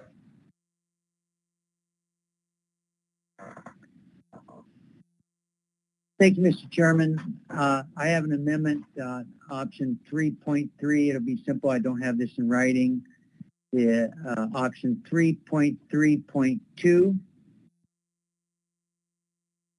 would read, reduce crab PSC limit by 10%, 25%, 35%, and the amendment would be 45%, but not bolded. In other words, this would not be a PPA. With a second, I'll speak to that motion. Second. Second, Jen. Okay. Was that Ms. Campbell first? Yes, Mr. Chair. Thank you, Ms. Campbell. Mr. Down. Yeah, thank you, Mr. Chairman. Thank you, Ms. Campbell, for the second on this motion.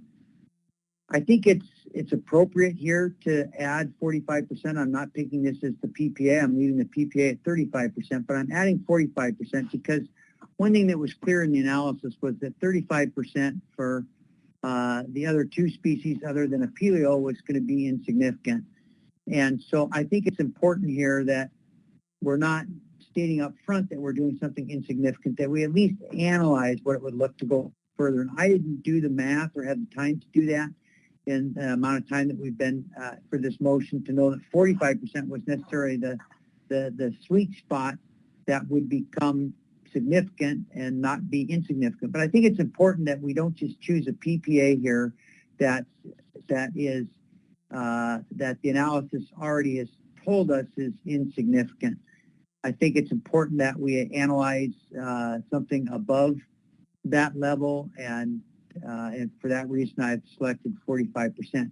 The rationale that the maker of the motion gave here, and I appreciate that very much, Ms. Baker, the rationale that you gave was really twofold. One was that when we looked at this, that you were concerned about these incremental allocations that would end up in the individual co-ops, being that we could end up with multiple, we most certainly will end up with multiple co-ops, and if we get enough multiple co-ops, we could certainly see these insignificant amounts. But I believe we have provisions in your motion, Ms. Baker, in Ms. Baker's motion, that would allow us to move those PSC allocations among the cooperatives. So I don't really feel that that would be a huge deal, that if somebody was short on crab PSC, they would be able to transfer some from somebody that had some. So I think that's a problem that's already been fixed in your motion. The second thing that you brought up was under amendment, under element 14, we have the provisions to transfer gear and to pot gear. And I think there is some concerns there that the pot fleet is higher bycatch with crab than the trawl fleet. And I'm not in any way signaling, I'm actually quite supportive. And I think that element 14 has to be a part and parcel of what we're doing here. I'm a big proponent of that. But what this would do would these crab PSC limits will have the effect of putting pressure on not only the trawl fleet to reduce their crab PSC, but also the pot fleet. And we've heard from representatives of the pot fleet that they feel they'll be able to meet that we've seen also in other presentations, the ongoing research that's taking place in crab pots with the new ramps and the slippery materials they're using for some of the ramps. They think they can get to a place where they'll be able to reduce crab PSC when fishing for cod dramatically. That's the results of the preliminary results of the testing that's been done. So I think this puts pressure on the pot fleet to continue to drive their PSC lower. It puts some pressure on the trawl fleet, and for that reason, I think it's important, primarily because of my first piece of rationale, which is that we need to at least analyze something that we already know that the analysts have said what we're doing here is likely insignificant and has no effect. And I think that we should analyze something that above that, but yet remain the PPA at 35%. So that's my motion. My amendment, excuse me, Mr. Chairman, I appreciate your time and the time of everybody on the council at this late hour to hear my amendment, and I'd offer that and ask the council for their support. Thank you. Thank you, Mr. Down. Go to any questions on the amendment? Mr. Marks, I think you may have had a separate amendment. Jump in if you do have a question for Mr. Down. Separate, thanks. Okay. Otherwise, all right, if there are no questions on the amendments, any amendments to offer? Amendments to the amendment?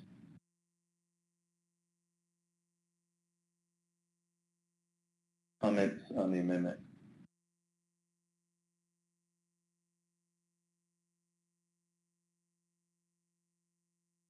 Ms. Baker. Thank you, Mr. Chair, and thanks, Mr. Down, for the amendment. I understand your rationale. I guess I can support this for analysis. I think what perhaps I didn't convey clearly, though, in my explanation to you was that you've characterized the analysis as describing the range of impacts that we're looking from crab PSC limits as insignificant. And so I hear that, but I guess I would say if you look at the analysis information, the overall levels of crab PSC in the trawl CV sector are really low in terms of numbers of crab. And so I will support this for analysis, but I'm suspecting what might come back is that we may have a real problem looking at a 45% reduction or maybe even a 35% reduction in the crab PSC limit and then allocating that crab out to cooperatives to even come up with a few crab available as PSC. So I understand where you're coming from. I'll look at it for analysis. I have some concerns about the impacts, but that's what the analysis will tell us at the next stage. Thank you, Mr. Chair. Thank you, Ms. Baker. Thank you, Ms. Baker. Thank you, Mr. Chairman. Thank you. Mr. Cross. Thank you, Mr. Chairman, and thank you for the amendment, Kenny. I won't be supporting it. I think my concerns follow along with Ms. Baker. I think we're already treading on very, very thin ice by going to 35% and then going to the different co-ops.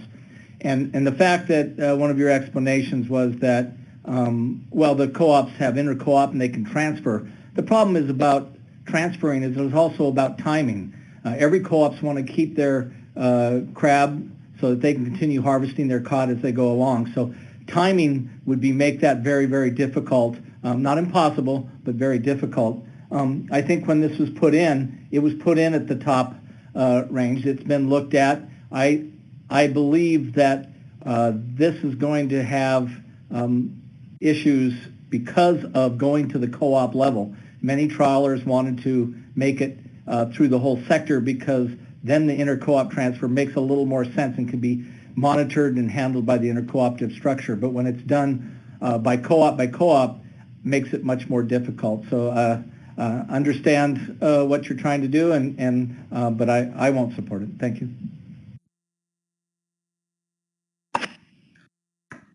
Further comments on the amendment, Mr. White. Thanks, Mr. Chair. I just would hope that the analysis will, if the amendment passes, I hope the analysis will look at exactly that. that factor that Mr. Cross brought up, because I think we tend to take the magic of the co-ops for granted, forgetting that they have some very real-world constraints, and I think timing is absolutely one of those. If you get a transfer, but it's towards the end of the bee season, and you've been off the water for several weeks while you're waiting, that you got your transfer, you were made whole, but you weren't made whole. So I think it's initial. This is still initial review. I tend not to vote against options offered up for initial review because they can often elucidate things that we wouldn't pick up otherwise. But I just wanted to strongly flag that I hope that the analysts will take this opportunity to take a look at whether or not this poses the kind of problem that Mr. Cross raises.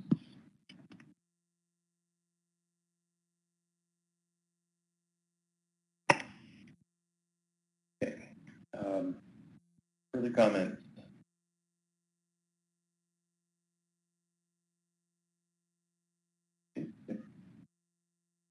And Mr. Down, Mr. Cross, I don't know if either of you have additional comments or if those are latent comments. Yeah, Mr. Chairman, just one comment, if I might. I just wanted to clarify. Thank you. I just wanted to clarify. Ms. Baker had taken some exception with my term of insignificant, and I agree with her on that. That was the wrong term. What really we're talking about is whether it would be constraining or not whether it's significant or insignificant. So I wanted to recognize that. Thank Ms. Baker for that. I should have used the term that this was not constraining. And so I did not mean to indicate that a 35% or any other reduction would be insignificant, because certainly these reductions are significant. So thank you. Thank you, Mr. Down. Mr. Witherell.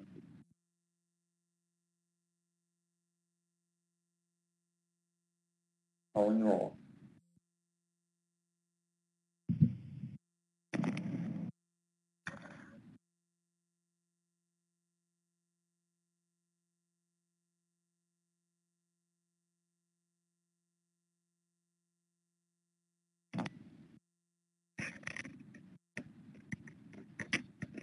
Try this again. Calling the roll on the amendment. Ms. Baker. Yes. Ms. Campbell. Yes. Mr. Cross. No. Mr. Down. Yes. Mr. Jensen. Yes. Ms. Kimball, sorry. Ms. Kimball. No. Mr. Marks. No. Mr. Mesereau.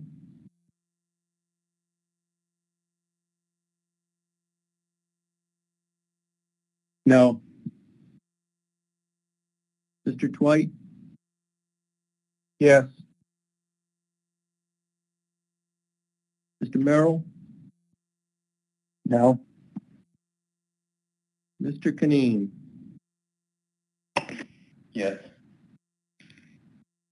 Motion passes 6-5. Thank you, Mr. Down. Further amendments. Mr. Marks, did you have one on element 3? Yeah, thanks, Mr. Chair. Yeah, I propose to amend sub-option 3.3.1 to include 10, 15%, 25%, and 35%, and not identify a preliminary preferred alternative at this time. I got a second. I talked to it a little bit. Second, Craig. Seconded by Mr. Cross. Mr. Marks. Great. Thanks for the second. I just think the 15% adds an increment to this so that we want to look at. I understand the we received testimony, and there's reason to be optimistic based on the voluntary cat share program last year. But that being said, it was a very unique year with some with COVID and with the number of processors, and in my mind, it's without looking at any analysis on that, and we received the kind of the verbal reports through the testimony. I definitely worth looking at, but not having it analyzed in the document. I would propose it's early to identify a preliminary preferred alternative at this time. Thanks. All right, thank you, Mr. Marks. Let's go to any questions on the amendment.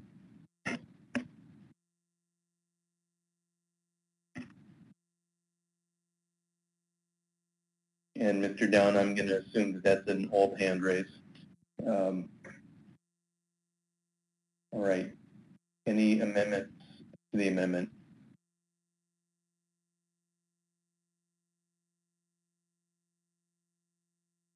Any comments on the amendment?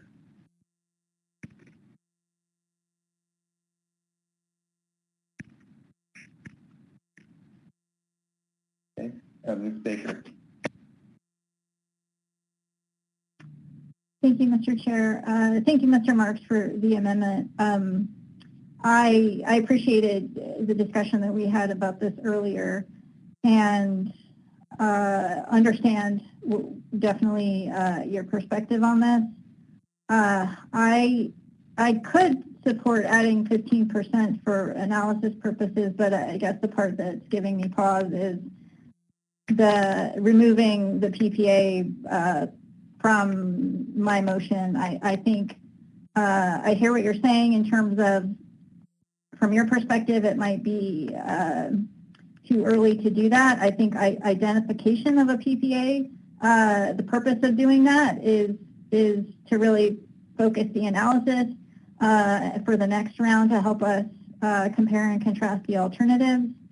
And so at this point in time, I'm not going to be able to support the motion. Thanks.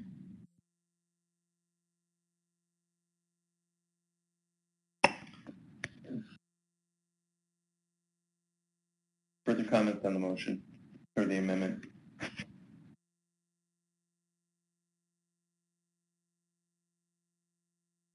Not, we can go to Mr. Witherell for the vote. Okay. Calling the motion on the amendment to adjust the reductions under 3.3.1 and not have identify a PPA. Ms. Campbell. No. Mr. Cross. Yes. Mr. Down.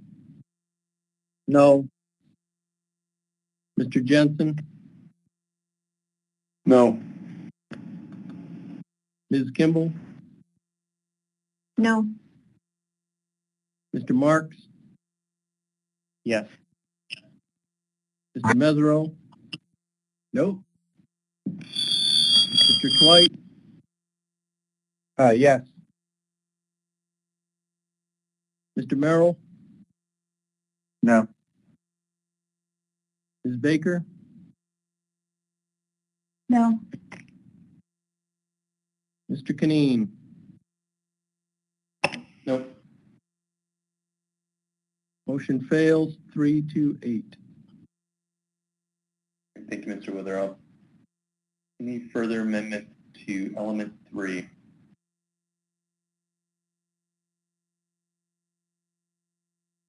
Okay, moving on to element 4.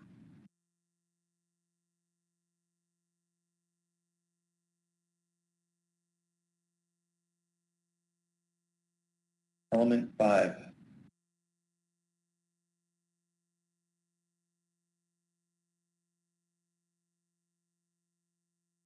Mr. Twite.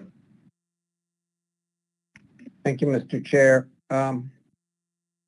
This is simple. and it's on option 5.2.1. I would move to amend the new language at the end to read A, 125%, or B, 150%. And with a second, I can speak to it. For a second.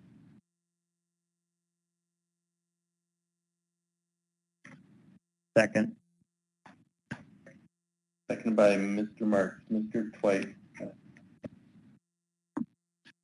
Thanks, Mr. Chair. I'm proposing this in order to get at some confusion that I have, actually. And the question is percent of what? What we keep hearing in public testimony is that the actual number that would represent current usage formulated this way is actually, I think it's been cited as 146%. I just rounded it up to 150. And so I would just like to get at the bottom of what constitutes current usage using this particular measurement. I think that Ms. Baker is onto something with this approach. I heard her say when she was speaking to it that she wasn't trying to reduce current usage, but if I understood public testimony correctly, there was concern expressed at the time that numbers like 125% would actually, when it's taken down to the individual vessel, could well represent a decrease in current usage and current processing levels. So I'm proposing this largely to get the analysts to weigh in and help clarify what current usage is when it's expressed using this particular formulation. Okay, thank you, Mr. Twite. Any questions on the amendment?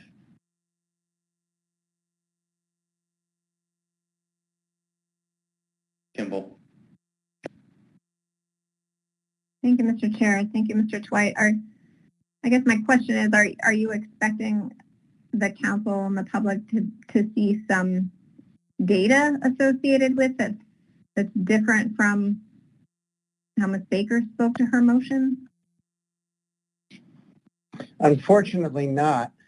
What I'm hoping, though, is that the analysts can provide us some more insight about how these numbers do relate to their best understanding of current usage and give us a clearer sense of how this particular yardstick works.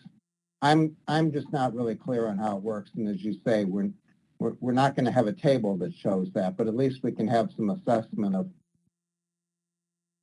I would hope we at least will have an assessment of is 125% doing what Ms. Baker intended, or is the public testimony concerning a larger number the more accurate? Thank you, Mr. Chair. A quick follow-up, Mr. Twite. So your intent is that this would allow each eligible CP under that type of a sideboard, if selected, to process up to 150% of their processing history based on the year selected under element 2. I just want to make sure I understand your intent. Well, no, that's not. I may have misunderstood Ms. Baker's answer to my question earlier, but I thought I heard her saying is that these numbers referred to both CPs together. I apologize, Mr. Chair, that's the opposite of what I heard, so I guess, I don't know if we want to continue. Yeah, I clearly this is an issue where I'm wishing I had more insight into it as well.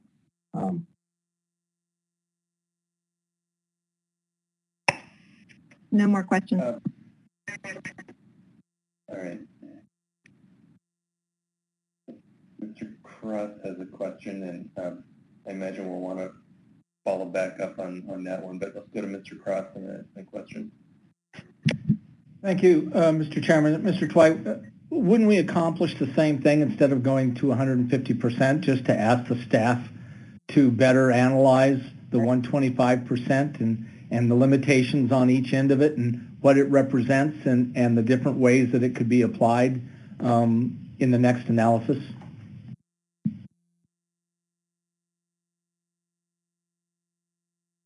Mr. Cross, I don't disagree with that. We often get at that through giving them more guidance like this, but if the council supports that approach, I'm fine with that too.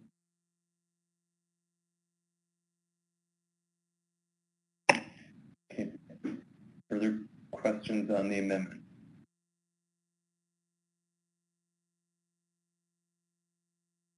Okay. Amendment to the amendment.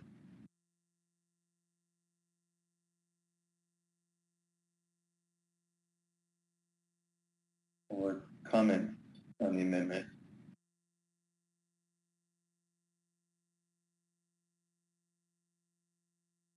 Ms. Baker.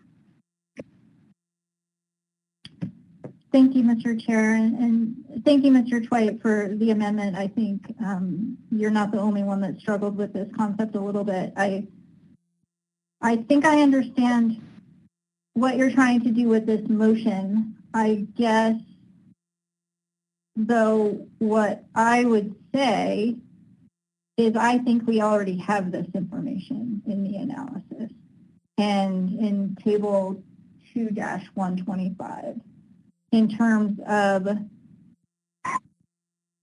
showing what, if each CP gets to select its best option, one or two, we could, under the PPA that we're looking at for 2009 to 2019, result in a sideboard that's 146%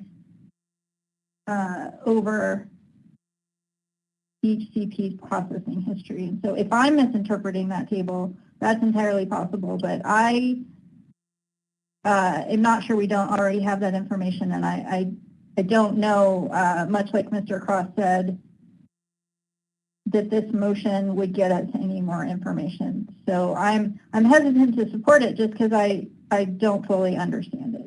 Thank you. Mr. Marks.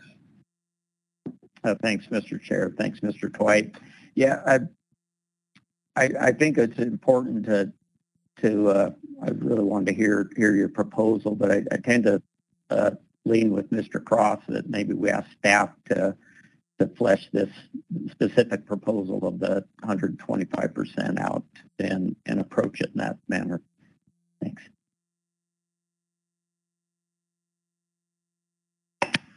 Mr. Twite. Mr. Chair, I think my second just broadly hinted that he would concur with me withdrawing the motion at this point, and so I would propose to withdraw my motion. And I would concur. Okay. All right. Thank you. The further, okay, that'll bring us to any further amendment to element 5.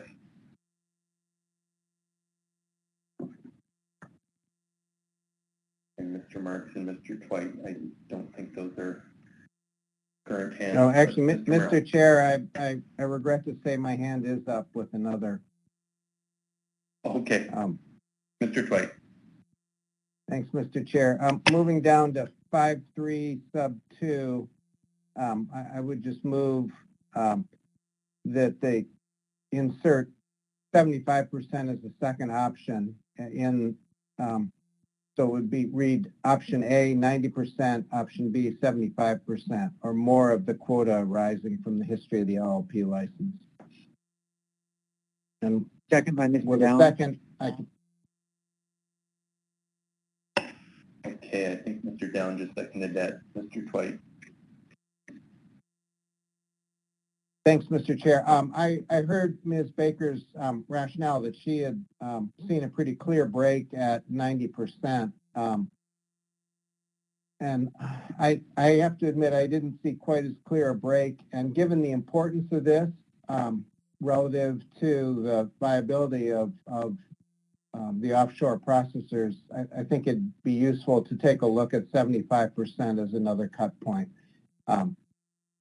It's an arbitrary number. I did not propose a number based on another breakpoint. I just think it gives us some contrast with the 90% choice. Thank you, Mr. Twite. Ms. Kimball? Thank you, Mr. Chair. Mr. Twite, your amendment, it seems, doesn't modify the whole intent under 5.3 that a vessel could qualify under one of those two ways. Is that correct? You're just adding a new threshold for two. Yes, that's correct. Thanks. Further questions for Mr. Twite?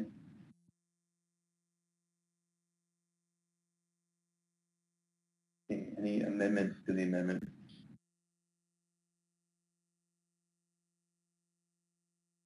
Or comments on the amendment? Ms. Kimball? Thank you, Mr. Chair. I suppose I could have asked another question.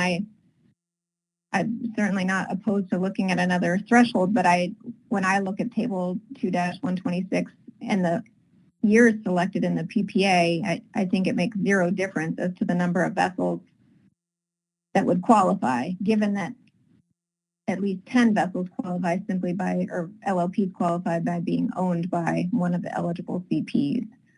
So I can support adding the threshold. I think we will come up with exactly the same number of vessels as the current threshold. Thank you.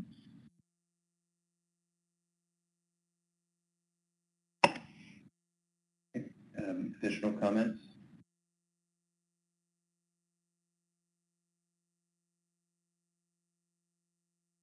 If there's no comments, we can go to a vote, and we'll start with it. Is there any opposition to the motion?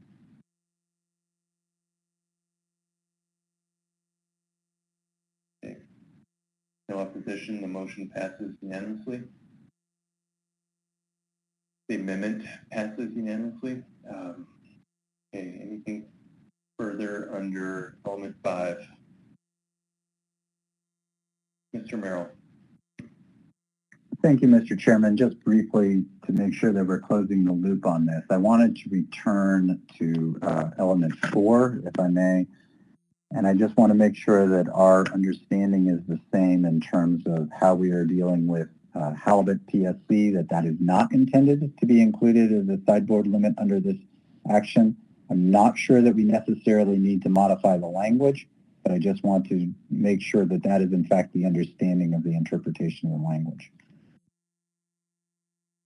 Perhaps that's a question both for staff and or Ms. Baker.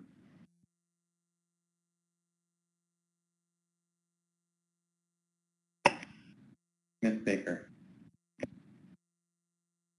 Thank you, Mr. Chair, and I certainly would appreciate staff input if we do need to amend the motion, but yes, Mr. Merrill, you characterized my intent correctly.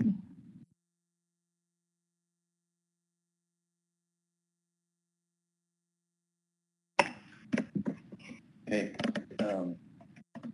Mr. Merrill, thanks for raising that. Unless staff says that they would interpret it differently, I think we can take that as direction and intent from the council. Okay. Anything else? Let's be back to element 5. If not element 5, and the amendments to element 6.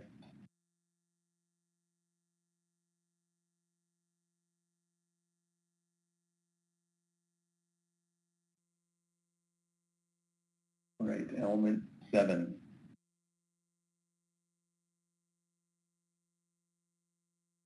Mr. Merrill. Thank you, Mr. Chairman. I have a motion which would be to add a new sub-option 7.1.2. and I provided that text previously. There it is. It reads as follows: within a 90-day period after initial allocation, the owners of an eligible LLP may transfer initially allocated quota shares to another eligible LLP. After these transfers are approved by NIMS, the BSAI Pacific Cod Harvest quota shares will no longer be severable from its applicable LLP license to which it is assigned. And with a second, I can speak to this briefly. Second. Craig. Thank you, Mr. Chairman. Thank you, Mr. Cross.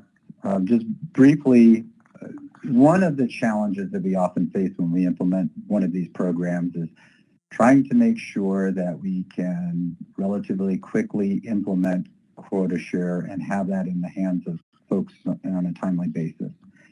One of the challenges I think that we can face at times is trying to adequately describe certain provisions that perhaps people in industry have an intent what they mean, but actually interpreting that from a regulatory standpoint is very complicated.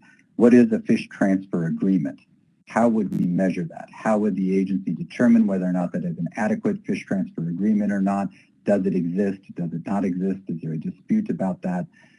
Rather than trying to find ourselves in a situation where we're trying to define that term, rather than finding ourselves in a situation in which we may have a situation under sub-option 7.1.1 where you have a non-AFA LLP license to which some amount of catch history would be transferred. Is that being transferred from another LLP license that is an AFA LLP license? How do we handle that?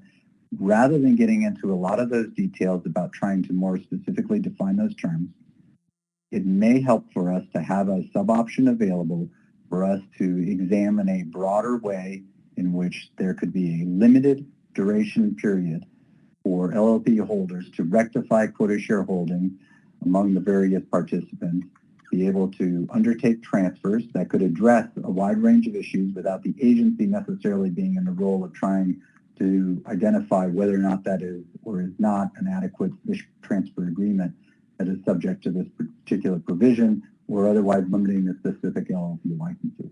Again, as a sub-option, this doesn't mean that this is necessarily something that we would pick, but since we are looking to take final action in October, I think it would be useful to have before us an option where we could consider whether or not a more liberal approach might be appropriate and whether or not that could address some of the administrative challenges that can come in trying to identify some of these terms. Thank you. Thank you, Mr. Merrill. Any questions on the amendment?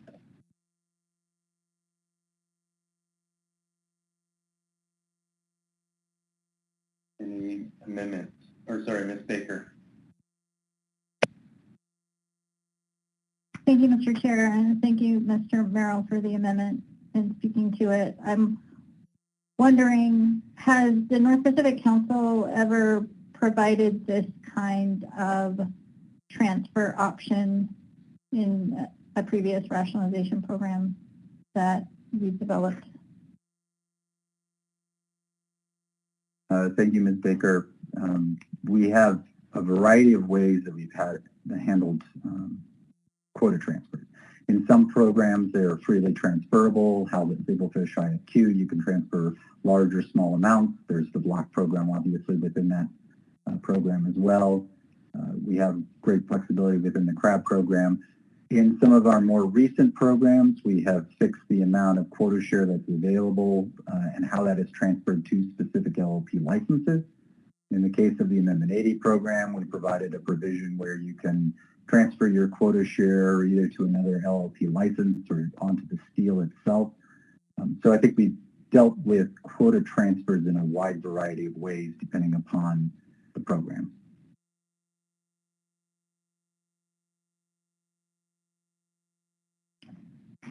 Thank you, Mr. Chair. And one follow-up. And so you explained the implementation challenges with sub-option 7.1.1, the one-time transfer opportunity being solely available to AFA non-exempt catcher vessels that have engaged in fish transfer agreements. And just to make sure I understand the intent of your motion, any eligible LLP license holder upon issuance of quota share for 90 days after allocation would be able to transfer any amount of quota share from their license to any other eligible LLP license. Is that correct? Ms. Baker, the way that this is currently structured, yes, and it would provide that contrast for the council. There could be additional policy decisions about whether or not this should be circumscribed at the time of final action. But as it's currently structured, it would be a limited time duration transfer agreement. All of the existing use caps and other transfer provisions that are also portions of this motion would continue to apply. So there would continue to be those limits on how much quota share a person could hold, how much could be used on a vessel. That would continue to constrain operations.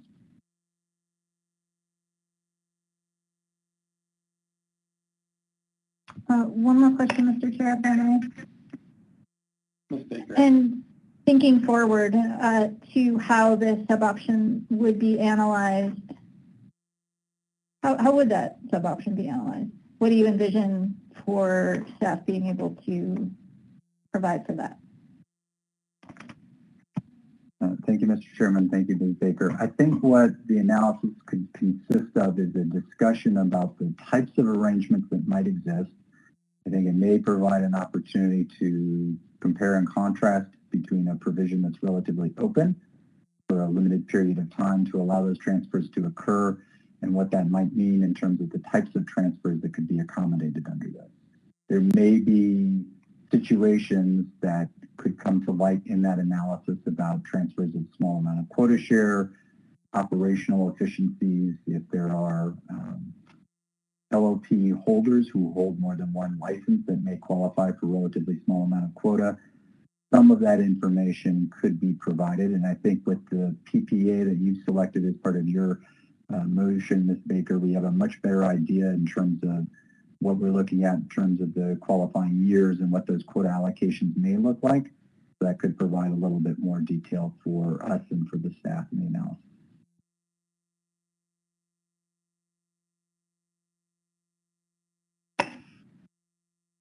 Further questions for Mr. Merrill?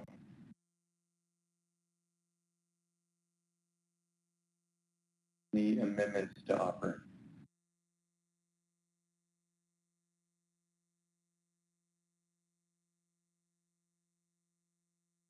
There are no amendments. Any comments on the amendment?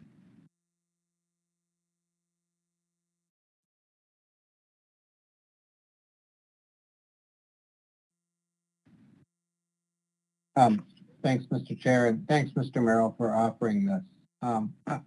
I think it's important to add this to the analysis at this point for the reasons that Mr. Merrill described. It also seems to me that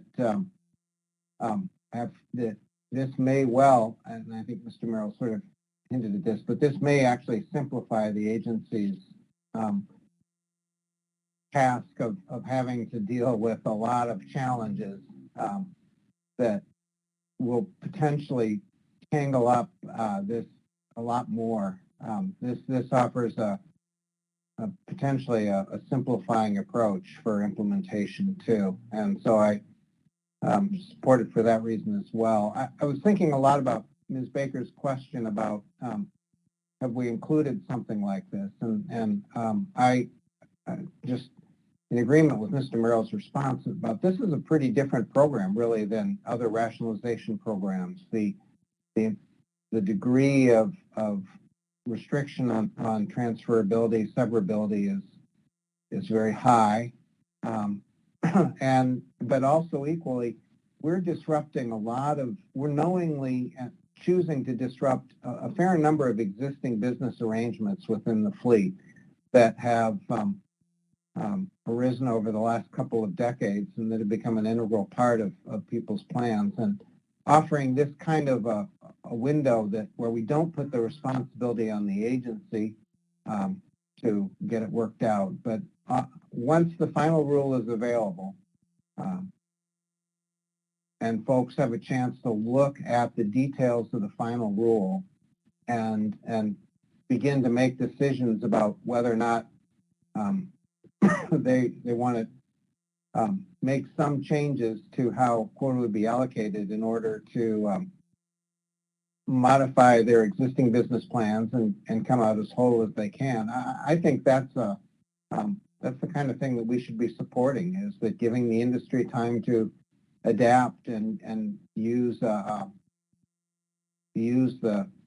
co-op world as an opportunity to work things out in a way and adjust to what we're putting in place in terms of the new program.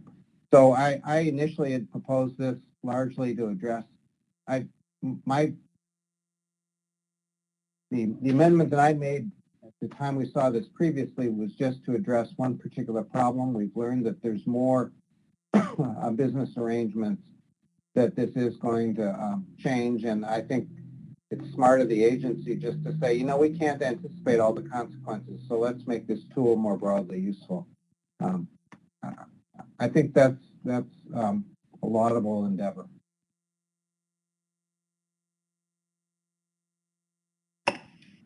Thank you, Mr. Twite. Further comments on the amendment?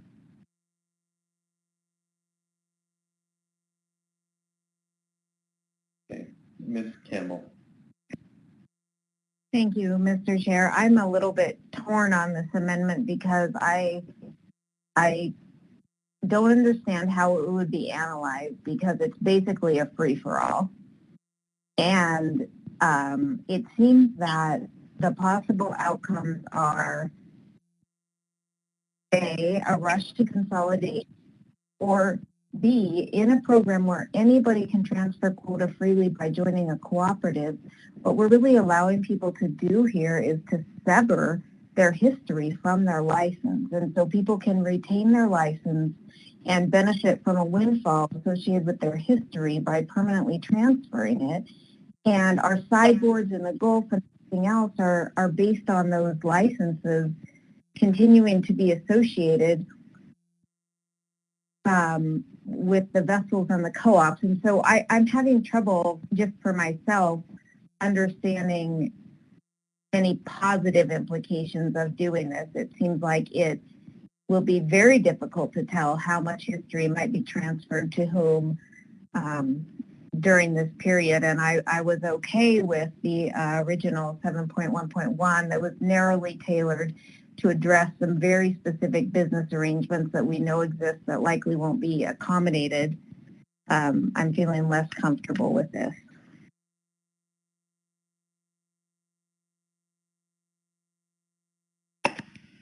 Thank you, Ms. Campbell. Further comments?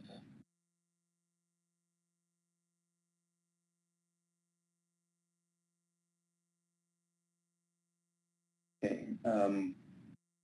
With that, given the comments we've heard, Mr. Witherell, go ahead and do a roll call. Okay, roll call on adding a new sub-option to 7.1.2. Mr. Cross? No. Mr. Down? No. Mr. Jensen? No. Ms. Kimball? No.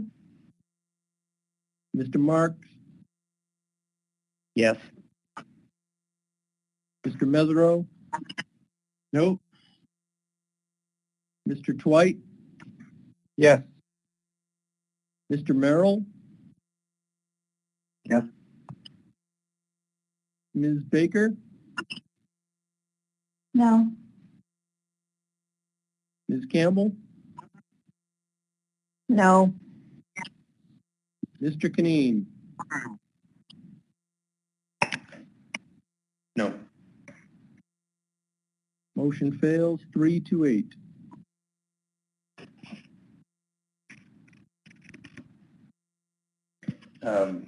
Further amendment to element 7.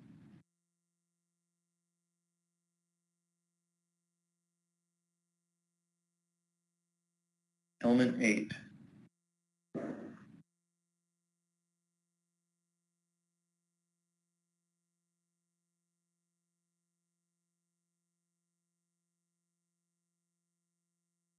Okay, element 9.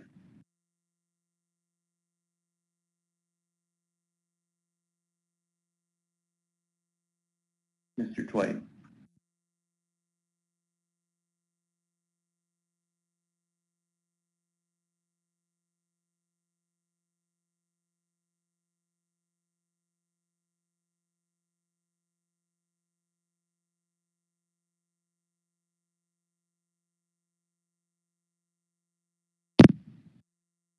I don't know if it's just me, but I can't hear Bill. That's because Bill apparently double pushed his mute button. Everybody else can just let that go. And you ruined it, Cora. I probably should have as well, huh? My motion is in the second paragraph, the one that begins, cooperative shall be formed. And the motion is to insert the word option in front of the second sentence, which each LLP license may be assigned to one cooperative. And with a second, I can speak to why I'm suggesting that be an option rather than a requirement at this point. Okay. Is there a second? And I apologize. I was kicked off the phone for a second there. Is there a second to Mr. Twite's amendment?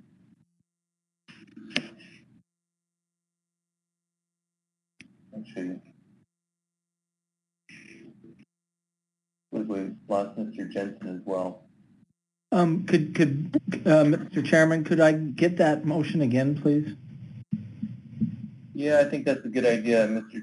Twite, if you can reread it. It looks like it's being put up on the screen here as well.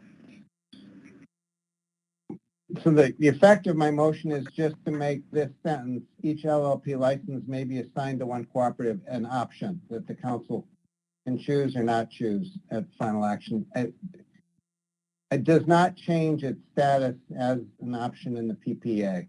I'm not moving that it be removed from the PPA, just that it be clear that it's an option that we could choose or not choose.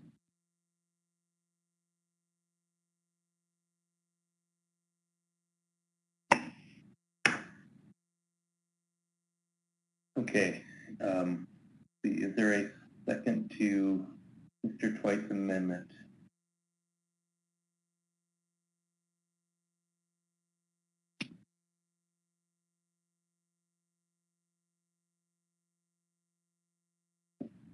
There's no second, then the amendment dies.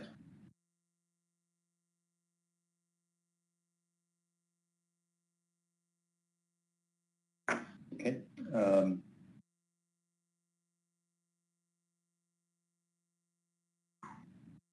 Further amendments to offer.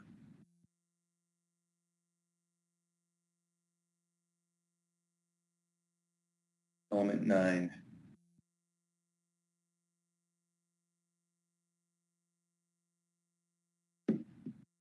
Okay, on to element 10.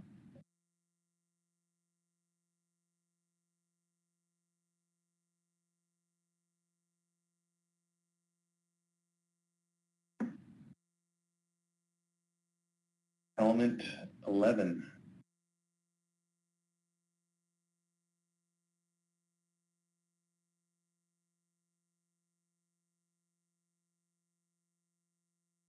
Element 12.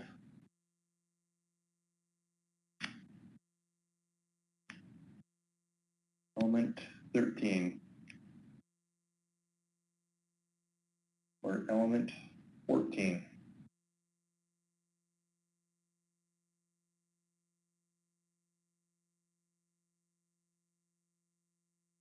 Okay, that runs us through the entire motion. Any further amendments on any part of the motion?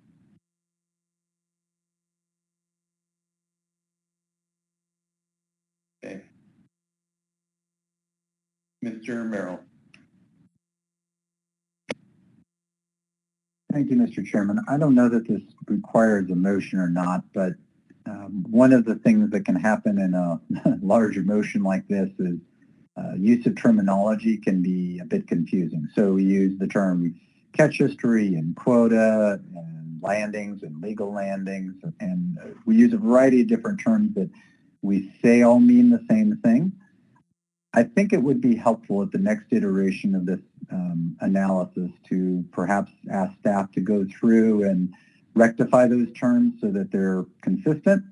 If we do mean something different from those terms, then I think we need to clarify that. But having done a fair number of these over the years, this inconsistency can be really challenging, not only for the public to understand, but later in the implementation process. If that needs to be a motion, that can be, but I think that this is the type of thing that we usually provide guidance to staff on, and they're able to accommodate that. I don't think it's helpful at this time to go through a rather burdensome line by line of these issues, so I thought that this would be a cleaner way to do that. All right, thank you, Mr. Merrill.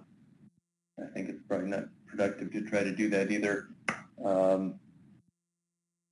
To see if any council members have any thoughts on Mr. Merrill's concept there to present to staff. Okay. All right, thank you, Mr. Merrill. That sounds, Ms. Baker. Thank you, Mr. Chair. And Mr. Merrill's question prompted me, I guess it's kind of a point of order or guidance about when I should perhaps provide some, at least my suggested guidance for staff as well, in terms of the next version of this analysis. Should it feels kind of important to consider it along with the motion, but I don't want to get in the way of final action on the motion. So I guess I would ask your guidance, Mr. Chair. Ms. Baker, I think I understand where you're going with that. So I think now would probably be a good time to do it before we get into comments, final comments on the motion. So Ms. Baker, if you'd like to do that now. Thank you, Mr. Chair, and I will be brief. And I just, again, I wanted to reiterate, you know, the primary purpose of picking preliminary preferred alternative is to signal to staff and to the public, you know, directions that the council may be thinking of going in for particular elements in this action. And so what I did want to highlight for a couple of pretty important elements, where one of which I did recommend picking a PPA, which was element 2.2. If this motion passes, the PPA would be 2009 to 2019 in terms of the eligible qualifying years. But what I was hoping, and what I am hoping that staff could do, I realized that neither of the two existing strawman alternatives include what we've been calling the blend option in 2.2.4. And I think we've heard a lot of testimony about that and received a lot of written comment. And so I guess my preference, should this motion pass, would be that staff revise one of the strawman alternatives to include option 2.2.4, the blend, as one of the harvester allocation options. And then, Mr. Chair, the second point of clarification was also in element 5. Again, I spoke to this in terms of, under 5.4, in terms of the percent of harvest shares to be allocated to eligible processors. As my motion doesn't recommend a preliminary preferred alternative, my motion recommends adding option 5.4.4, 20%. And I think we've had a lot of discussion at this meeting in terms of the essential policy decision for the council of this particular element, and that there's very little sort of data or additional information that the staff could provide to help the council make this policy decision. And so I guess I would just, again, expressing my preference, I think one of the strawman alternatives currently has a percent of harvest shares to be allocated to eligible processors of 15%. I wonder if the strawman alternative could perhaps look at maybe sort of either end of what I consider to be probably a more likely range, 10% on one end and 25% on the other end, just to provide some contrast there. If that would be my preference, I think it would help the analysis at the next round. And obviously, if council members have concern about that, we can talk about that. But I'm really just trying to focus the analysis in the best way that we can to provide us with the information we need at the next stage, Mr. Chair. Thank you. Thank you, Ms. Baker.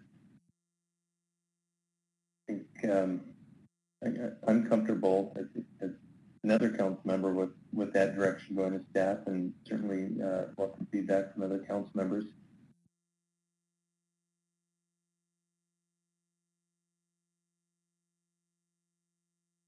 Mr. Cross. Thank you, Mr. Chairman, and I'm sorry, but I agree with both of those asks by council members to have staff clarified. I think they're both reasonable and will give us some clarity on the next iteration. Thank you, Mr. Cross. Mr. Merrill. Thank you, Mr. Chairman. One thing also that I think would be helpful for staff to address is some council we got from general counsel that we want to address two issues in particular as we proceed to final action. And it would be helpful to the extent we can to just provide a little bit more detail within the analysis. One of which is a requirement under the MSA that describes that within any LAP program, we should make sure that we have adequate information for assessing antitrust violations. I think this is particularly an important issue. Anytime that we have a cooperative that requires some sort of linkage with a processor, we've been down this road before. We have a lot of information already in our fisheries about how they operate. We have a pretty robust process for reporting. We have our cooperative reports as well. But I think to the extent we can highlight in the next version of this analysis, the extent we are able to comply with those various provisions of the MSA, that would be particularly helpful. Another issue that we also want to highlight as well, which is provisions within 303A that require that we consider the extent of an excessive share. And while there's no specific definition of what is an excessive share, and the council makes that determination on a fishery by fishery basis, I do think it would be helpful within the next version of the analysis to just describe a little bit more some of the provisions that we already have in place. And then when we get to final action itself, I think it'll be helpful for the council to speak to those issues in some greater detail. So I think these are, again, the types of things that we frequently undertake within a LAP analysis. Some of those are already covered within the analysis. I think some of them can be highlighted for the council so that it's a little bit more clear to us as we proceed to final action. Thank you. Thank you, Mr. Merrill. Mr. Downs. Thank you, Mr. Chairman. I just wanted to clarify. I've brought this up several times. I don't know that it really needed to be brought up again here, but just because we're talking about things for the analysts to point at, and in case there's any other comments from other council members on this, I think it would be the intention would be good to focus the analysts on the issues of how the Aleutian Islands fishery with the set aside that we're doing, that we're taking action on here for shoreside delivery in the Aleutian Islands, that the effect that would have on other fishery sectors in that area. I think this is a good thing to analyze. It's something that I spoke to in questioning. I think the analysts agreed during that time that would be a good section to add, and that they intended to add that. So I just thought I'd bring that up. That's why we're on our list, and that's affects the effects of this action on other non-trawl catcher vessel sectors. Thank you. Thank you, Mr. Down. Mr. Twite. Thank you, Mr. Chair. Sub-option 7.1.1 is intended to provide for within industry negotiations regarding final disposition of harvest quota for practices that are no longer going to be workable under the new program. And I'm interested in the analysts exploring the environment that it creates and whether it creates essentially a level playing field for those negotiations, or whether the council would be wise to consider further at time of adoption whether any additional features need to be added to 7.1.1. I'm thinking of things like an independent, not within the agency, but an independent dispute resolution process, or are there any other ways of sort of making sure that those negotiations are fair to all the parties concerned? So if the analysts can kind of try to think that through a little bit, I would really appreciate that.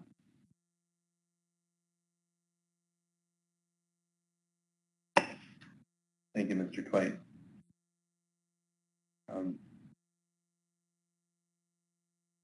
Any final comments on that? We've taken comments throughout the last several hours on the motion. But I'd like to go to any additional overall comments or final comments on the motion. Mr. Down, I think that's a latent hand raise. Okay, Mr. Marks. Thanks, Mr. Chair. Just a couple of final thoughts. So when I look through the entire motion, there's a lot to like in here. There's a lot of the elements are good. You know, again, on an incremental basis, though, it's not a motion I can support. I think the cumulative effect of several of the elements, I think, are just too far, for at least from an Oregon standpoint. We're by and large a fleet of catcher vessels that really depend on shoreside processing in Alaska, and again, the cumulative effect with not knowing that my assessment could change in the final analysis, but if we immediately jump to 25% PSC for halibut, we have a gear conversion option where we may siphon off additional quota share to other vessels or another sector without history in the trawl sector.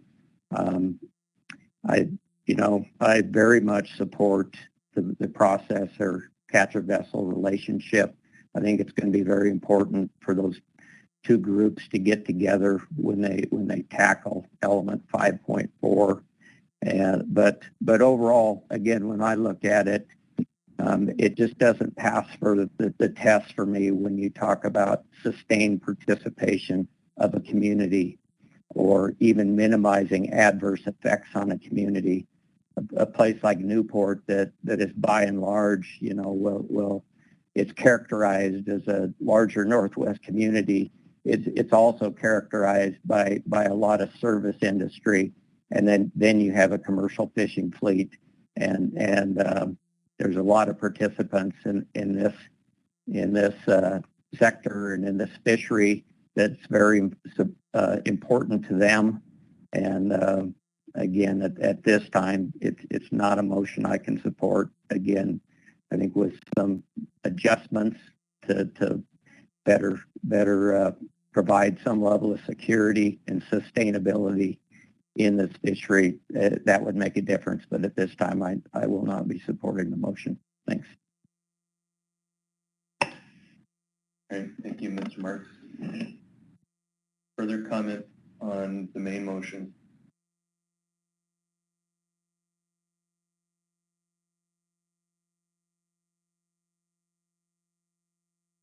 Mr. Twite. Thanks, Mr. Chair. As we were going through the several days we've devoted to this, I thought back several times to the SSC's concerns that that it might not be ready for initial analysis, and I just kept coming back over and over and over again too. There's a lot of meat here, and that it definitely, and I think if the breadth of public testimony, the breadth of the council debate on this have all, I think, really provided strong evidence that Ms. Baker's inclination to put this out now for keep it moving towards final is the right choice. And I'm sorry the SSC, I think to some extent worked themselves into maybe a bit of a corner on a couple of those issues. Because I think actually it's the document as it currently stands and the document after this meeting, after the improvements and the suggestions we've made to it, is very comprehensive, and I think our understanding of this issue is fairly deep at this point. So it was an irony that struck me several times through the last several days. I do support the motion. I actually agree with some of Mr. Marks's reservations, but again, my tendency with these initial analyses is to assume that some of the concerns that I have now will be worked out through additional analysis as well, and I think this is a good platform for that.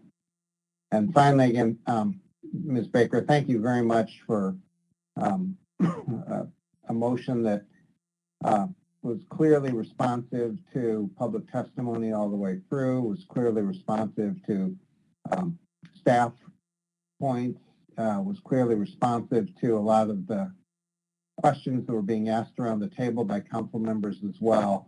It's really hard to produce a motion this thorough like that is fully responsive to the entire process. And I think that you and Ms. Bush really, I think, excelled at doing that, and I appreciate all the time and the effort that must have taken. Thank you, Mr. Twite. Ms. Kimball. Thank you, Mr. Chair. I'll be brief. I do support the motion going forward. I appreciate the work put in by Ms. Baker and her team to identify as many components of a PPA as possible to help focus public input. I think several components still need a lot of thinking, including how some of those significant components of the PPA work together.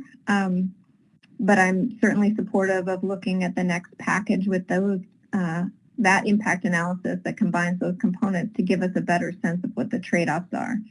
I think that is ultimately what the SSC and many of the public have asked us for. I think this motion puts that forward as best possible, and then we have some really important final decisions to make the next time this comes back to us. So I appreciate the work that put in, and I'll be supportive of the motion. Thank you, Ms. Kimball. Mr. Mesereau.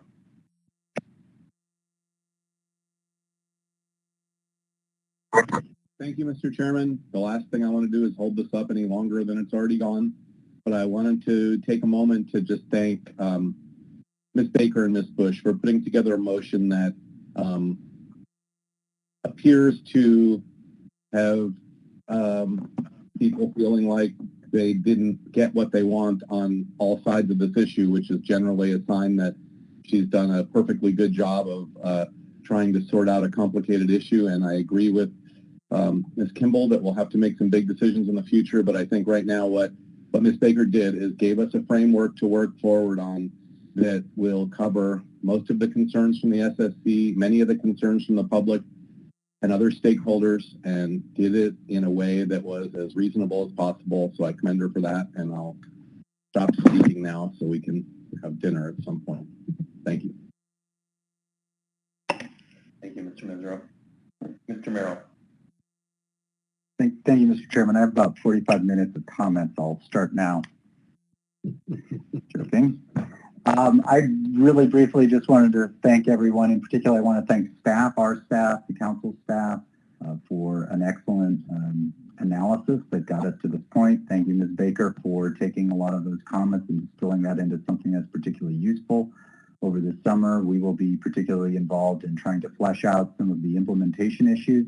I think this is an extremely complicated program with a lot of moving parts, so there's a lot of work to do on that end. And then finally, since I didn't get a chance to earlier, Mr. Cross, I've certainly enjoyed working with you over the years. You've been doing this as long as I've been doing this, and I'll miss your mentorship and your guidance, and this is a good issue for you to go out on. So thank you, Mr. Chairman. Thank you, Mr. Merrill. Any further comments? Okay. All right. Ms. Baker. Sorry, Mr. Chair, I will be brief. I just wanted to second my thanks to the staff. It's just they've really helped us all out a lot during this meeting. Appreciate that. They're always being accessible. I wanted to thank the advisory panel for their work on this and putting forward PPAs for the elements that they could, and also to our stakeholders and who submitted written comment and provided testimony that was extremely helpful. Thank you, Mr. Chair. Thank you, Ms. Baker. Right. There are no further comments. I think we are ready to vote. Mr. Witherall. Calling the roll on the main motion as amended. Mr. Down. Yes. Mr. Jensen. Yes. Ms. Kimball. Yes. Mr. Marks. No. Mr. Mesereau. Yes. Mr. Twite. Yes. Mr. Merrill. Yes. Ms. Baker. Yes. Ms. Campbell. Yeah. Mr. Cross. Yes. Mr. Kineen. Yes. Motion passes 10-1. Thank you, Mr. Witherall. Okay. Anything further on C4? All right. Okay, well, thanks everyone. Let's go ahead and break for the day and come back tomorrow morning at 8, and we'll take up agenda item D1. 8 a.m. Alaska time. Thanks, everybody. Thanks, Mr. Chairman. Good night.